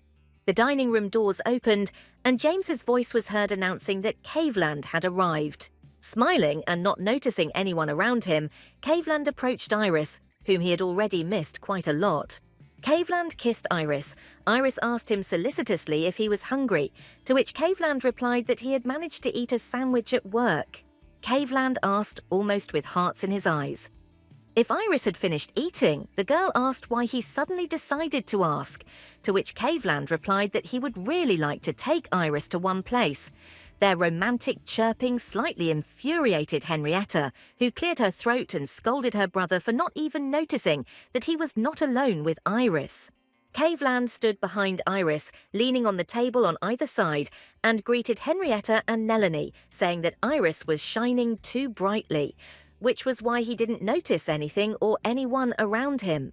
Henrietta grumbled that Caveland always acted like that towards Iris, while Brittany, who was ignored again, looked at the scene in amazement, not believing that someone could really love Iris, while Iris smiled at Caveland and pointed to Brittany. reminding him that the man had already seen her sister when he took Iris from her house. Caveland took only one quick glance at Brittany, not even bothering to say hello to the girl who had previously treated his wife badly. Caveland kissed Iris and said that the more important thing was whether the girl had finished her food, and when Iris answered in the affirmative, he simply took her out of the dining room. Brittany pursed her lips in displeasure. She had a hard time restraining herself from saying rude things to everyone around her, realizing that she already looked like nothing but empty space here. And Caveland led Iris to the park, where a beautiful black horse was already waiting for them, who was supposed to take them to a place that he really wanted to show Iris.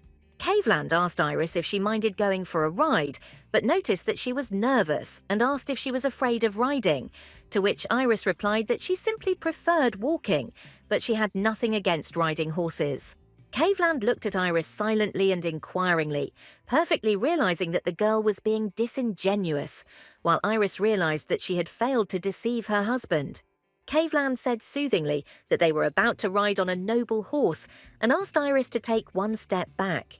Iris was confused, but automatically fulfilled Caveland's request since she trusted him completely, and Caveland deftly jumped onto his horse. Caveland smiled at Iris, giving himself a few moments to show off in front of the girl. After those few moments, Caveland extended his hand to Iris so that she could also climb onto the horse and not worry about something going wrong. Iris was nervous, but she trusted Caveland and held out her hand. The man grabbed it and pulled it onto the horse, sitting the girl in front of him. Caveland happily asked if Iris was ready for the trip, to which the girl, a little confused, replied that she was ready. And they really did gallop forward at that very moment, Iris closing her eyes and trying to hold on as tightly as possible so as not to fall. Iris felt that the speed that Caveland had allowed the horse to develop was still too fast for her. Caveland caught the girl's mood, said that everything was fine, and asked her to look ahead. And ahead there really was a view that was worth these wild horse races. There was a lake visible, in which glare of light danced and trees were reflected. Caveland slowed his horse and explained to Iris that he was eager to get the girl out of the estate so she could get away from Brittany for a while. Caveland put his arm around Iris, not hurrying to dismount, and said that he had another reason for bringing her here. Caveland said he really wanted Iris to enjoy the view with him because it was incredibly beautiful. Iris smiled, thinking that Caveland was always so gentle, caring, and attentive around her. Caveland, a little embarrassed, said that if Iris looked at him with such a smile, he would consider it an invitation to kiss. Iris hastened to convince him that she did not mean that at all. Caveland laughed and, jumping off his horse, said that he was only joking, inviting Iris to walk with him and explaining that it would be very difficult to get to this place later. Caveland helped Iris jump down, and she asked why it would be difficult to get to this place later. Caveland explained that Henrietta had planned to hold the wedding ceremony here, so construction was supposed to start here the next day. Iris was horrified to think how much money this construction alone would cost, but Caveland assured her that she had nothing to worry about. Caveland noted with embarrassment that he could not give Iris presents yet, but was quite capable of paying for their wedding. But Iris hastened to reassure him and said that, on the contrary, it was she who should think about what she could give Caveland. Caveland laughed and said that he was not such a useless husband. Iris, keeping up his humour, replied that it was not his usefulness that was important, but that Iris had a little more opportunity. Iris smiled cheerfully and said that soon Caveland would see her buy him nice shoes, a suit and jewellery. Caveland looked at Iris with a slight confusion, starting to say that her behaviour was provoking him, but did not have time to finish. Iris interrupted Caveland, asking with a laugh if her behaviour provoked him to make fun of her. Caveland replied that Iris had understood his desire absolutely correctly. Caveland asked Iris to close her eyes. The girl obeyed and asked what kind of joke Caveland had in mind this time and what she should prepare for. The next second, a frightened squeal was heard from Iris, whom Caveland very unexpectedly picked up in his arms, jumping into the lake with the girl. Caveland laughed heartily, saying that that was pretty much the joke he had in mind and that it had worked out quite well. Caveland carefully placed Iris in the water. The girl looked at the lake, noting that the water was very clear. Caveland asked her to be careful, since in some places it could be very deep. The warning, however, was not very useful, because Iris did not want to leave Caveland, and Caveland himself was in no hurry to let the girl go. A comfortable silence fell between Iris and Caveland again, in which they simply wanted to admire each other and try to prolong this moment. Caveland asked why Iris was looking at him like that, in order to finally break the silence. Iris replied that Caveland simply had such a beautiful smile that she couldn't take her eyes off him. Iris carefully approached Caveland. The man hugged his wife tighter. A pleasant harmony reigned between them, giving positive feelings to both. Caveland enjoyed the closeness with Iris, not wanting to leave this place and prolong this moment for as long as possible. Caveland noted that his senses were heightened by the water, making it increasingly difficult to control himself. The task was not made any easier by the fact that Iris's clothes were completely wet, and the sight of his wife like that fascinated Caveland, as if inviting him to do more.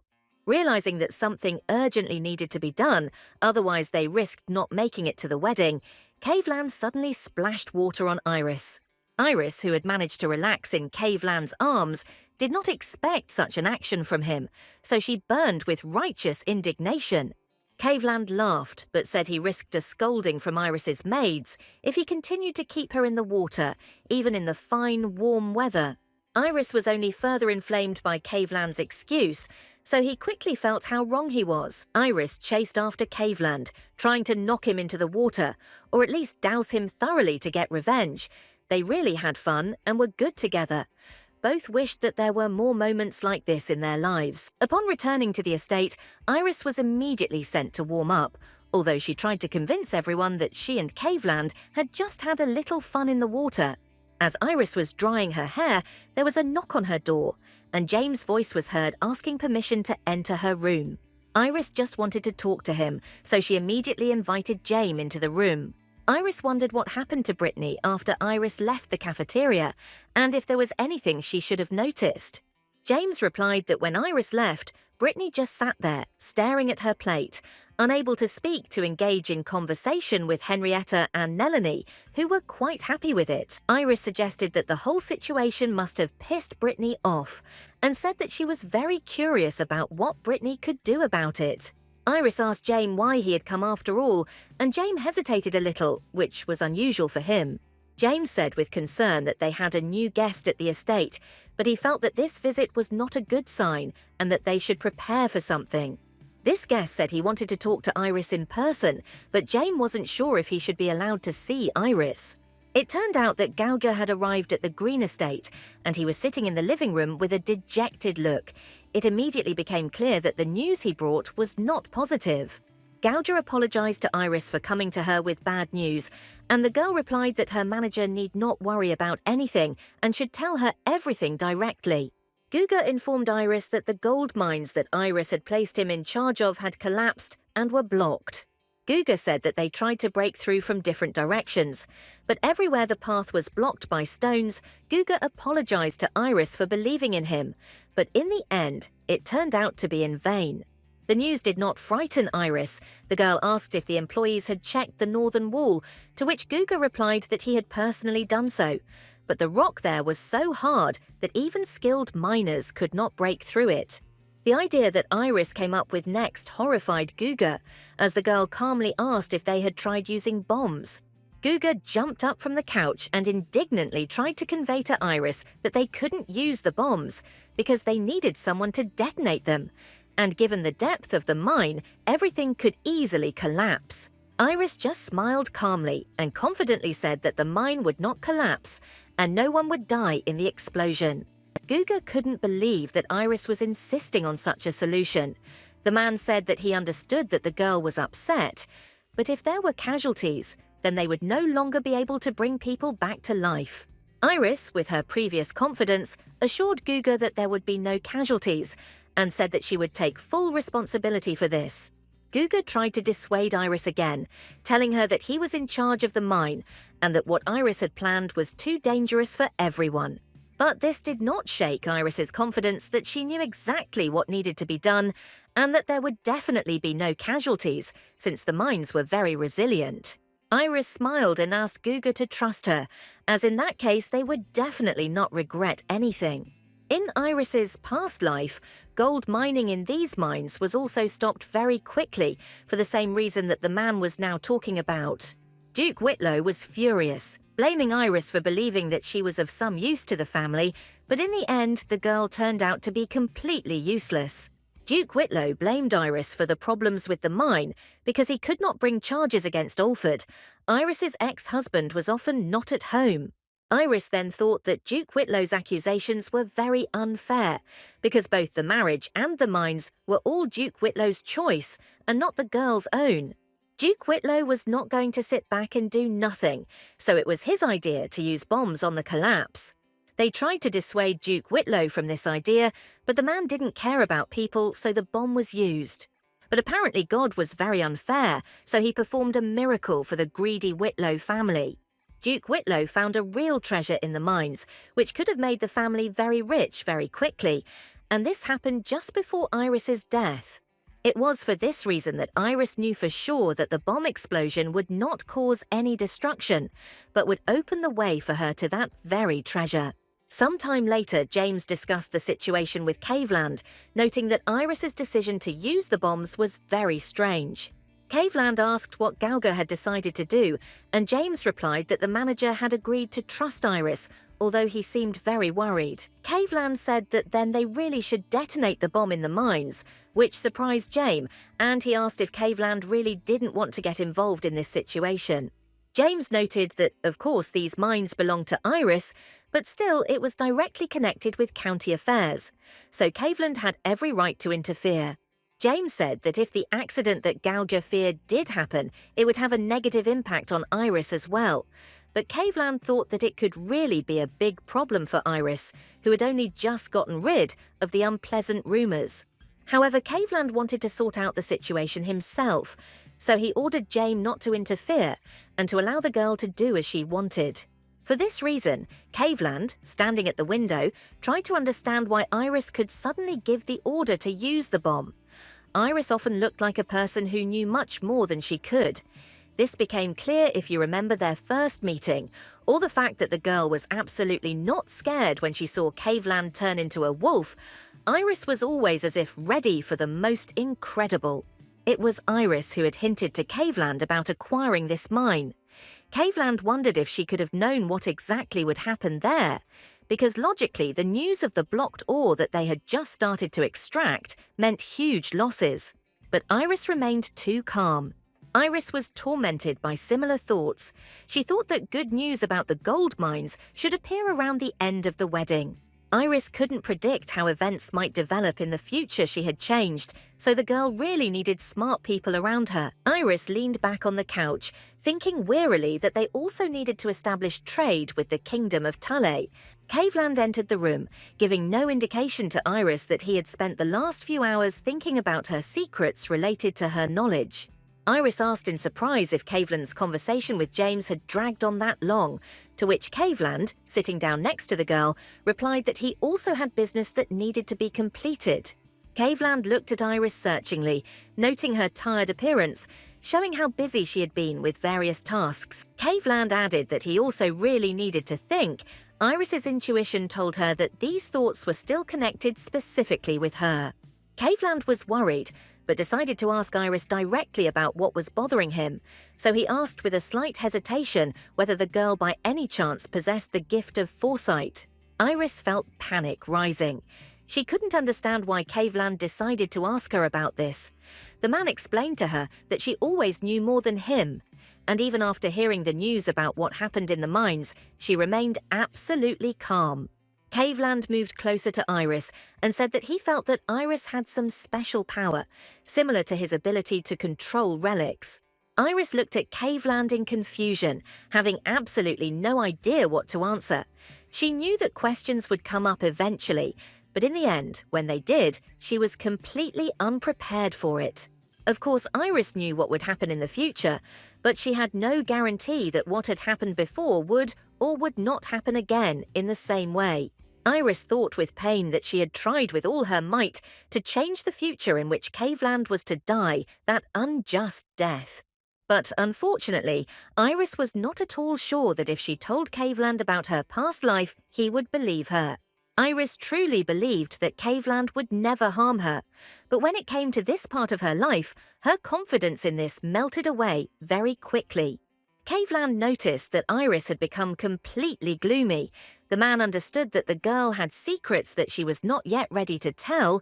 He was interested, but at the same time he did not want to push his wife away from himself. Sighing, Caveland said he was wrong, but at the same time Iris said she couldn't predict anything. Iris hung her head low and said that everything was calculated thanks to the information that the girl knew, because if you know the past and the present, then there are things that can be easily predicted. Caveland smiled and said he had never thought it could be a guess, and asked if Iris had guessed about James' animal form in the same way. Iris said that these were just logical conclusions. She just had enough self-confidence to take risks. Caveland sighed regretfully. He understood perfectly well that even if Iris had just told the truth, the girl had still hidden a lot from him. Caveland took Iris's hand and, moving closer to her face, asked if the girl realized that he still had too many questions for her. Iris smiled softly and replied that she understood that perfectly well. Caveland said that if Iris was ever ready to share everything with him, then he was always ready to listen to her. Iris said that she would definitely tell Caveland about everything someday, but she needed time. She was not ready for it now. The seriousness of the moment was ruined by Caveland, who, having gotten too close to Iris, became embarrassed again and recoiled from the girl. Iris thought she could tell from Caveland's expression that he wasn't happy with Iris keeping so much of her life quiet, but he really didn't plan on pressuring her. And Iris was eternally grateful for that. Iris felt that Caveland loved her, and she herself fell more and more in love with her husband each time. Even if Caveland said trivial things, if he simply breathed next to her, the heat spread through Iris's body. The girl thought that she would never want to contact men again, but in the case of Caveland, she felt that she herself wanted to be with him and feel his warmth. Iris felt like her thoughts were going in the wrong direction, so she pulled away from Caveland and shook her head. Caveland misinterpreted Iris's movements, so he decided that he had accidentally ruined the cozy atmosphere between them, for which he quickly apologized. Caveland added that it was also very important to him to make sure that Iris could sleep peacefully, and took out a bracelet with a protective stone. Iris was not very keen on falling asleep now, especially with the protective stone in use, and tried to dissuade Caveland from the idea. But Caveland activated the stone, and Iris fell asleep, frightened by the thought that she had no idea what she might say in her induced dream. And apparently, she was right to be afraid. Caveland, the count who keeps the sacred relics, always had a lot to do. Find the place where strange phenomena occur and determine the location of the relics. Actively move with his subordinates, the shadows, and obtain these very relics.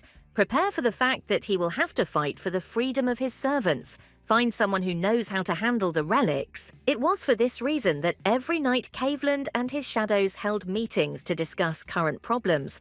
But this time, something clearly went wrong. Caveland looked like a man who hadn't slept in weeks, with deep circles under his eyes and an aura of hopelessness spreading around the man. His shadows, namely Eugene, Nathan, James and Wallace, could not understand what could have happened to Caveland that he looked like this. None of them had seen Caveland in such a state before, so the guys couldn't even imagine what could have happened and how they could help him. Nathan tried to figure out if anyone knew anything, but from the reactions of the others, he realized that everyone here was on an equal footing. All the more unexpected for Nathan was the question from Wallace, who excitedly asked Caveland whether Iris had rejected him and whether this was the reason for his condition. Caveland raised his lifeless gaze to the shadows and only asked Wallace what he had just said, which, however, was already some kind of reaction. Wallace, still excited, asked Caveland to tell them what had happened, suggesting that Iris might have suddenly said that she didn't like Caveland, or perhaps Caveland himself had tried to do something wrong and gotten hit on the head for it. although it was Wallace himself who got hit on the head for his suggestions, and Nathan hit him and told him to shut up. James asked Caveland seriously what had happened to him, thinking that if Caveland was in such a state, then some tragedy must have happened. Caveland, after a short silence, decided to answer his subordinates and said that the reason for his current state was that he lost to Windy. Caveland's answer confused the boys. They thought they had misheard it, because there was no way Caveland would get depressed over some small unicorn.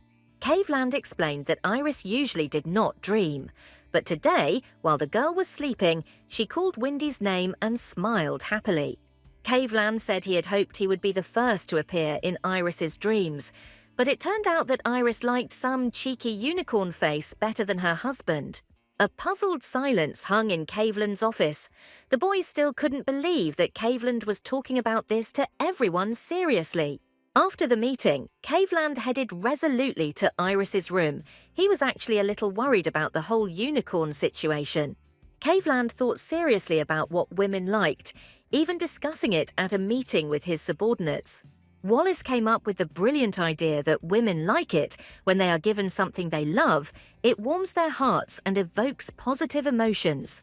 Because of this, Wallace got hit on the head again by Nathan, who said that Wallace was voicing things that were too obvious, and in a relationship it is much more important to find out what exactly a woman loves the most. James, as the voice of reason and adequacy, suggested that Iris might have really liked animals, since it was Windy she dreamed about. James' words interested Caveland, who gradually ceased to resemble a living corpse as an idea began to form in his head. James said there were many cute breeds of dogs, and asked Caveland why he didn't give Iris a cute little dog. Caveland walked resolutely into his and Iris's bedroom and took off all his clothes, clearly interpreting James' words somewhat differently. After this, Caveland turned into a wolf and lay down next to the girl, believing that in this way he could earn much more sympathy from her. Caveland thought that he would never give Iris any new pet that might take away the attention that was rightfully his. Caveland closed his eyes and thought contentedly that one of his rather cute wolf form should be quite enough for Iris. Meanwhile, Brittany's mother was running around the estate in a rage, thinking that under no circumstances should she let go of the whole situation that was happening with Iris. Brittany just went berserk, throwing documents around and declaring that she simply had to become empress, but refused to tell what exactly happened to her. Duke Whitlow convinced the family that everything was going according to their plan. The Crown Prince's relatives singled out their family the most, since the second prince was on guard. The heir to the throne was planning to speed up his marriage. But this did not calm Duchess Whitlow. She was genuinely infuriated by the fact that Iris was acting too arrogantly. Because of this, it felt like something would go wrong in the near future.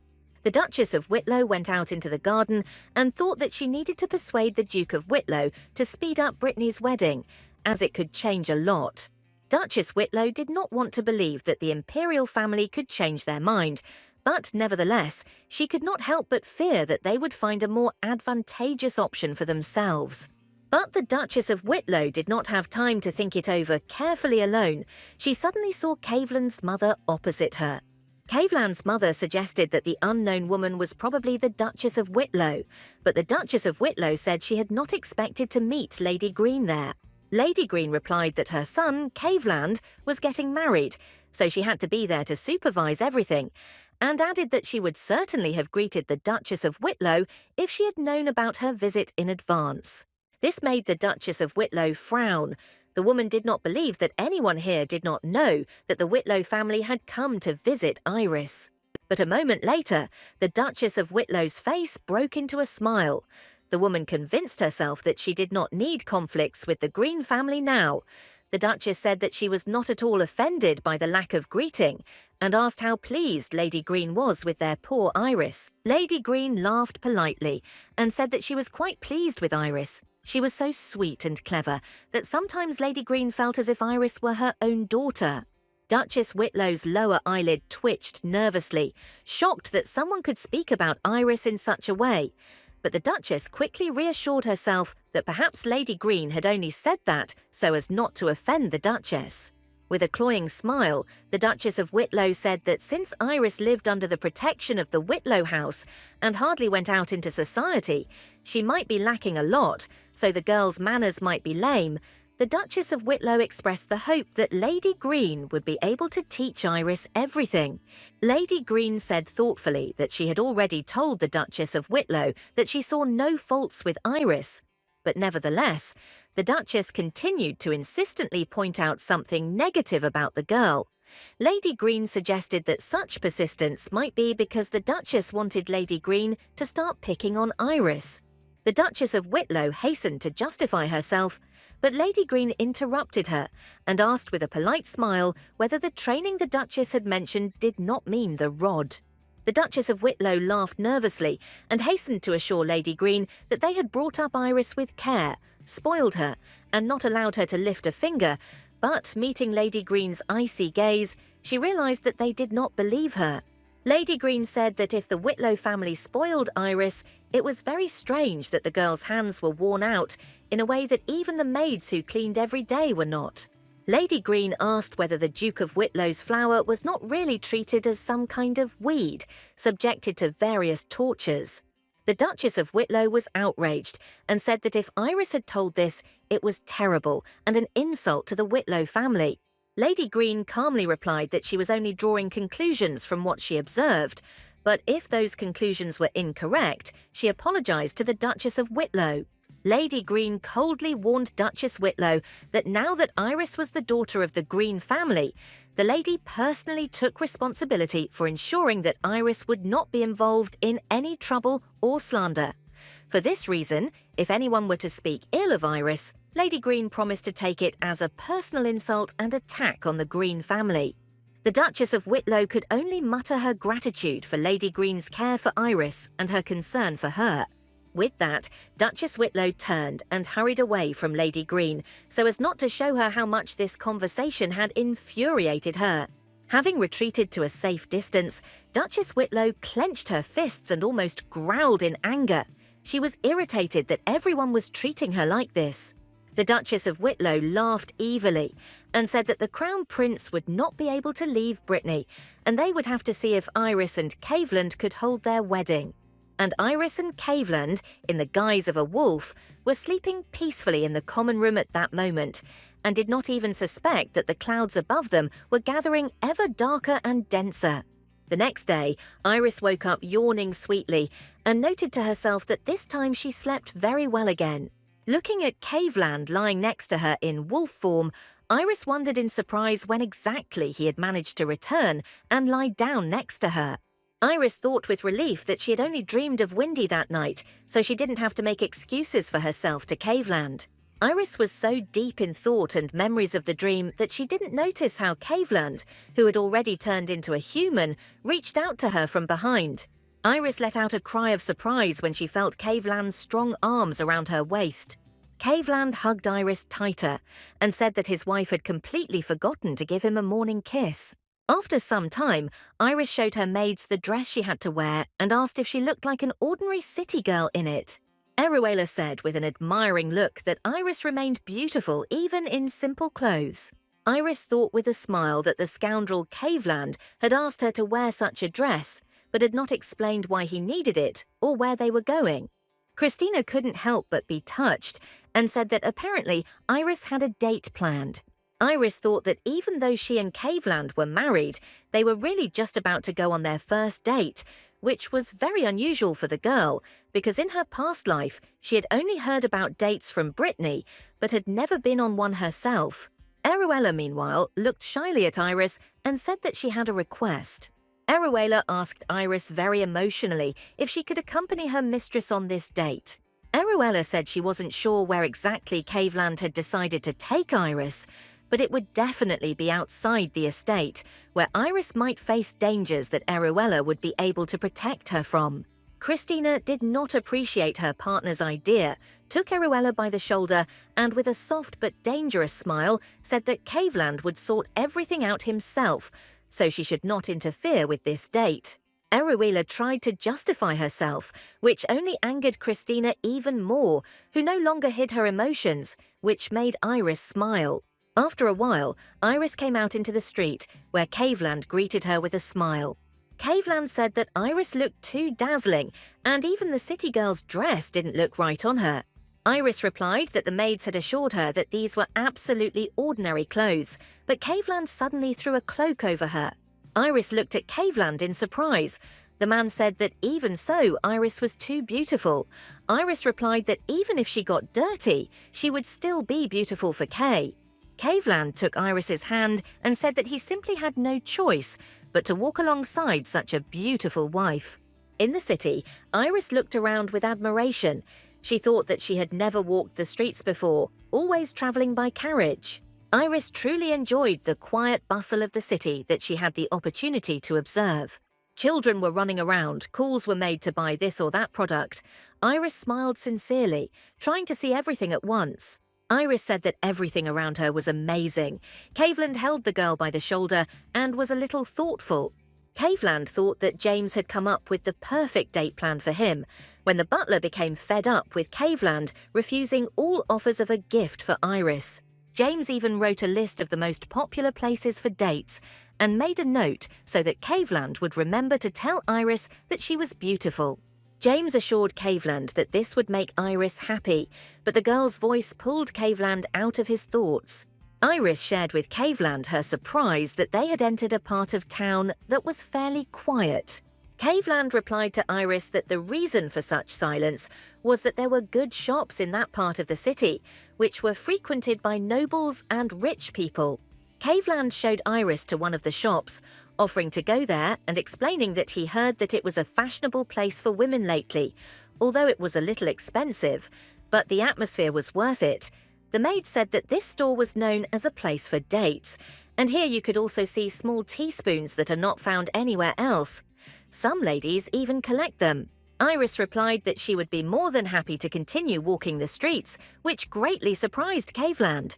Iris noticed that Caveland had drooped a little and asked if he wanted to buy himself those tiny teaspoons.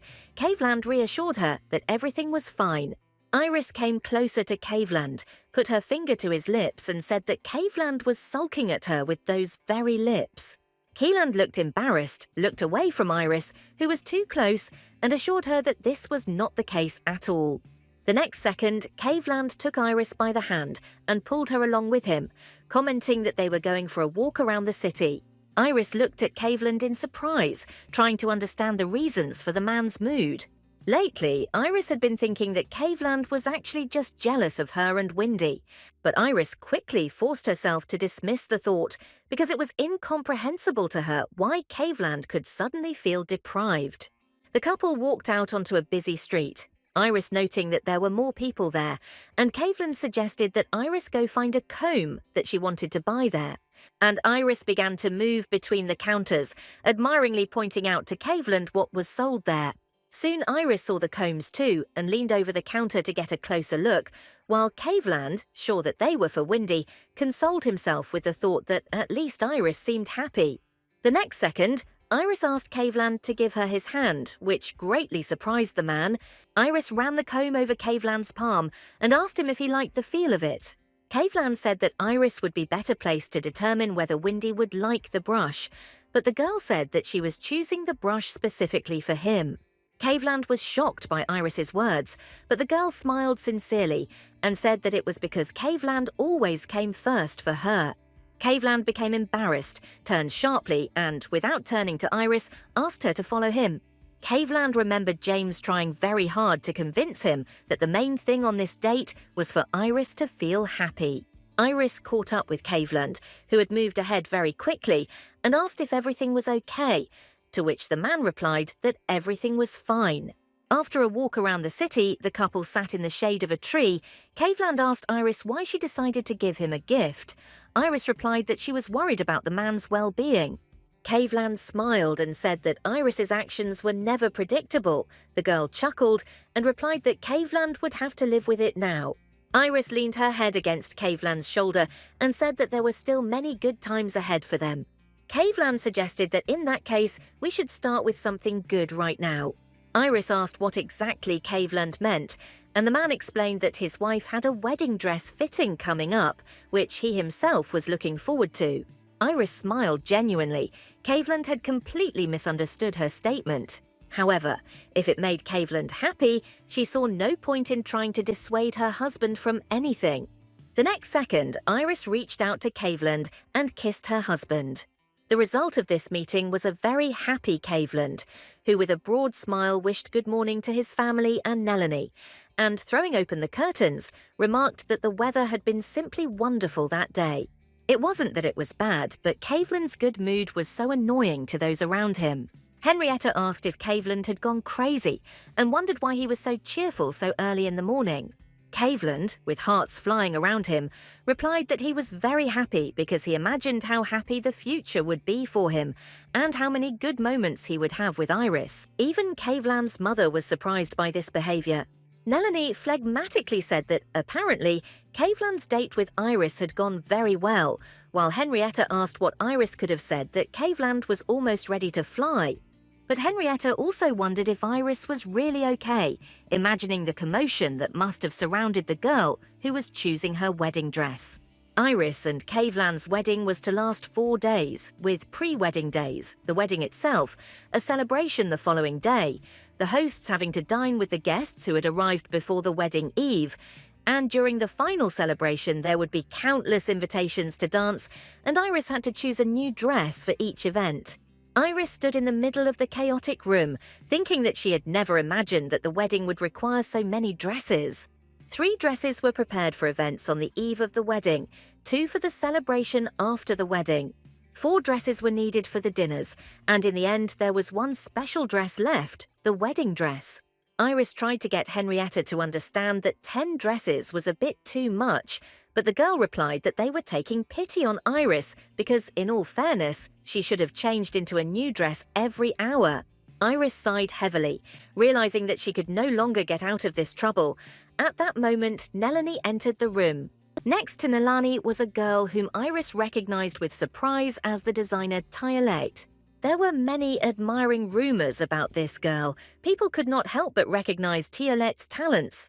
Yahello was the most popular designer on the continent.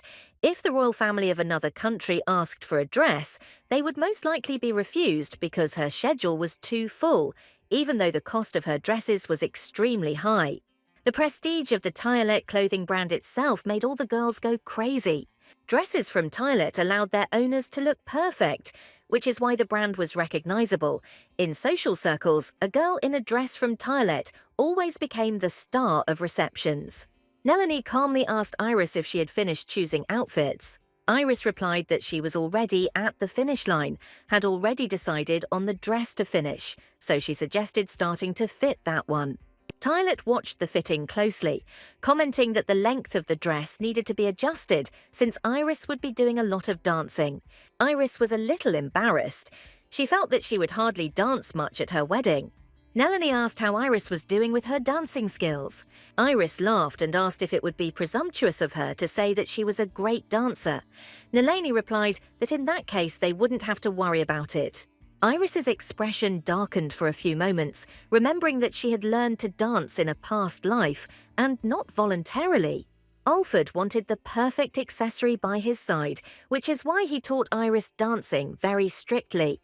But Iris quickly pulled Nelanie out of her memories, noting that due to the previous rumours, all the attention at the wedding would be focused on Iris. The day before, no one was supposed to ask Iris to dance out of respect for Caveland, but afterward, she had a very busy programme ahead of her. Iris blinked a couple of times in confusion. She had heard about this custom when she married Alfred, but he passed her by. It was indeed not customary to invite the bride to dance on the eve of the wedding, but people of high status, such as members of the imperial family, could invite the bride to dance, which would mean showing respect and blessing of the family. If no one asked the bride to dance before the wedding, it would mean that the marriage would not be recognized, which made Iris a little nervous. Nelanie suggested that they hurry up, since they needed to finish trying on all the dresses. Meanwhile, Brittany was furious again because the maid told her that Iris was preparing Yahello for the wedding. Brittany thought with displeasure that Caveland was spending too much money on Iris. Brittany, furious, decided that she simply couldn't allow Iris to wear anything more expensive than Brittany herself, so she went to sort things out with her sister. Brittany brazenly burst into the room where another dress fitting was taking place, instantly changing her disgruntled expression to one of concern when she saw that Iris was not alone. Brittany asked why Iris hadn't invited her sister to the dress fitting. Brittany looked around with envy, noting that apparently the maid had not lied to her. Soon her gaze fell on the girl who was adjusting the dress on Iris, and Brittany, with surprise and horror, recognized this girl as Tylet. Nelanie approached Brittany and asked her why she came. Brittany replied that she thought she could help Iris with something, because her sister was very indiscriminate and often chose inappropriate dresses. Tylet noticed that all her dresses looked great on Iris, and she would be glad to give these outfits to the girl because it would be good advertising for Tylet. Brittany faked a laugh, replying that Tylet's outfits were already famous. But if she gave them to Iris, it would be just great for Iris, because Brittany's younger sister loved expensive outfits so much. With feigned concern, Brittany turned to Iris and said that she was very concerned about the girl's extravagance.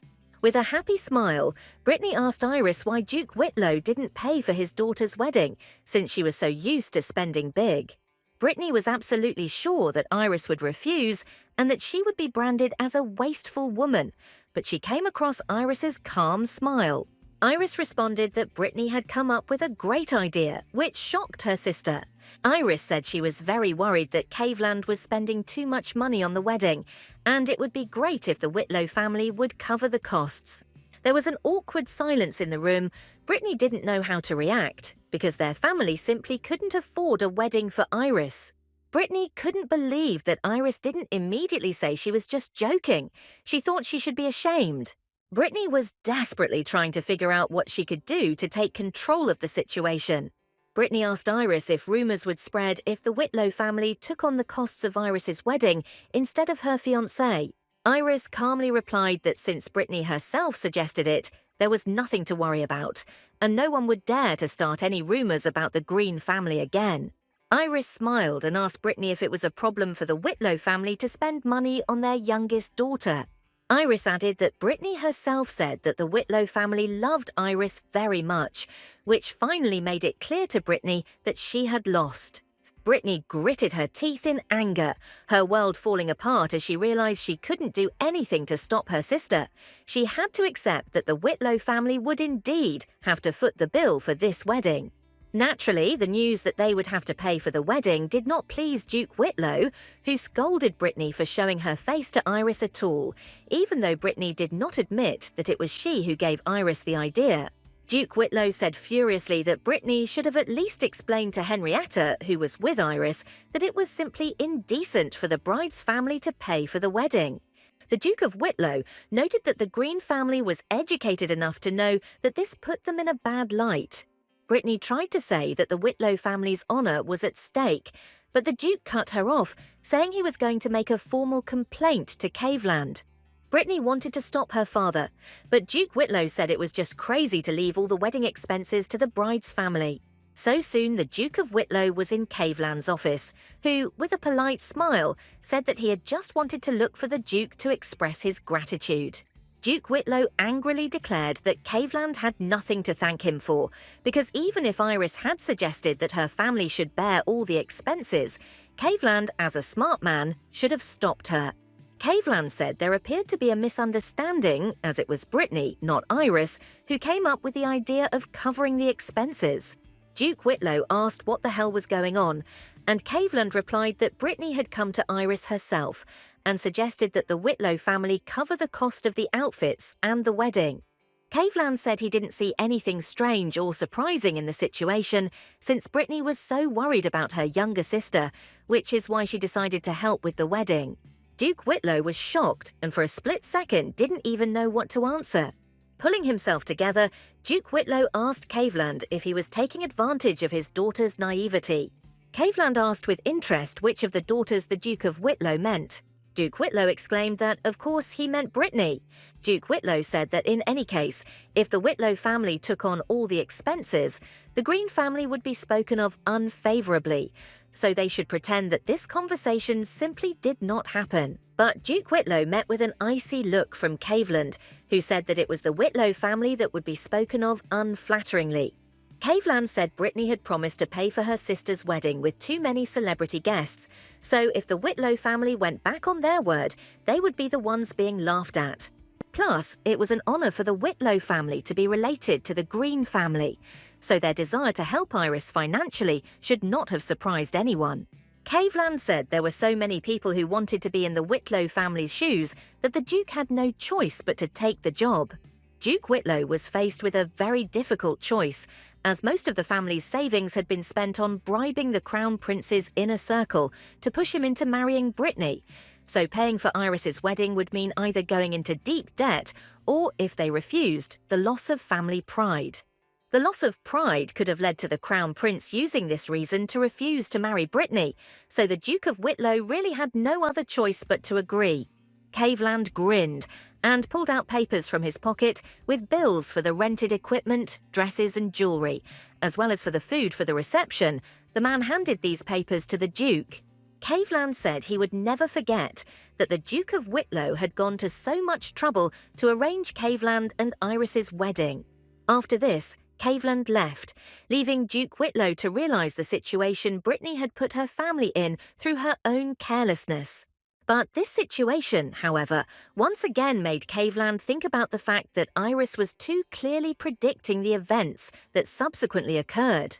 Shortly before his conversation with the Duke of Whitlow, Iris had asked Caveland to request from Henrietta an account of all the major items of expenditure on the wedding. Caveland was then very surprised as to why Iris was doing this, but the girl explained that Duke Whitlow would definitely come to voice his complaints. Iris then said that she was almost certain that the Duke of Whitlow would choose to protect the family's honour because they were very actively trying to marry Brittany off to the Crown Prince, so the Whitlow family did not need gossip behind their backs. Caveland smiled softly, thinking that Iris was very clever, not noticing that the girl had entered the room. Iris approached Caveland, asking if he was finished with Duke Whitlow. Yet, Caveland replied that everything turned out as Iris expected. Iris kissed Caveland on the cheek, telling him he did a great job. Caveland said that such a kiss was not enough to justify the reward. Caveland was embarrassed and looked away from Iris, thinking that even though it was an innocent kiss, even that felt strange now. Caveland said that he had taken the money from the Whitlow family, as he and Iris had agreed, but he was concerned that if the Whitlow family had their sights set on the title of Crown Princess, they would not sell their assets, in which case the Duke would have to take out a loan from the bank, and if the Whitlow family could pay off that loan, then all was well, but if they could not, then the Green family would have to take on the debt. Iris replied with a calm smile that Caveland had nothing to worry about. She promised to sort it out herself. Caveland asked if Iris would share her plans with him, and she replied that perhaps later, but only if Caveland did something nice.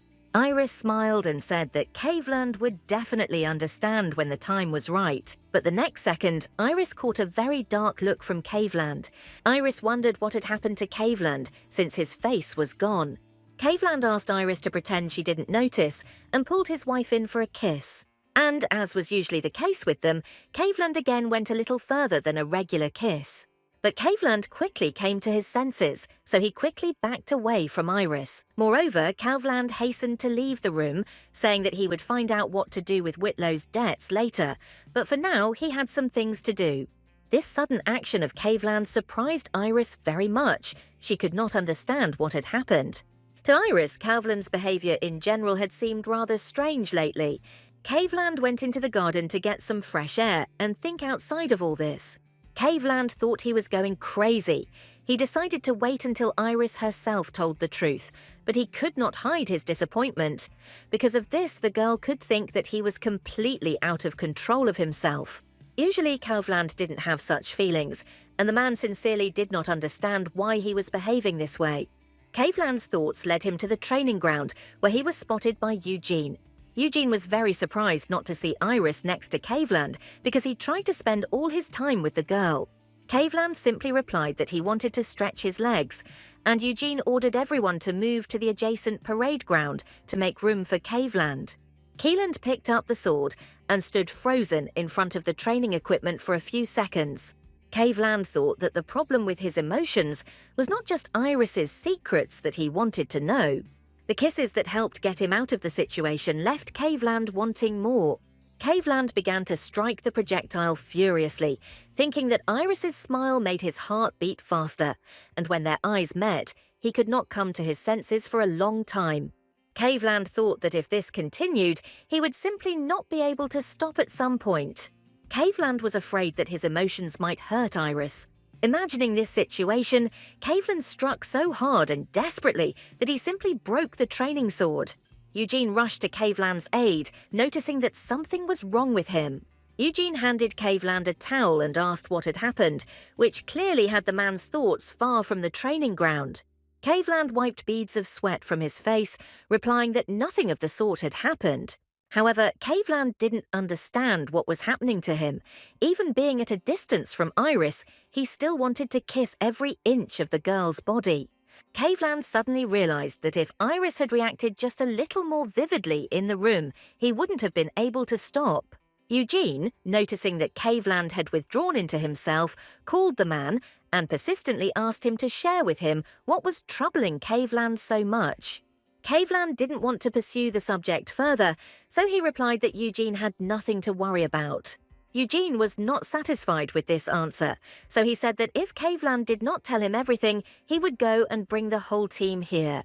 The threat was effective.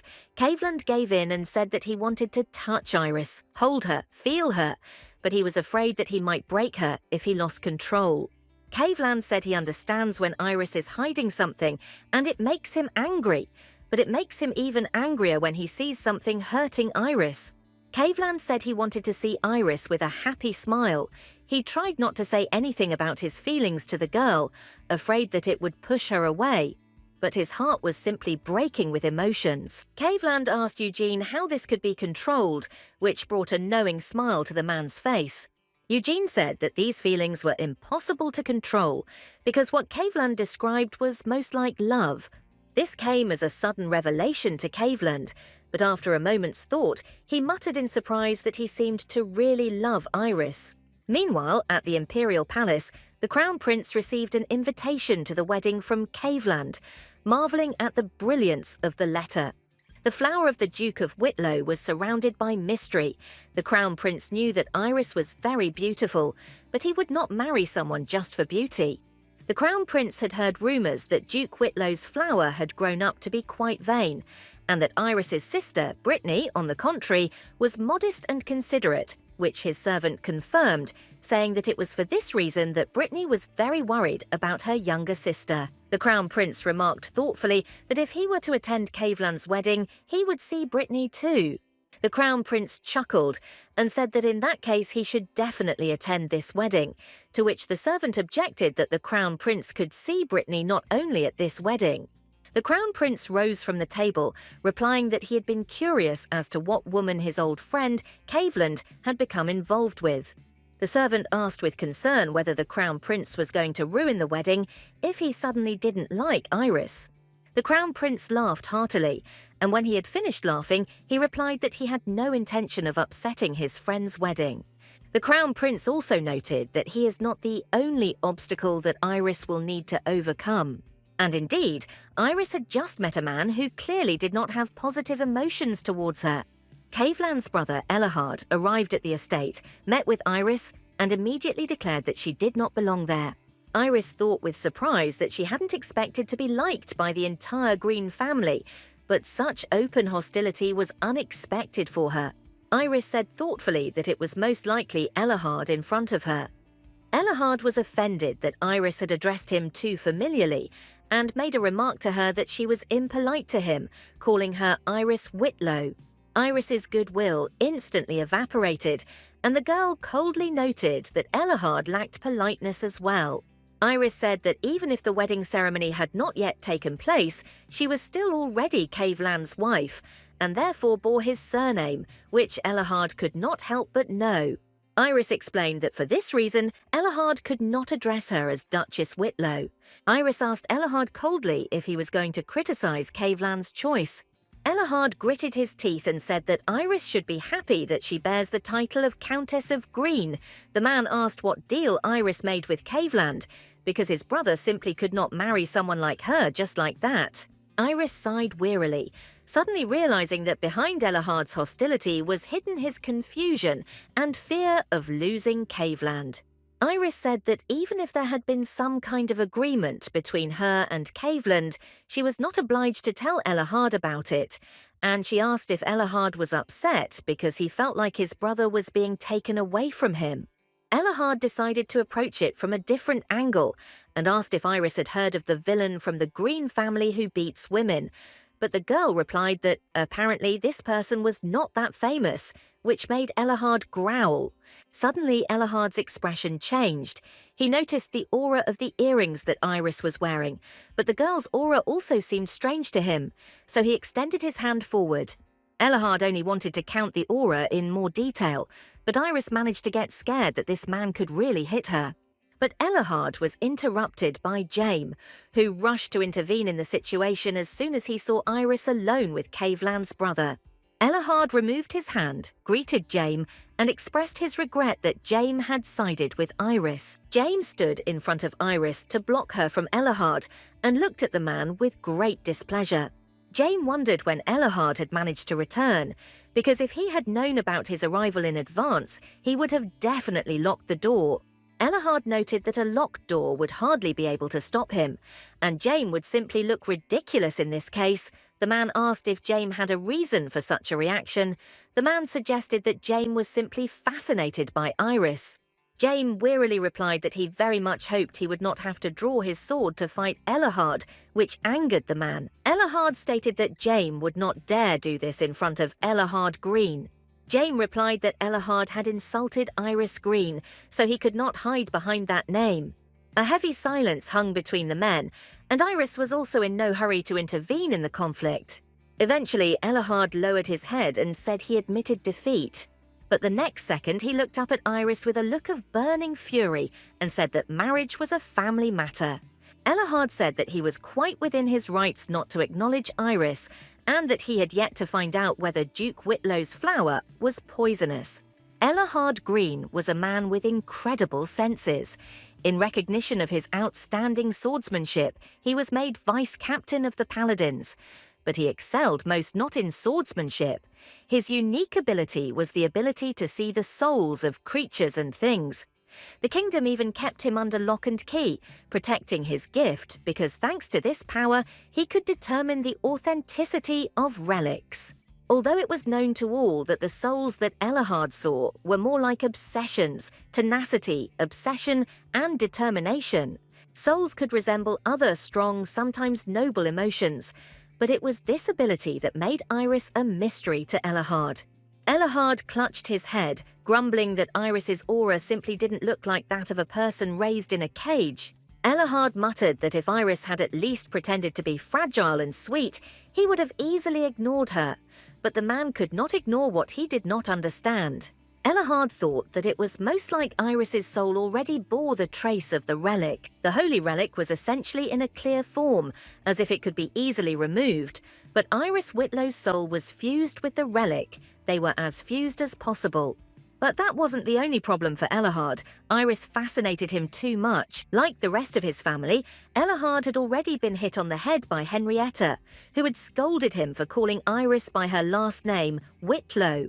Elahard's parents also calmly said that Iris was a very sweet and kind girl, hinting to the man not to offend her. Jaime, Caveland, Elahard had the feeling that everyone in this estate was under the influence of Iris's strange energy. Elahard thought that Iris might be more dangerous than he might have imagined. Elahard thought that Caveland always had a calm and unshakable soul as he entered his brother's office. Caveland turned and greeted his brother with a joyful smile, chiding him for Elahard coming to him last, which seemed like the wrong order.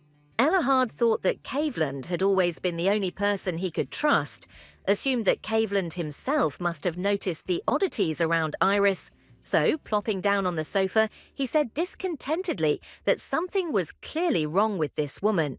Caveland asked rather coldly which woman exactly, and Elahard, not noticing his brother's change of mood, replied that it was Iris Whitlow. Elahard wanted to continue talking about his suspicions, but was interrupted by Caveland. Caveland asked if Elahard really thought he had initially misunderstood which woman Elahard was talking about. Elahard was at a loss, almost for the first time meeting such a cold gaze from his brother, but decided to speak out and quickly said that Caveland's sudden wedding to the daughter of Duke Whitlow made him worry. And besides, this woman, although only for a short time, had a strange movement of the soul, because of which Elahard himself almost fell into her net. Elahard found this very suspicious, especially since he had never encountered anything like this before, so he felt something bad about this whole situation. It seemed to him that something terrible could happen because of Iris. Caveland replied that he was aware, which made Elahard think with satisfaction that he had been right in that his brother had also noticed Iris's oddities. Caveland said that Iris was a very special woman, and Elahard looked at his aura. Caveland's aura clearly showed that he was dissatisfied with Elahard. The man muttered in disbelief that it seemed Caveland was under Iris's influence. Caveland replied that he chose Iris and she became his wife. Caveland complained that Elahard had insulted Iris by calling her Whitlow, and Elahard asked in disbelief if Caveland was really scolding him over some woman. Caveland took Elahard by the shoulders and replied that he was not talking about any woman, but about his wife. Caveland said he believed what Elahard saw, and would have no doubt fought Iris for his brother if he had been harmed. Caveland explained that in the current situation, it was Elahard who deserved to be scolded, since he had shown disrespect to his brother's wife. Elahard plopped down tiredly on the sofa from which he had managed to get up earlier, and replied that he hoped that Caveland was right, thinking that Caveland could not trust Iris without reason, and had never been wrong about people. Elahard added with displeasure that if things turned out badly, he would try to help Caveland at any cost, even if he was against it. Meanwhile, Iris was having a fun time alone with Windy, who was not at all willing to listen to the girl, but to whom Iris complained about the turmoil that had reigned in the house of Elahard. Henrietta actually caught Iris in the estate and asked her if Elahard had done anything strange to her. Iris was so deep in her thoughts that she didn't hear Elahard approaching from behind her and sarcastically commenting on how careless she was to be in the clouds, right next to a unicorn. Iris screamed in surprise, dropped the apple from her hands and indignantly asked when Elahard had managed to approach. The man replied that he was not obliged to report his movements to her. Elahard said that he did not understand why Caveland would suddenly decide to give such a precious creature as a unicorn to someone like Iris. But the provocation did not work. The girl replied that Elahard should directly address such claims to Caveland. Elahard said that Iris had a very strange way of winning the hearts of people in the Green Estate, but it couldn't work on him. Elahard also noted that Iris was still his daughter-in-law whether she liked it or not, so he decided to show her how to properly handle a unicorn, because he couldn't allow one little unicorn to become a disgrace to the Green family, who failed to tame it. Elahard sat down in front of Windy, handing the unicorn an apple. The man said that unicorns were very intelligent creatures, so it was necessary to treat them with all sincerity. Elahard said with a wise look that there was no other intention when feeding a unicorn, but at that moment there was a crunching sound, and it was clearly not an apple. While Elahard was lecturing Iris and not looking at Windy, the smart unicorn decided to show everything he thought about this man, so he bit not only the apple, but also his hand. There was a scream, but after that Elahard sincerely tried to pretend that Iris had only imagined it, although the man was shaking. Iris thought it sounded like a bone breaking, but Elahard, without trying to remove his hand from Windy's mouth, laughed nervously and asked whose scream it was. Windy finally let go of Elahard's hand. The man said in a calm tone that everything was fine, and that he and the unicorn should forget about this incident, thinking to himself that he had embarrassed himself greatly in front of Iris. Iris asked worriedly if everything was okay. Elahard, unable to stop shaking, proudly replied that there was nothing to worry about. Elahard claimed to be the deputy chief of the paladins, and it was just a bite from a small unicorn.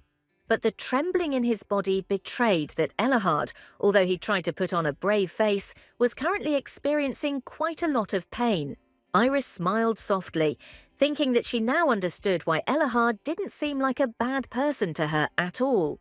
Elahard was just a grumpy younger brother to Iris, who had been deprived of his older brother's attention, especially considering that she herself was already about 40 years old.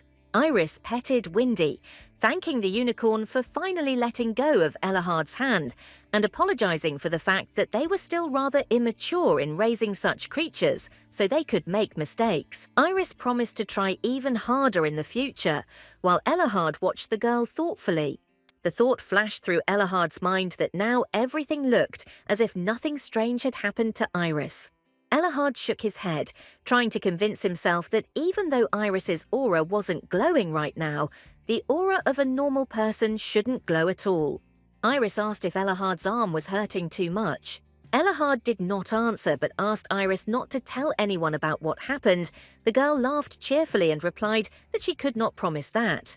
Iris coughed into her fist and said that Elahard shouldn't be too jealous of her either. Elahard wanted to indignantly ask why he would suddenly be jealous of Iris, but the girl did not let him answer. Iris suddenly poked Elahard in the cheek with her finger, which shocked the man. Elahard, having come to his senses, turned around and very quickly ran into the house, yelling at the end that it was precisely because of this behavior that he still doubted Iris. Iris watched in surprise as dust rose up after Elahard ran away at high speed. Iris smiled genuinely, confirming that Elahard did indeed remind her of a cute teenager. Elahard came running to complain to Nathan that Iris treated him like a little child, but he was not met with understanding. Nathan said that from the outside it was Elahard who looked strange, because since the day Iris arrived there had been no problems in the estate, and Caveland looked very happy. Nathan said that Caveland had never even thought about marrying anyone before, for the sake of his family and mission, but now he was in love.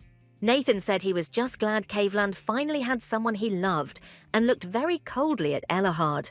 Nathan said angrily that Elahard looked disgusting, since it looked like he was just jealous, as if his brother had been taken away from him. Nathan was still grumbling at Elahard when the man interrupted this stream of negativity towards him and asked since when Nathan suddenly decorated his pistol, which he was holding in his hands, with so many jewels. Nathan looked at the gun in surprise, then explained that it was simply a wedding gift for Iris. Nathan said quite happily that the weapon would be useful for fragile Iris to defend herself. Elahard was confused, and Nathan decided to finish him off and said that Eugene and Wallace had already thought up what they would give Iris that morning and asked what Elahard was going to give. Elahard, who had forgotten about the gift, realized that he was lagging behind the others and suddenly became excited and inspired by the idea of finding the best gift for Iris. Meanwhile, Iris sat with Caveland and happily recounted to her husband how Windy had bitten Elahard. Caveland noted that Elahard's hurt pride was a worthy price to pay for his rudeness to Iris, but the girl did not support her husband. Iris asked in surprise when exactly Elahard had been rude to her. Caveland replied that he knew his brother's character very well, so if Iris became uncomfortable, it would be quite possible to arrange for Elahard not to be at their wedding. Iris asked in surprise why she should suddenly feel uncomfortable.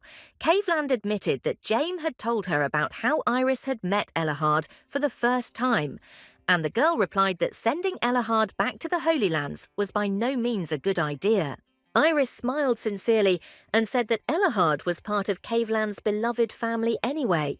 Iris wondered if Caveland wanted to receive a blessing from Elahard as well. Iris added that although she is absolutely happy, it cannot be denied that there are people in the world who do not love her. They have no reason to trust or love her unconditionally. Iris said it would be arrogant of her to want everyone to love her. Caveland was surprised and a little tense by Iris's words. There was pain in them.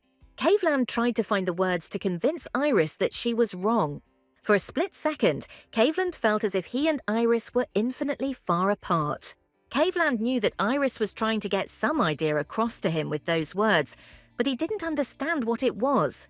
Iris at that moment seemed to Caveland to be a completely different person, with her thoughts somewhere very far away. Caveland remembered that Elahard had said that Iris had a strange soul, even if his brother had disliked Iris, but he was not one to lie. Caveland thought it might have had something to do with how Iris saw the future, reassuring himself that he had no reason to doubt his wife anyway. Caveland speculated that he had the power to suppress the abilities of sacred relics. Elahard had the ability to see other people's souls, and Iris might also have a special gift. But that didn't change the fact that Caveland was overcome with disappointment because Iris's world remained something unknown to him. Iris, however, reflected that Caveland must have sincerely believed that everyone was supposed to like her. But more than Elahard's hostility, Iris was worried about the Crown Prince's imminent arrival. Usually, the imperial family rarely left the palace. The Crown Prince was even more cautious. But when invited to the wedding, he replied that he would be happy to come. Iris wondered whether the Crown Prince would be her friend or enemy, and whether he would come only for Brittany. Iovet Okbokid, he was the only child of the late Empress, the Crown Prince.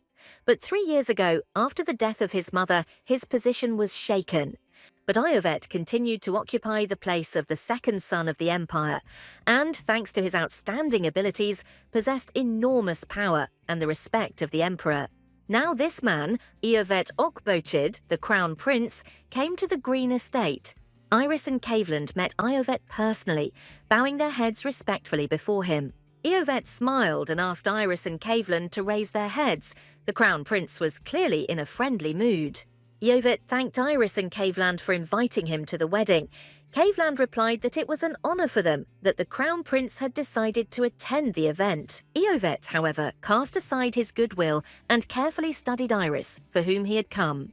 At first glance, Iris looked beautiful, just as Iovet had thought based on the rumors. Iovet thought that they were sending him a portrait of Brittany, but he was also curious to see Iris, whom Duke Whitlow loved more than her older sister. Iovet noted to himself that Iris was pretty enough for Caveland to succumb to her charms, but if she was all looks, the Crown Prince would be very disappointed.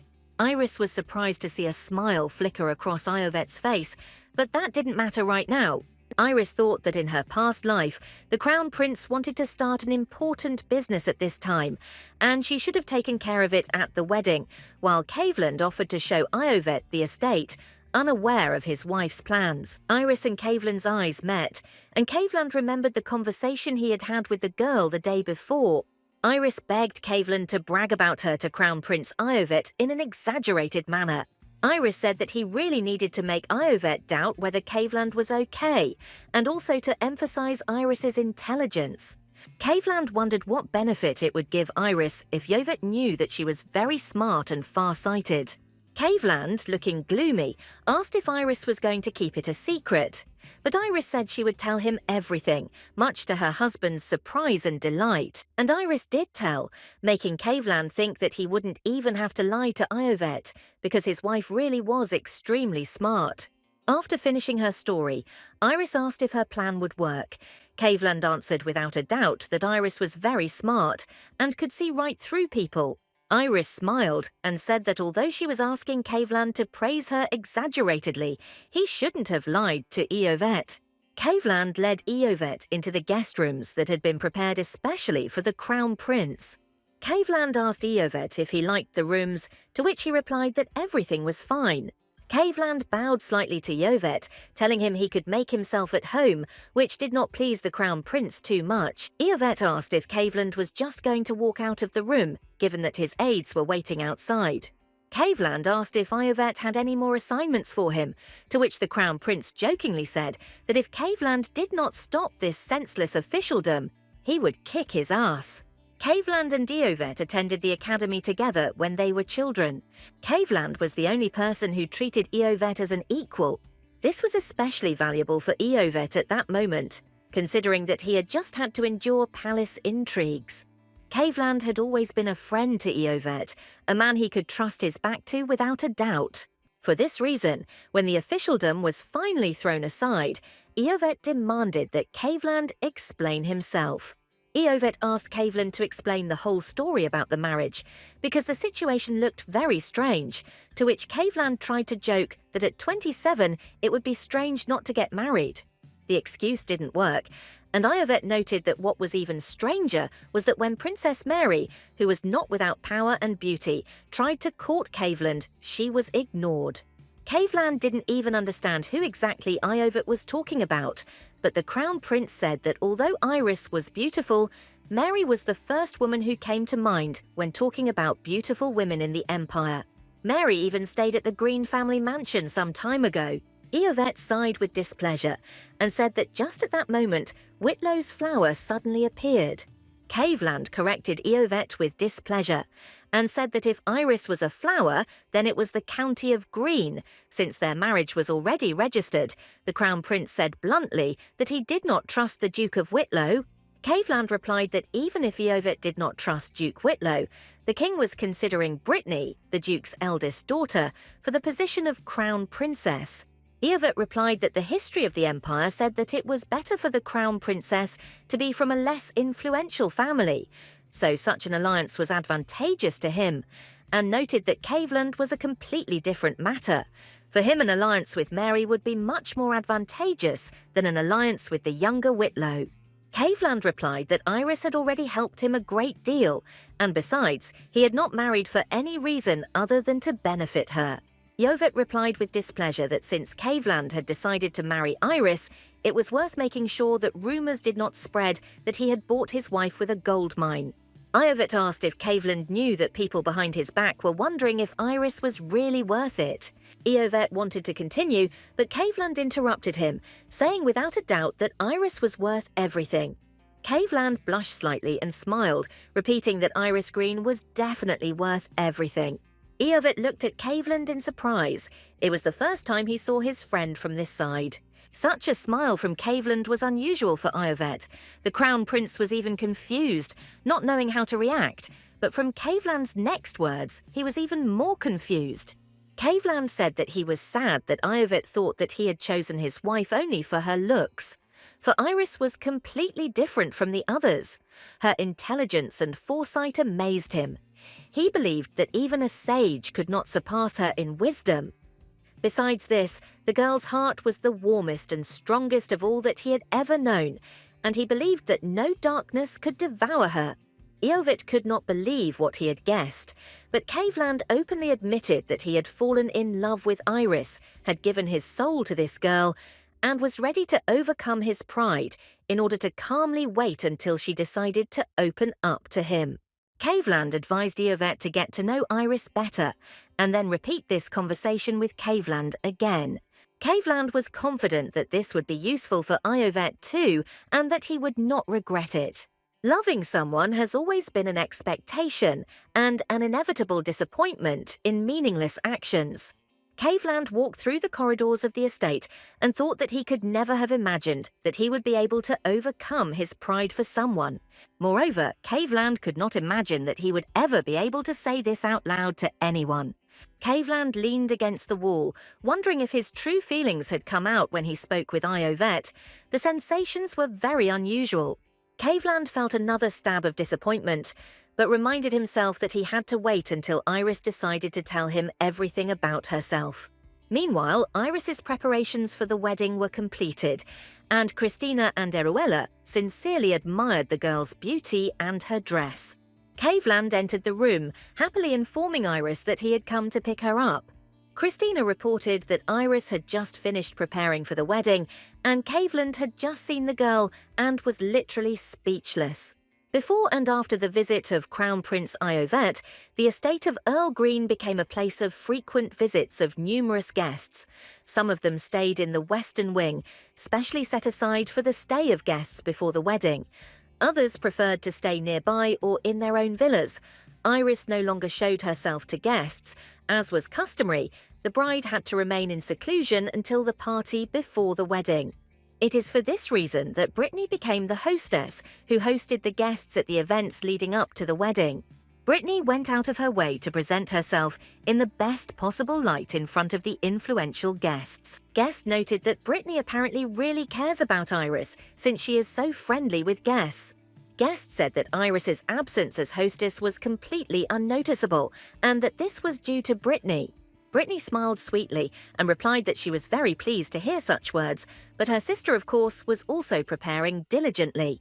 But Brittany wouldn't be Brittany if she didn't try to do something nasty, so she turned to men, telling them to be careful. Brittany tearfully said that Caveland was a bit jealous, so if anyone asked Iris to dance, they might incur his wrath. The guests also considered this to be just Brittany's concern for Iris and a quiet celebration, so they took her warning seriously. Brittany watched the guests walk away to the other side of the room, her thoughts not at all about caring for her younger sister. Brittany chuckled, fully aware that by starting the rumor about Caveland's jealousy, she had put the celebration in jeopardy. Brittany laughed quietly, hiding her unkind grin with her hand. The girl thought that she had promised Iris that she would not leave her alone. Brittany thought that no one would dare to invite Iris to dance now, which meant that the girl would be laughed at and no one would recognize her. Brittany herself planned to shine next to the Crown Prince and become the main star of the event, and the guests really have been paying attention to Brittany so far. Duke Whitlow, with whom Brittany was walking arm in arm through the hall, seeing his daughter's overly elevated mood, asked her not to behave thoughtlessly. Brittany didn't pay attention to her father's words, but agreed. Duke Whitlow asked his daughter not to try to look good in front of the Crown Prince. She needed to pretend that she didn't know about any wedding contract. Brittany agreed to this too, mentally wondering when the Crown Prince would come. The girl really wanted to finally dance with him. Suddenly it was announced that Crown Prince Eovet Okbokid had finally arrived for the wedding. Everyone around suddenly froze. Brittany tried to see where the Crown Prince was so she could intercept him for a dance. Eovet smiled and said that he was not the main hero of this evening, so everyone should continue celebrating. Brittany couldn't take her eyes off the Crown Prince. She couldn't wait to get to him. But for now, Eovet was surrounded by other ladies who showered him with compliments. Brittany bit her lip and thought that she wanted to be closer to the Crown Prince to the point of impossibility. Brittany thought Eovet was as handsome as Caveland, but she could only watch for now. Duke Whitlow held Brittany tightly to his side, rightly fearing that his daughter might do something. But Brittany was saved from Duke Whitlow by aristocrats who called out to the girl because they were eager to gossip. The girls surrounded Brittany and asked if the king really chose Brittany to be the crown princess. Brittany pretended to be embarrassed, laughed and replied that it was just a rumor. Brittany said not to believe everything you hear and noted that it was a special day for Iris, so she can't wait to see how beautiful her little sister will be. The girls said they had heard that Caveland was captivated by Iris's beauty. The focus of everyone's attention suddenly shifted to Iris, which Brittany did not like at all, considering that it was inappropriate to talk about Iris's beauty when her older sister was standing next to her. Brittany consoled herself with the thought that Iris's shame was imminent anyway. Having regained her calm mood, Brittany even smiled, but at that moment it was announced that Caveland and Iris had arrived. All eyes were glued to the couple who entered. No one could look away. Neither could Brittany, who looked at Iris in shock. Iris's dress certainly wasn't going to get lost among